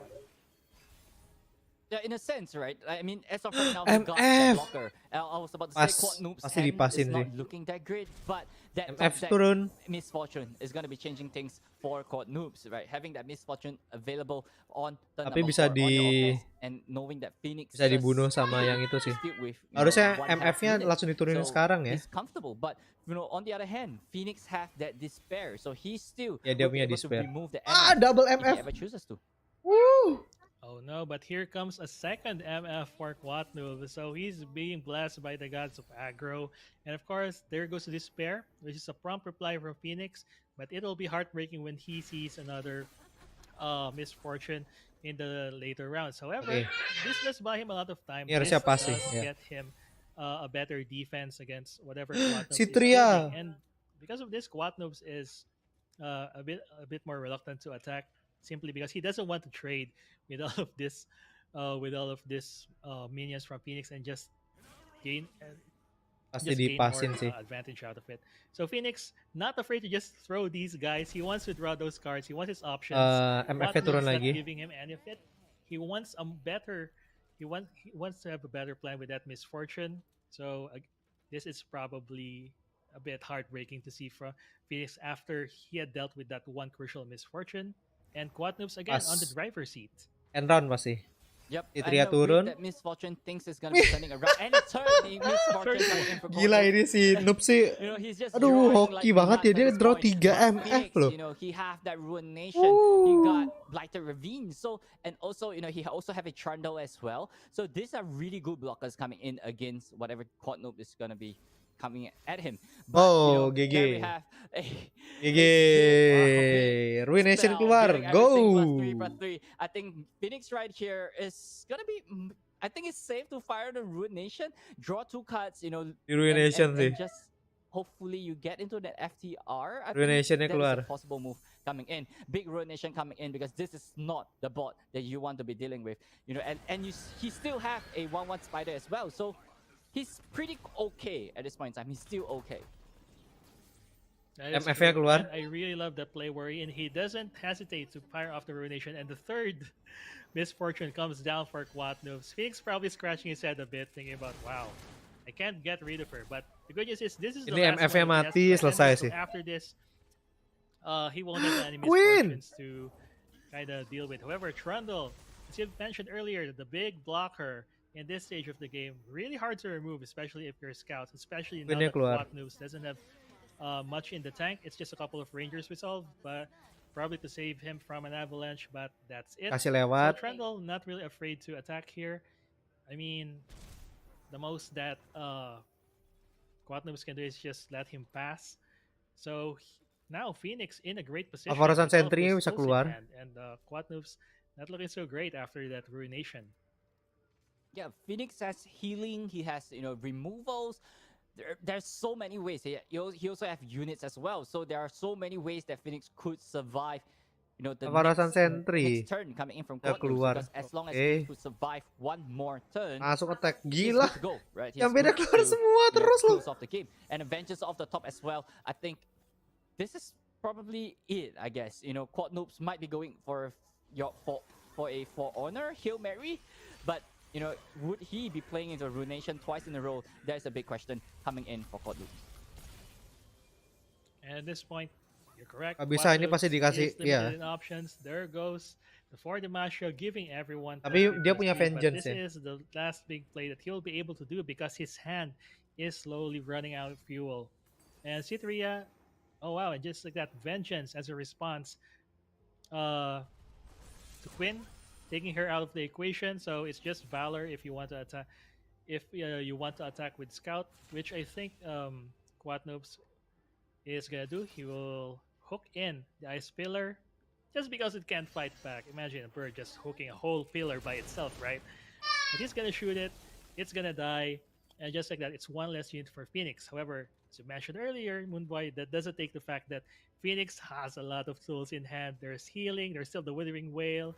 There's still the Avalanche, and MF-nya mati dong. Wow, but the way I'm looking at it now, it's still dangerous. It's still dangerous. He will still be at dangerous life total after this attack. Yeah, it's looking kind of dangerous for Phoenix. He's just treading on the on very thin ice right here. But I think this is Tapi his harus best opportunity to dikasih itu remove ya. that MF off the slot. But here comes a big Ranger's Resolve coming in as well, and I believe that MF is not gonna be removed by an Avalanche this turn, and Phoenix have to think really hard again. But Blighted Ravine right here is immediately gonna be removing the MF and the Valor upon the turn ending as well. So Phoenix have to try to dig as hard as possible for his feel the rush. If not, he's really behind time, as there might not even be enough time. Keluarin burung kecil dulu. Yes. Oh no, he needs. Yeah, you're right. Phoenix really needs to bring out a big threat of his own. These Tavern Keepers ain't gonna cut it, especially with Quatnoob slowly filling his hand back. There's another Quinn, and of course that C3 has been sitting for a while now. And with six resources for Phoenix, it's safe to put. Gak bisa. Kalau main itu memang harus kayak gini. Without the fear of ruination, but there's Avalanche instead. And this would prompt probably a Ranger's Resolve just to save that one Ranger Resolve 3/2 minion right there. I mean, the Eagle can die for all we care, right? He's not gonna hook anything anytime soon because of this Avalanche. But again, Quatnoobs needs as many minions on his field as possible if he wants to push this damage. Because right now, after this, the weakness of the Skak that will show is that they don't have reach. Mirip Bayu Skak. Everything they have to do has to be centered on combat and scouting. So once Phoenix survives this, it will be a tough uphill battle for Quatnoobs. Right, and I actually really like this pass coming in from Quatnoobs, right? Because letting the Avalanche go. Oh my god! Coming in for Quatnoobs, but he have to be really careful because upcoming there might be bigger spells coming in. Withering Will, Vow Feast, like these are really scary cards that he don't really want to see. And here we have a Ranger's Resolve, and that is what he's holding it for, so that he have an additional Valor for this attack as well. The great news is that Phoenix is still has cards in hand. However, that takes the Withering Whale out of the equation. So I guess for this turn, just to stem the tide of Quatnoob's offense, he will just be more content with throwing all of those spiders into the pathway. Harus all in memang. Throwing cards off them. Just Main throwing scout harus all everything in, actually, just to stem the tide. But this is just a scout attack, so he still has one more attack remaining. And Ini bisa menang loh sure Quatnoobs. if he will have enough HP to survive the next attack, considering that there is the 3/4 minion and the Citria still on board. Oh my god, drawnya bagus. Tapi dia nggak punya blocker kalau dia pakai itu. Kali dia harus nge-heal. The other still goes through, and I think that they have more than enough stats for lethal. Tetap menang sih. Correctly, Moonboy. No, I don't think Quatnoobs have lethal as of right now, because right here Phoenix have a total of 6 points of healing with the Catalyst as well, and plus the Innkeeper. So he could still block this one right and survive this attack coming in from Quatnoobs. And even that Innkeeper is masuk 8 damage. Citria, he's still gonna be taking next roundnya Citria mati sih. He still have 4 health left, and it's all down to that final draw. Dia bisa heal. Find himself that FDR. If not, he's just losing away. And despite nearly running out of gas, oh no! Oh my god! That landmark a little bit too Bawa. late. That's the one that produces those Bisa bawa gituan. these big powerful champions, right? But for now, Avalanche just to kill C3, just to try to stem down the tide of offense. And Quatnoobs also on his last legs, he just has one card in hand. It's just that 2/1 Eagle, and Howling Abyss is the last. Howling Abyss loh. Quatnoobs, that Phoenix will do. Try to bring this game back, and hopefully it gives him a big out to stabilize. And attack dulu. FTR. Still alive for attack Phoenix. dulu. Attack dulu. Still alive for Phoenix right over here. This strike is likely going to be closing the game for Quatnoobs, but Phoenix still have about 8 points of healing. He got that Withering Will. He got the Cataclysm as well. Right? Oh so my god. This way he is able to defend himself against this strike. So he's still alive at this point in time. So Phoenix is not out of the game yet. And with that top draw of the Feel the Rush, Phoenix got this one in the bag. Oh wow, he is gonna turn it around when his turn comes up. And Gak bisa. Ini benar kayak begini sih harusnya. in the way that things will be going.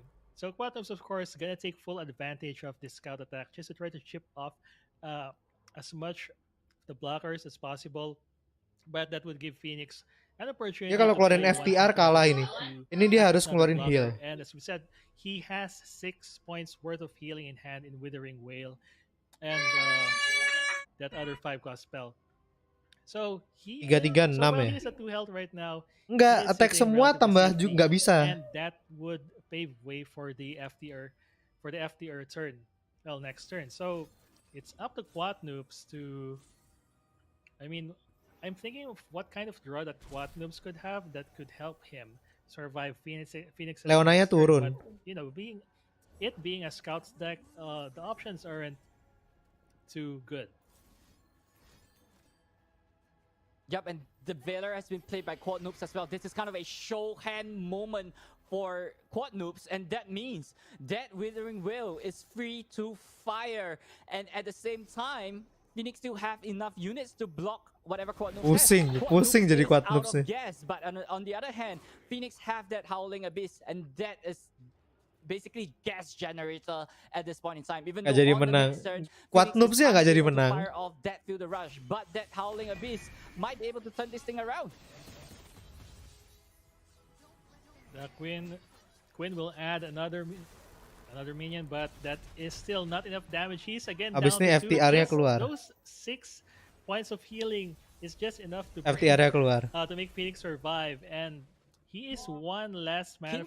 He has one less mana for. Oh, yeah, he has one less mana from FTR. Yeah.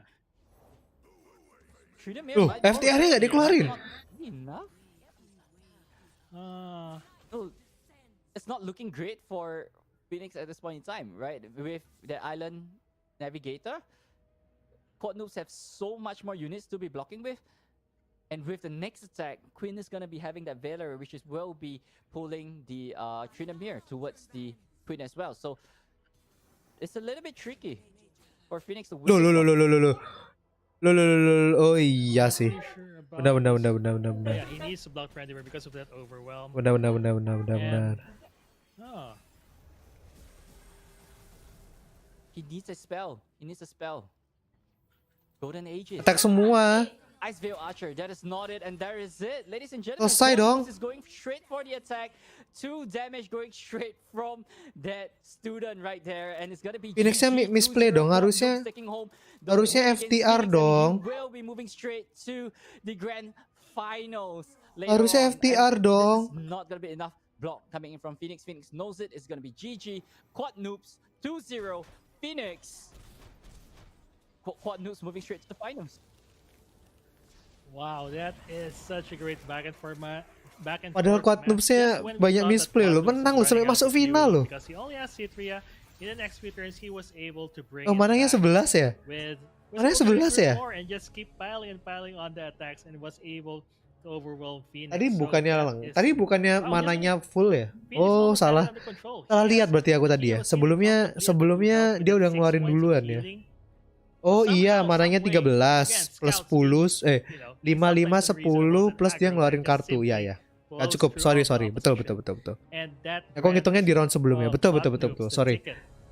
Sebelumnya dia baru lengkap kan 13, tapi dia keluarin Diana 2, berarti sisa 11. Dia heal. Ya, bener. 3MF, he drew into the right Queen. Ya. Island Navigator that got himself that sparring student, and Benar. Faktor udah dari tadi streamnya ya. So, but at the same time, being a aggro deck to gila sih Nguyen ngeri hoki daripada gameplay. Ya mananya 11, aku salah ngitung. Sebelumnya dia 13, dia keluarin Diana, heal. Jadi sisa 1, 10 tambah 1, 11. Sorry, aku masih ingatnya di round sebelumnya. Di Discord ada mabar gak? Nggak tahu aku. Aku kaget bahwa link habis dong, aku juga kaget ya. Oh iya, Ska goes to final. Semoga Yamato menang ya. Aggro deck versus, well, I know what Yamato is fielding, but I do saw the Nocturne. Oke-nya nggak ngotak sih asli itu tadi. Phoenix udah bagus banget padahal mainnya ya. I just expected some really back and forth in terms of damage. And then, but I mean, when it comes to the ban phase, Bayangin it will ya. also play a really important part. Bayangin ya. 3 MF keluar. For example, for Nightfall 2 decks, Queen like, what keluar. are they scared of in Quatnus' lineup, right? Which Itu bener-bener deck hokinya has to be bagus prioritized banget over sih the si others. itu. So it will all come down later as Karena kalau misalkan as you dia end the nggak ada Zero Game MF Cast Grand nggak bisa Finals, menang. and I'll be watching it. I'm really excited to see the rest of Yamato's lineup. So with that, I'll be taking a break, and of course, right, we will give you the best pair upcoming for the grand finals. It will be Moon Boy and Zero Infinity, and I'll be very excited to watch alongside you guys and see who will be crowned. Suka deg-degan dalam gacha di Aram. For the season. So stay tuned, guys. We will be right back. Thank you banget buat Will Noise baru aja subscribe. Thank you banget. I'll see all this world has to offer. The hunt eternal. Captivating. Thank you banget buat Anggarawa baru aja subscribe. Thank you. Care that the hunt does not consume you, Ari. The others seem Oke, nanti kita lanjut lagi ya. Kita istirahat dulu. Habis ini kita langsung ke final ya. Habis ini terakhir ya. Kalau diambil Kindred bakal menang nggak sih? Enggak, unitnya kurang ya. Nggak tahu juga sih. Ya udah, oke. Dia mau nge-push damage. Itu dia tuh nge-treat little pakai Tryndamere. Kalau nggak bisa little. Oke. Kita lanjut lagi nanti, kita istirahat dulu, oke. Sampai ketemu di final. But not to hide. Like a storm, I bring change. My search is over. Now I hunt. The world's heart beats with mine.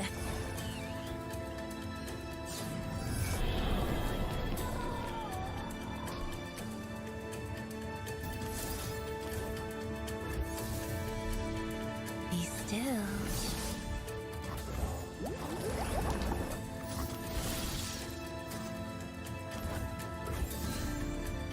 Start running.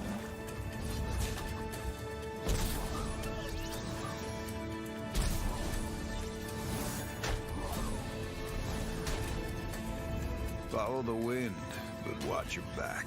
Right. Hasagi. Victory at any cost! No more running. Hello, my prey.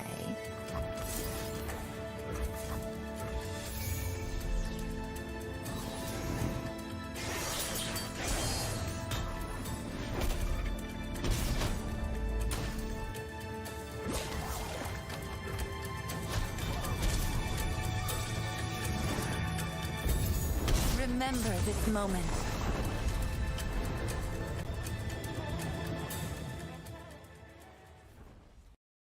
By my spear, the gods will no war. Today we say enough.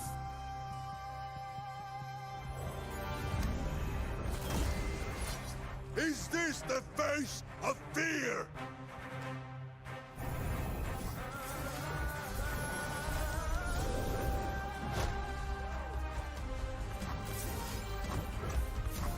We fall as light upon darkness. Bleed, we must! Onwards! Lock shields!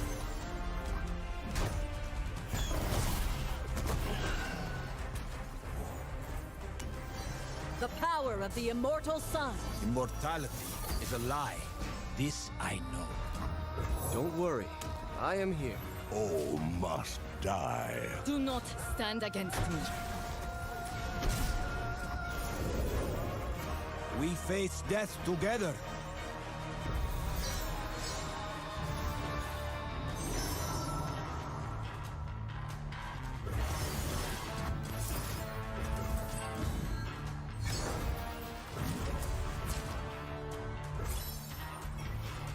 To protect all.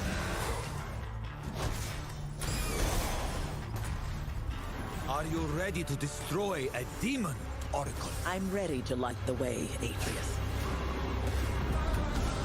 I will make the gods remember this day!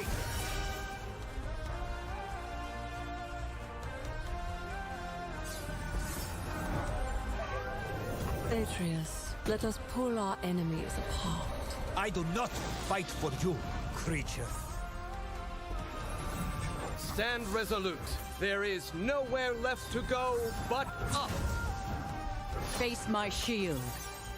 Each life a rare jewel. Worth fighting for, worth dying for. We will shake the heavens with our victory!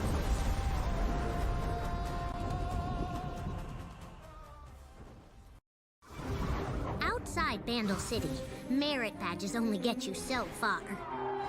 Underwater basket weaving? Not so practical after all.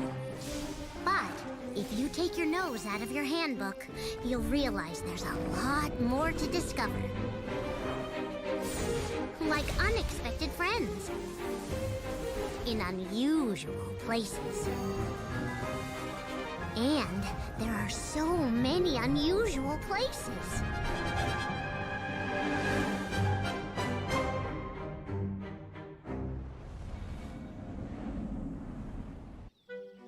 Bandle Scouts are taught that if you're not ready for everything, you're not ready for anything.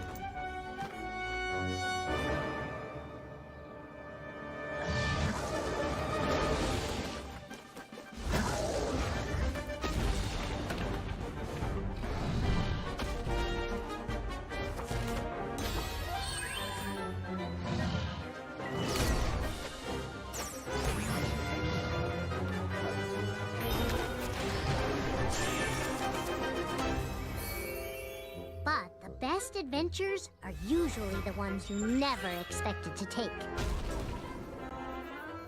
So, I think it's okay to not have all the answers. You just need the courage to keep looking.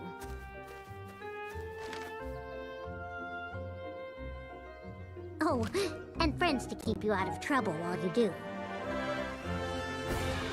I can't wait to see where the next journey leads.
Greetings, everybody, and welcome back. We're all the way at the apex of the competition.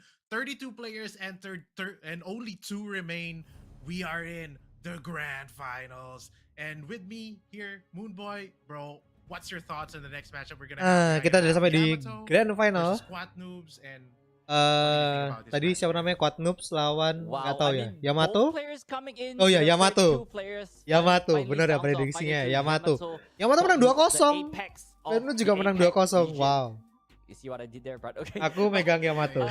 So Yamato coming in with second place from the World Championship. Quad Noobs, fairly new into this playoff scene, but wait all his way up to that pinnacle of this competition, which is the grand finals right here. It's gonna be Quad Noobs coming in with a little bit of a mid-range kind of like deck style, but Yamato, we only saw Yamato. Arrow, so there's still 2 more decks that's unknown at this point in time, so I don't really know what to expect, but maybe a full aggro lineup coming from Yamato, like that is also a possible move. What do you think, Zero? Yeah, I mean, Yamato finishes semifinals match fairly quickly as well, so I'm excited what he's bringing. I bet it's also something aggressive, and we've seen sampai tadi nunggunya lama ya. Them are not bringing a Karena semuanya deck that coincides with each other. Quad Noobs bringing in a triple Demacia lineup. Yamato with Nightfall. I'm excited to see what he's paired that up with the 2 other decks. But we are gonna have one hell of a matchup, and it's such a great story for our first APAC top 32 playoffs, right? Someone from Asia, Yamato, going to the grand finals, and someone originally from the Southeast Asia region, Quad Noobs, going on to the grand finals. So there's a little bit of fierce competition here. Like we talked about it during the opening segments of the playoffs are in. There is a little bit of like kalian megang mana guys? Bentar ya. Still, since we are just fresh off a merger, and this is going to decide it once and for all. And after that, I guess unity and all that. But right now, we're playing for like the first which smaller region from the past gets the first championship from the combine and merge APAC region. And I wouldn't have seen it as a more perfect ending to this top 32 playoffs. And so we have Quad Noobs, coming in here, number 27 in the opening seeding, around 500 games played and 250 LP and Master. And that's guys, diisi pollingnya. Kira-kira siapa yang bakal menang? It has been quite different from the past, right? When Southeast Asia was alone, there's a lot more grinding involved now since there are a lot more players. So usually you'd see players get higher LP just to get into the top 7. Kayaknya sih bakal Asan Sivir lagi yang di ban. We do have what is Quad Noobs bringing in here, Moonboy? Yep. So the first deck right over here is a Pantheon Tariq. We've already seen this deck in the previous matchup in the semifinals as well, followed up by the infamous Scouts that's been here since the release of Belch Water. And last but not least, this deck is here to stay, and he's kind of overstaying at this point in time. Sivir Akshan is the last deck of his choice. So I mean, coming forward, triple Demacia is gonna be a lot of combat based, combat focused kind of style coming in from Quad Noobs. Having multiple rally attacks or even having multiple attacks coming in with things like Golden Aegis in his lineup as well. So this 3 decks is going to be really aggressive. It's just going to be straight out combat, fight till we drop. It's not I'm going to drop or you are going to drop. And that is the kind of deck that Quad Noob is coming in with. So take a look at this, the deck list of that Pantheon Tariq that he actually for the previous round as well. But 1 copy of Blinded Mystic, that's something interesting that we don't really run 1 copy, but 2 copy of Bastion as well. This list is kind of like tweaked towards anti. Biasanya Bastionnya yang 1 ya, ini dia Bastionnya 2. I mean, Let's go. Semua pada pilih Yamato ya. In between, you have the Fated and all that, and it does really well into pressuring your. Keren banget loh, 99 games. Ya main 99 games bisa master. Wow. All the way from Japan, Yamato, number 13 in open round seeding, only 45 LP. And dude, coba ya. Is this for real, man? 99 seasonal ranked games played, bro. I don't need no LP. I don't need to go 7-2, 8-1, 9-0. 4, 3, 2, 1. Sure enough, oh lancar tuh 2, 3, 4, 4 sama 5 itu berarti I'm excited, dude. We're 20 gonna see games. the reveal of the 3 decks that Yamato Tambah has lagi brought 20 into game, 40 this games. matchup. And it Gila. looks like not much of a Cepat surprise. ininya, We apa do namanya? have AK with Go Hard, Wow, and that's ternyata just dia such bawa a good deck. Honestly, it's dia very, bawa very ini ya. flexible. Does a lot of Hari Cannon sama solitaire based Scout. plays as well, and you can Wow. interact with your board a little bit. Homecoming and all that. The champ spell from Kennen, as well as if it needs to, you can shift from going from the Ari sort of tempo, Ari combo or a tempo win, or you can also Ternyata saya juga bawa Scout ya. considerably go into pack your bags to Moga Yamato menang deh. Aku bela Yamato juga. Gila, 84% loh. Well, on the side of Yamato, and that spicy Nightfall, he's the only one that brought to my knowledge, he's the only one that brought it to top 32. Waduh, kok Yenskak aja deh, kasihan. Scout's been a really good choice here in the top 32. Like, a lot of players has brought it and has success with it, and both players in the grand finals 27 votes, baru masuk 27 doang ya. Very successful deck in the lineup. So now we do highlight Yamato's Nightfall here. Oh, bener loh itu Atrocity. Cuma gambarnya beda ya. Champ combination. We still have the usual suspect. Of course, one of the more powerful ones that we have gained that we have gained over the course of the expansions is the Flight that has been tacked on. Loh, waktu itu Nightfall yang juara 1, yang pertama kali, seasonal turnamen pertama kali. Wah, normal rebranded nggak pernah nonton berarti yang pertama ya. Waktu itu menang gara-gara Dumbis. Events aligned. Like, I think in the evolution of the deck, this is one of the latest cards that have been added to it, and it just provides you with some sort of value that you can use in the later parts of the game. And it's also a very, very good Nightfall activator, especially that it just uses spell mana. Yamato has played this really well in the past in the match that we witnessed, and I'm expecting that he'll play it perfect again in this grand finals. Soalnya Diana lama banget gak nongolnya. Oh iya. Oke, kayaknya Hari Cannon bakal di-ban kalau Yamato bakal ban Aksan Sivir sih. Against an aggro matchup. So it's all down to how well Yamato as a player is he gonna be, playing around. Riven nggak pernah nongol sih. Are the picks a ban coming in? What do you think? I believe, Pantheon might be the ban coming in from Yamato. Yeah, that could be a good consideration. I think Scouts is a fair ban as well. It's really tough for me to decide the ban for Yamato here. I'm not really sure, especially that these decks operate on such a similar axis. Mungkin Diana itu macam kode nuklir di saat penting baru keluar. So I think for Yamato, for Yamato side or for Quat noobs, he's gonna leave out AK possibly, and then maybe beat it out with the Demacia lineup. He might just leave out Scouts, and that might leave us Nightfall for us to ban. I think it'll be a toss up between AKGH or the Nightfall from in the banning phase. Like, in terms of damage, like, Nightfall can really do some really big damage in the earlier rounds. You can be down to kita foto dulu or fourth turn if you don't have a great hand against Nightfall, and you can just get burned out from there on, like Doombees, and then repeating the Nightfall effects. So it's a ton of decision making here when it comes to the bans. I would think that Scouts would be banned on the side of Quatnoops, because that's just the most aggressive one that you don't want to deal with. But then again, for Yamato's side, since he does have Scouts, both Demacia decks like the Pantheon and the Action Severe can outvalue you in the mid game.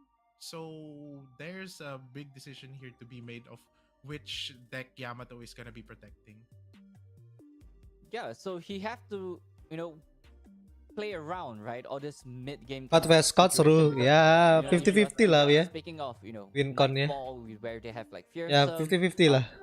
Win rate-nya maksudnya, sorry. Actually really good blockers against fearsome units coming in from the Nightfall. Ini kayak di grup lagi ada yang seru nih. And yeah, mainly elusive units, right? So you got your sharp side, you got mainly sharp side to deal with, and single combat, concerted strike. Like, these are all possible ways to remove Arikennen's elusive potential. So on paper, Quad Noob looks like, he got the advantage moving forward. And it's all, Yamato, but on the other side, when it comes to player experience and player achievement, Yamato is actually the one that has achieved a lot more in the competitive scene. So, when it comes to experience and knowledge, Yamato might have the available Paling bahas knowledge si to deal Moon. with whatever Quad Noobs is bringing onto the table today. GP Seju sudah nongol belum? Di turni ini nggak ada GP Seju. Especially in the semis, Ah, kenapa? There were some blunders there. I mean, it's not game breaking, but he was able to find ways out of it. And for Yamato, I think we've just seen him play perfect from the time that we saw him play Nightfall.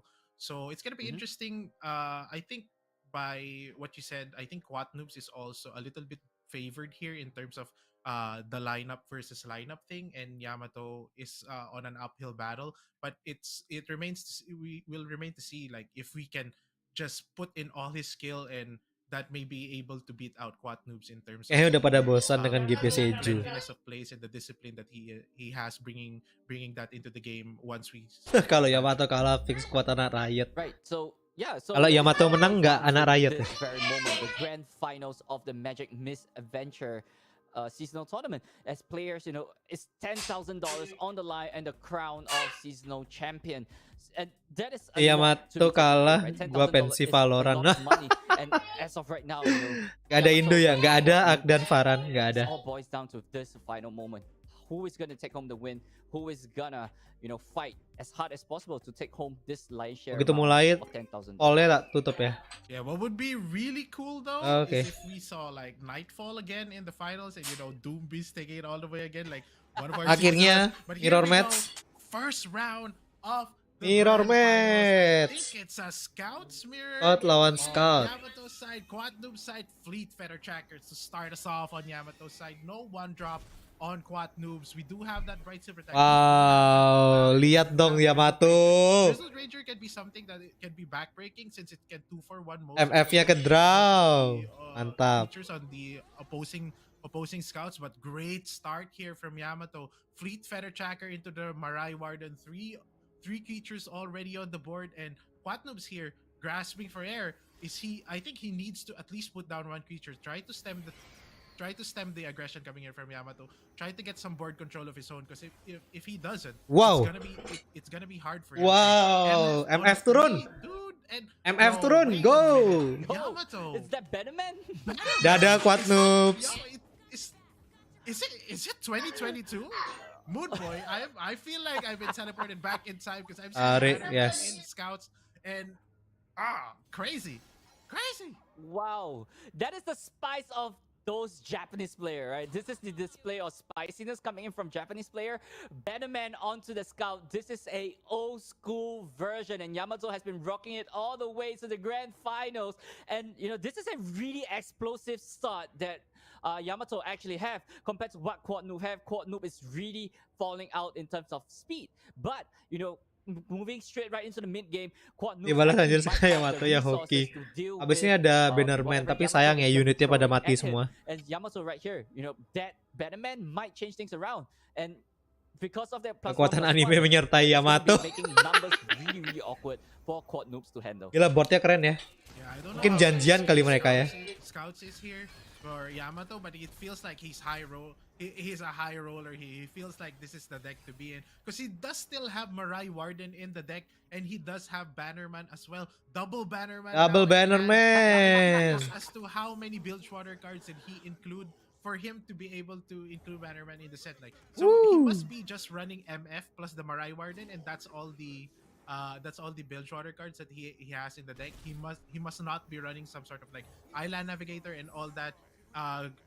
Just going for stats on his creatures, and maybe that's why he is confident in this Scouts mirror. Wow. And also, so I guess that's for the AK players out there, or any spell-based. Bannerman-nya keluar lagi nih. The Stony Suppressor, it's not gonna help much in this particular matchup. But I mean, that double Bannerman, just giving his side of the board much more stats than Quad Noobs is gonna be a big problem. So we might see another Bannerman come down here. Another +1/+1 on the field.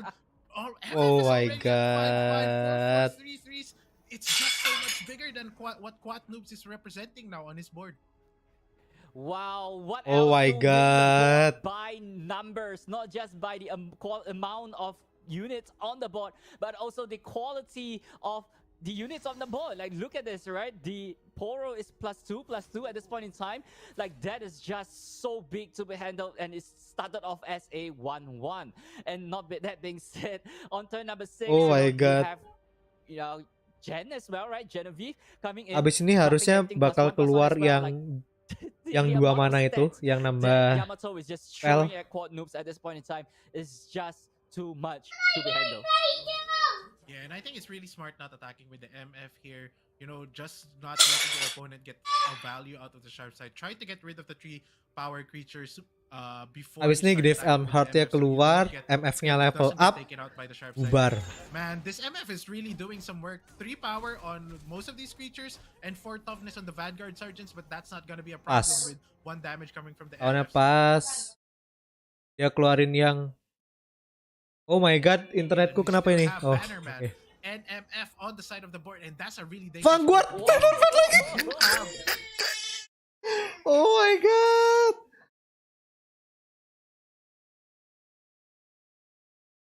Oh man, triple Bannerman, and that was just almost near perfect. Because now we can go down to Suppressor and then go for ya Stone Suppressor terus Bannerman ya. Oh my god, tiba-tiba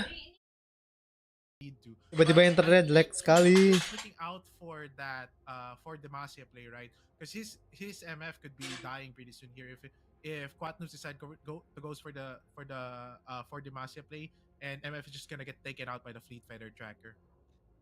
Right. Quad Noobs, that's what you said. For Demacia is definitely gonna be removing that MF, and the MF is stacking up in terms of amount of attack. She's leveling up the next turn if a gen actually drops, and but you have to be really careful of what Yamato actually have, right? Ranger's Resolve is in the market, a Sharp Side is available as well, so these are all really scary cards. Oh my god. Bannerman coming down for Yamato, bringing MF up to 6-6. That for Demacia is not gonna do anything against the MF. Yamato is saying, if you want to come at it, you want to take pintar down the sih MF, si Yamato. take it down with another spell on top of that. For Demacia, it's not enough with that Fleet Feather Tracker to just take out 1 MF. Yeah, and that was Ya, pas ya Quad Noobs nggak ada draw champion sama sekali, dan dikeluarin Stony Suppressor-nya. Nggak bisa, ya nggak bisa ini. Oh, GG sudah. And damn, this is crazy, man. That was such a lockout play. GG. Lihat ya, bedanya nggak draw MF sama draw MF, ya. Quatum was thinking like, I'm gonna do 4 Demacia and start to bring down your board bit by putting down +3/+3 on my side of the board. But once he puts down the Jagged Butcher, Stony Suppressor comes down, bumping 4 Demacia from 6 to 7 man, and now he has nothing left. Dia harus ngeluarin. Oh, nggak bisa juga ngeluarin Sensei. Pas sih, pas ini. Perfect timing coming in from Yamato with that Stony Suppressor. Pas. Pas keluar itu. Grave Heart-nya keluar. Ada. Percuma dia ngeluarin Queen. 7 misfortune, ladies and gentlemen, and she's going in for a strike. For Demacia is not likely gonna be enough for Yamato to just do anything at this point. Removing the Fleet Feather Tracker off that field, as the MF is going to be shooting 3 bullets every single attack after this one. Yeah, and I think there was quite a decision there to be made, but I think Yamato has already planned out this turn. There could be a case to be made by not playing Genevieve and just attacking, just so Quat Noobs doesn't go for the 4 Demacia play, and maybe you can, since you have a much bigger board than Quat Noobs does, you can just attack and take care of his board, because if he doesn't have board for Demacia, doesn't have that much of an impact. But I guess he's deciding that flipping the MF is better in this situation, and taking out one of his units so he can swing in much better into this attack, because this attack can also take care of the board regardless if Quat Noobs played for Demacia or not, because 3 damage is now going to be coming out from MF skill, right? So anything that's blocking any unit on the board from Yamato is just gonna die. Tambah 2 jadi Yeah, but not 7-7 forgetting, nggak right, bisa that juga. sharp side is still not enough to take out the MF. So the MF is just on free reigns right over here as well. Bullet time taking out. Masuk Bullet time is 5, not going to be taking out anything 2. at this point, but this trade moving forward is just brought Yamato so much forward into this matchup. And sharp 2 side tambah 3, unable to take out 5. the MF, but 5 able to take in a tambah little bit of damage from 4, the MF 9. overwhelm. Keyword right over here as Kurang well. 1 ya. The damage has been declared and down goes Quad Noobs to just 1 HP. 1 HP and 1 attack is all Yamato needs to just finish off this whole game. Yeah, and we do still have that Quinn. We do have that Grizzled Ranger. He goes for the Quinn, possibly trying to take out this MF. 2 damage, 2 HP left on top. Menang sih. But Yamato pasti menang, nggak mungkin nggak ya. Still do have that Ranger's resolve that is coming. Pasti menang. And it's not looking pretty here for Quad Noobs, and he gives it up. GG's and quick first game. Scout mirror. Yamato getting on top of it. Nice, Yamato menang round 1 ya. And dude, that decision to bring in Bannerman and take it all the way to the finals, go up again. Gila, Yamato hoki sih. 3 Bannerman ya. Dan dia mainnya jago sih. In getting more stats on your units. Amazing. That was such Gue bisa mendengar tawa-tawa jahat Phoenix setelah melihat ini. Oh, yang di band Pantheon. Of the Scouts deck. Yep, so there we have, we already know the bans moving forward is going to be Ari Cannon being banned from Yamato's side. Deck Pantheonnya ternyata yang di ban. Alasan Sivir dikasih lewat. So, all we know, Yamato is only left with that Nightfall, but it's down to Quad Noobs. What is it going to bring? It's going to be the Nightfall going up against Scouts once again. So, at this point, right? Dia draw MF. Game, right? But looking at Yamato's hand, it's not looking really, really good for him. But on the other side of Quad Noobs, he got the MF on 3. He got the token, he got the Queen on 5 as well. Things is just looking really bright for Quad Noob at this point. Yeah, it's a pretty good hand, I think. You can go MF on 3, Valor as well. You can start popping off with the MF, get 2 attacks straight up from the pasti attack sih. That's a good way to start the match when you're scouts against. Diananya dipakai buat nge-remove you MF. want to get ahead as much as possible. But I mean here, Yamato going in with a pretty decent hand as well. He does have that Lunar Shadebringer. We got that Dust Petal, Nocturne, and Diana is also in hand. Crescent Guardian now coming into the game, and we do need some sort of like Doom Beast, could be some way to edge the matchup. 4 HP life swing is really. Yamato ini harusnya pas sih, jangan sampai dia nurunin Diana. Kalau dia nurunin Diana, nggak bisa di ini ya. Dia nggak bisa nge-remove MF.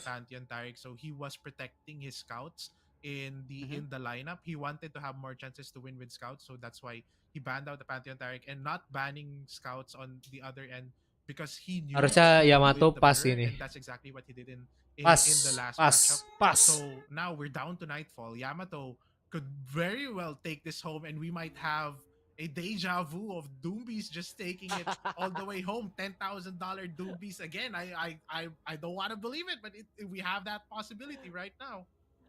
Yeah, it's still open. I mean, there's still a chance of getting a Doom Beast, and that being said, he also have a Onto Dust in his hand as well. So a Doom Beast Diananya dikeluarin loh. At this point, but having that Diana is good. Diana playing straight into a Valor, that's a little bit sketchy coming in for Yamato. Yeah.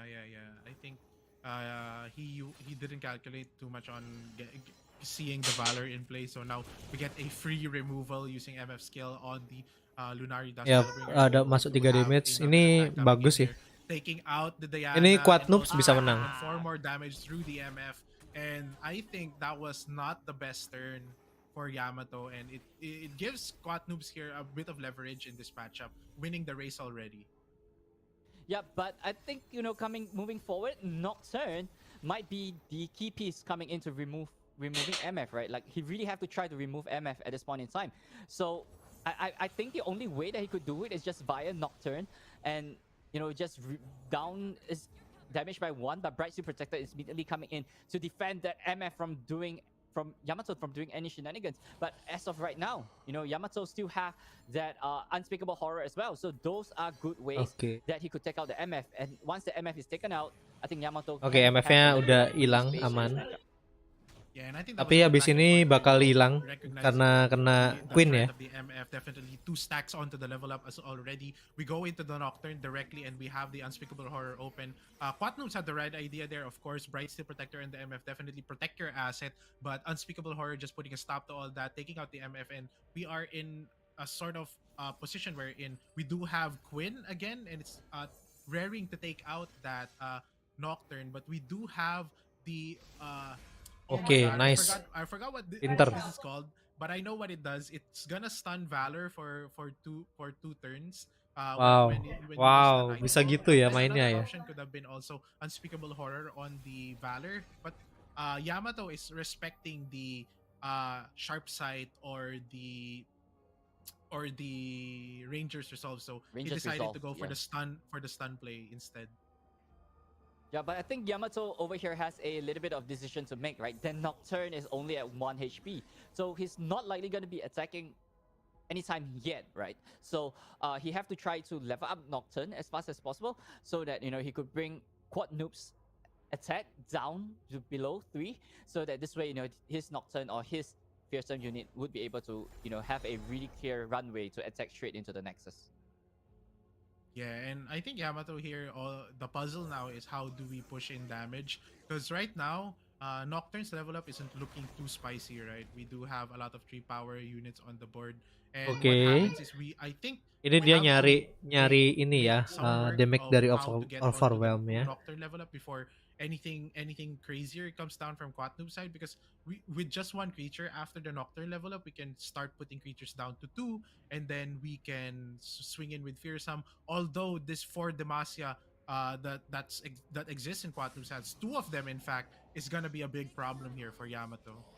Wow, Nocturne-nya nyerang loh. So I think Yamato going straight right onto the damage, onto the full swing and onto Dust.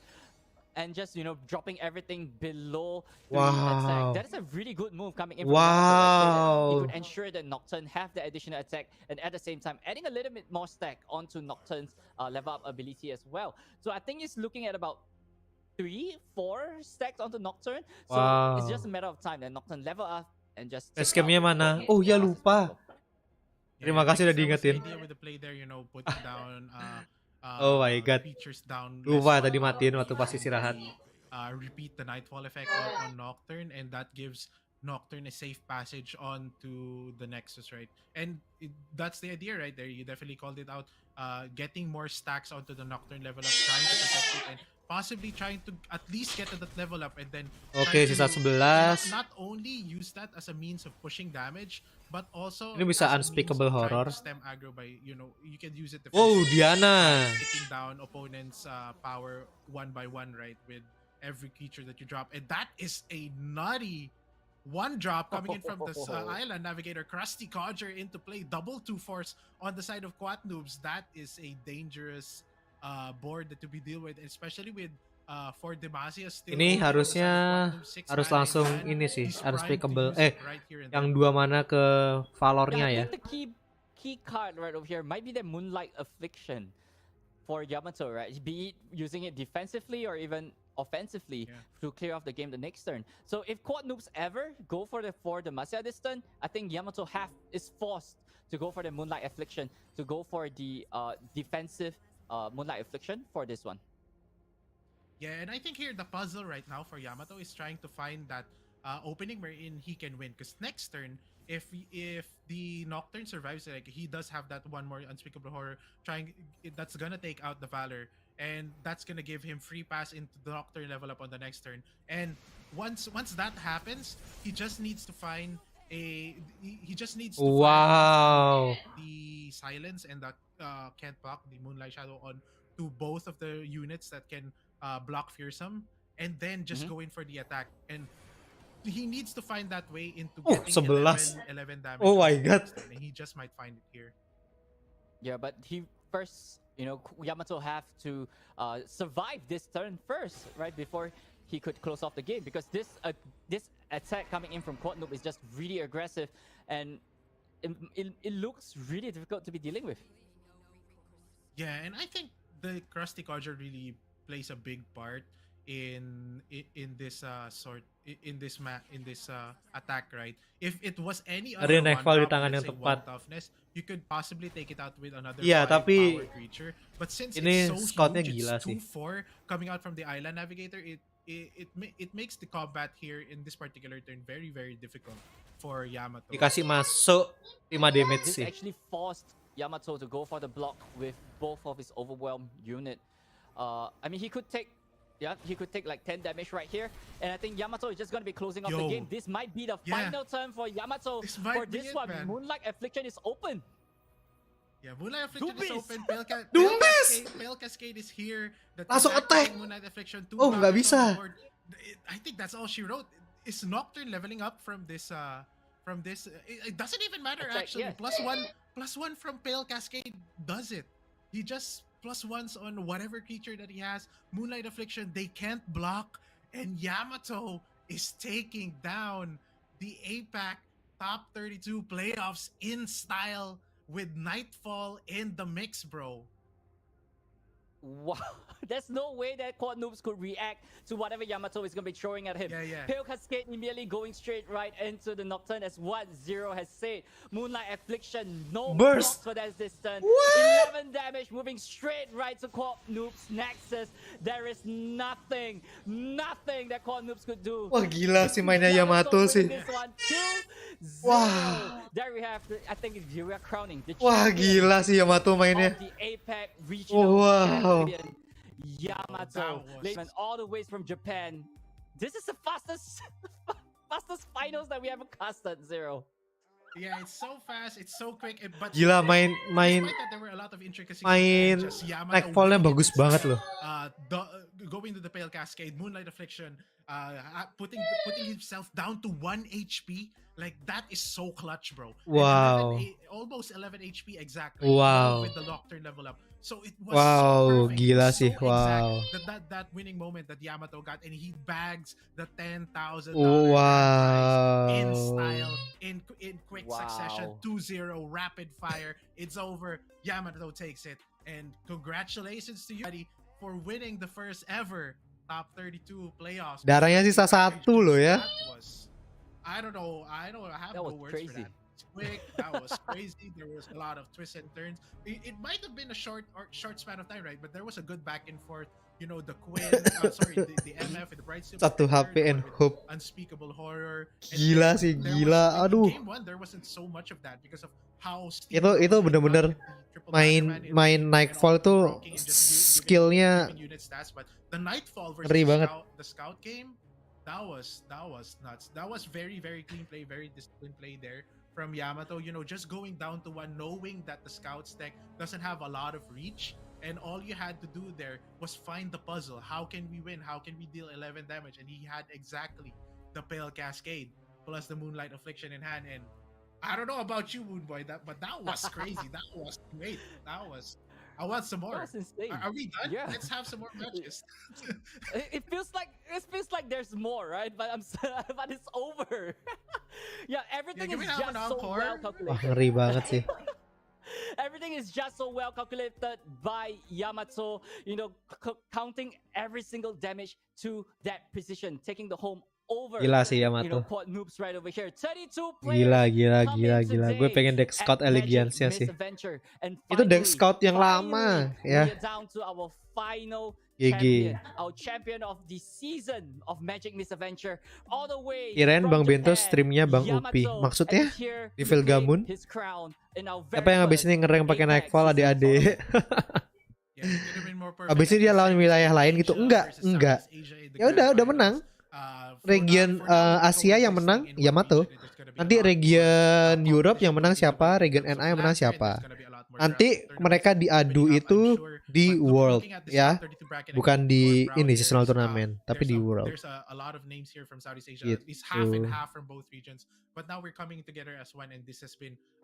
Kirain Bang Bento streamnya bareng sama Bang Upi. Enggak.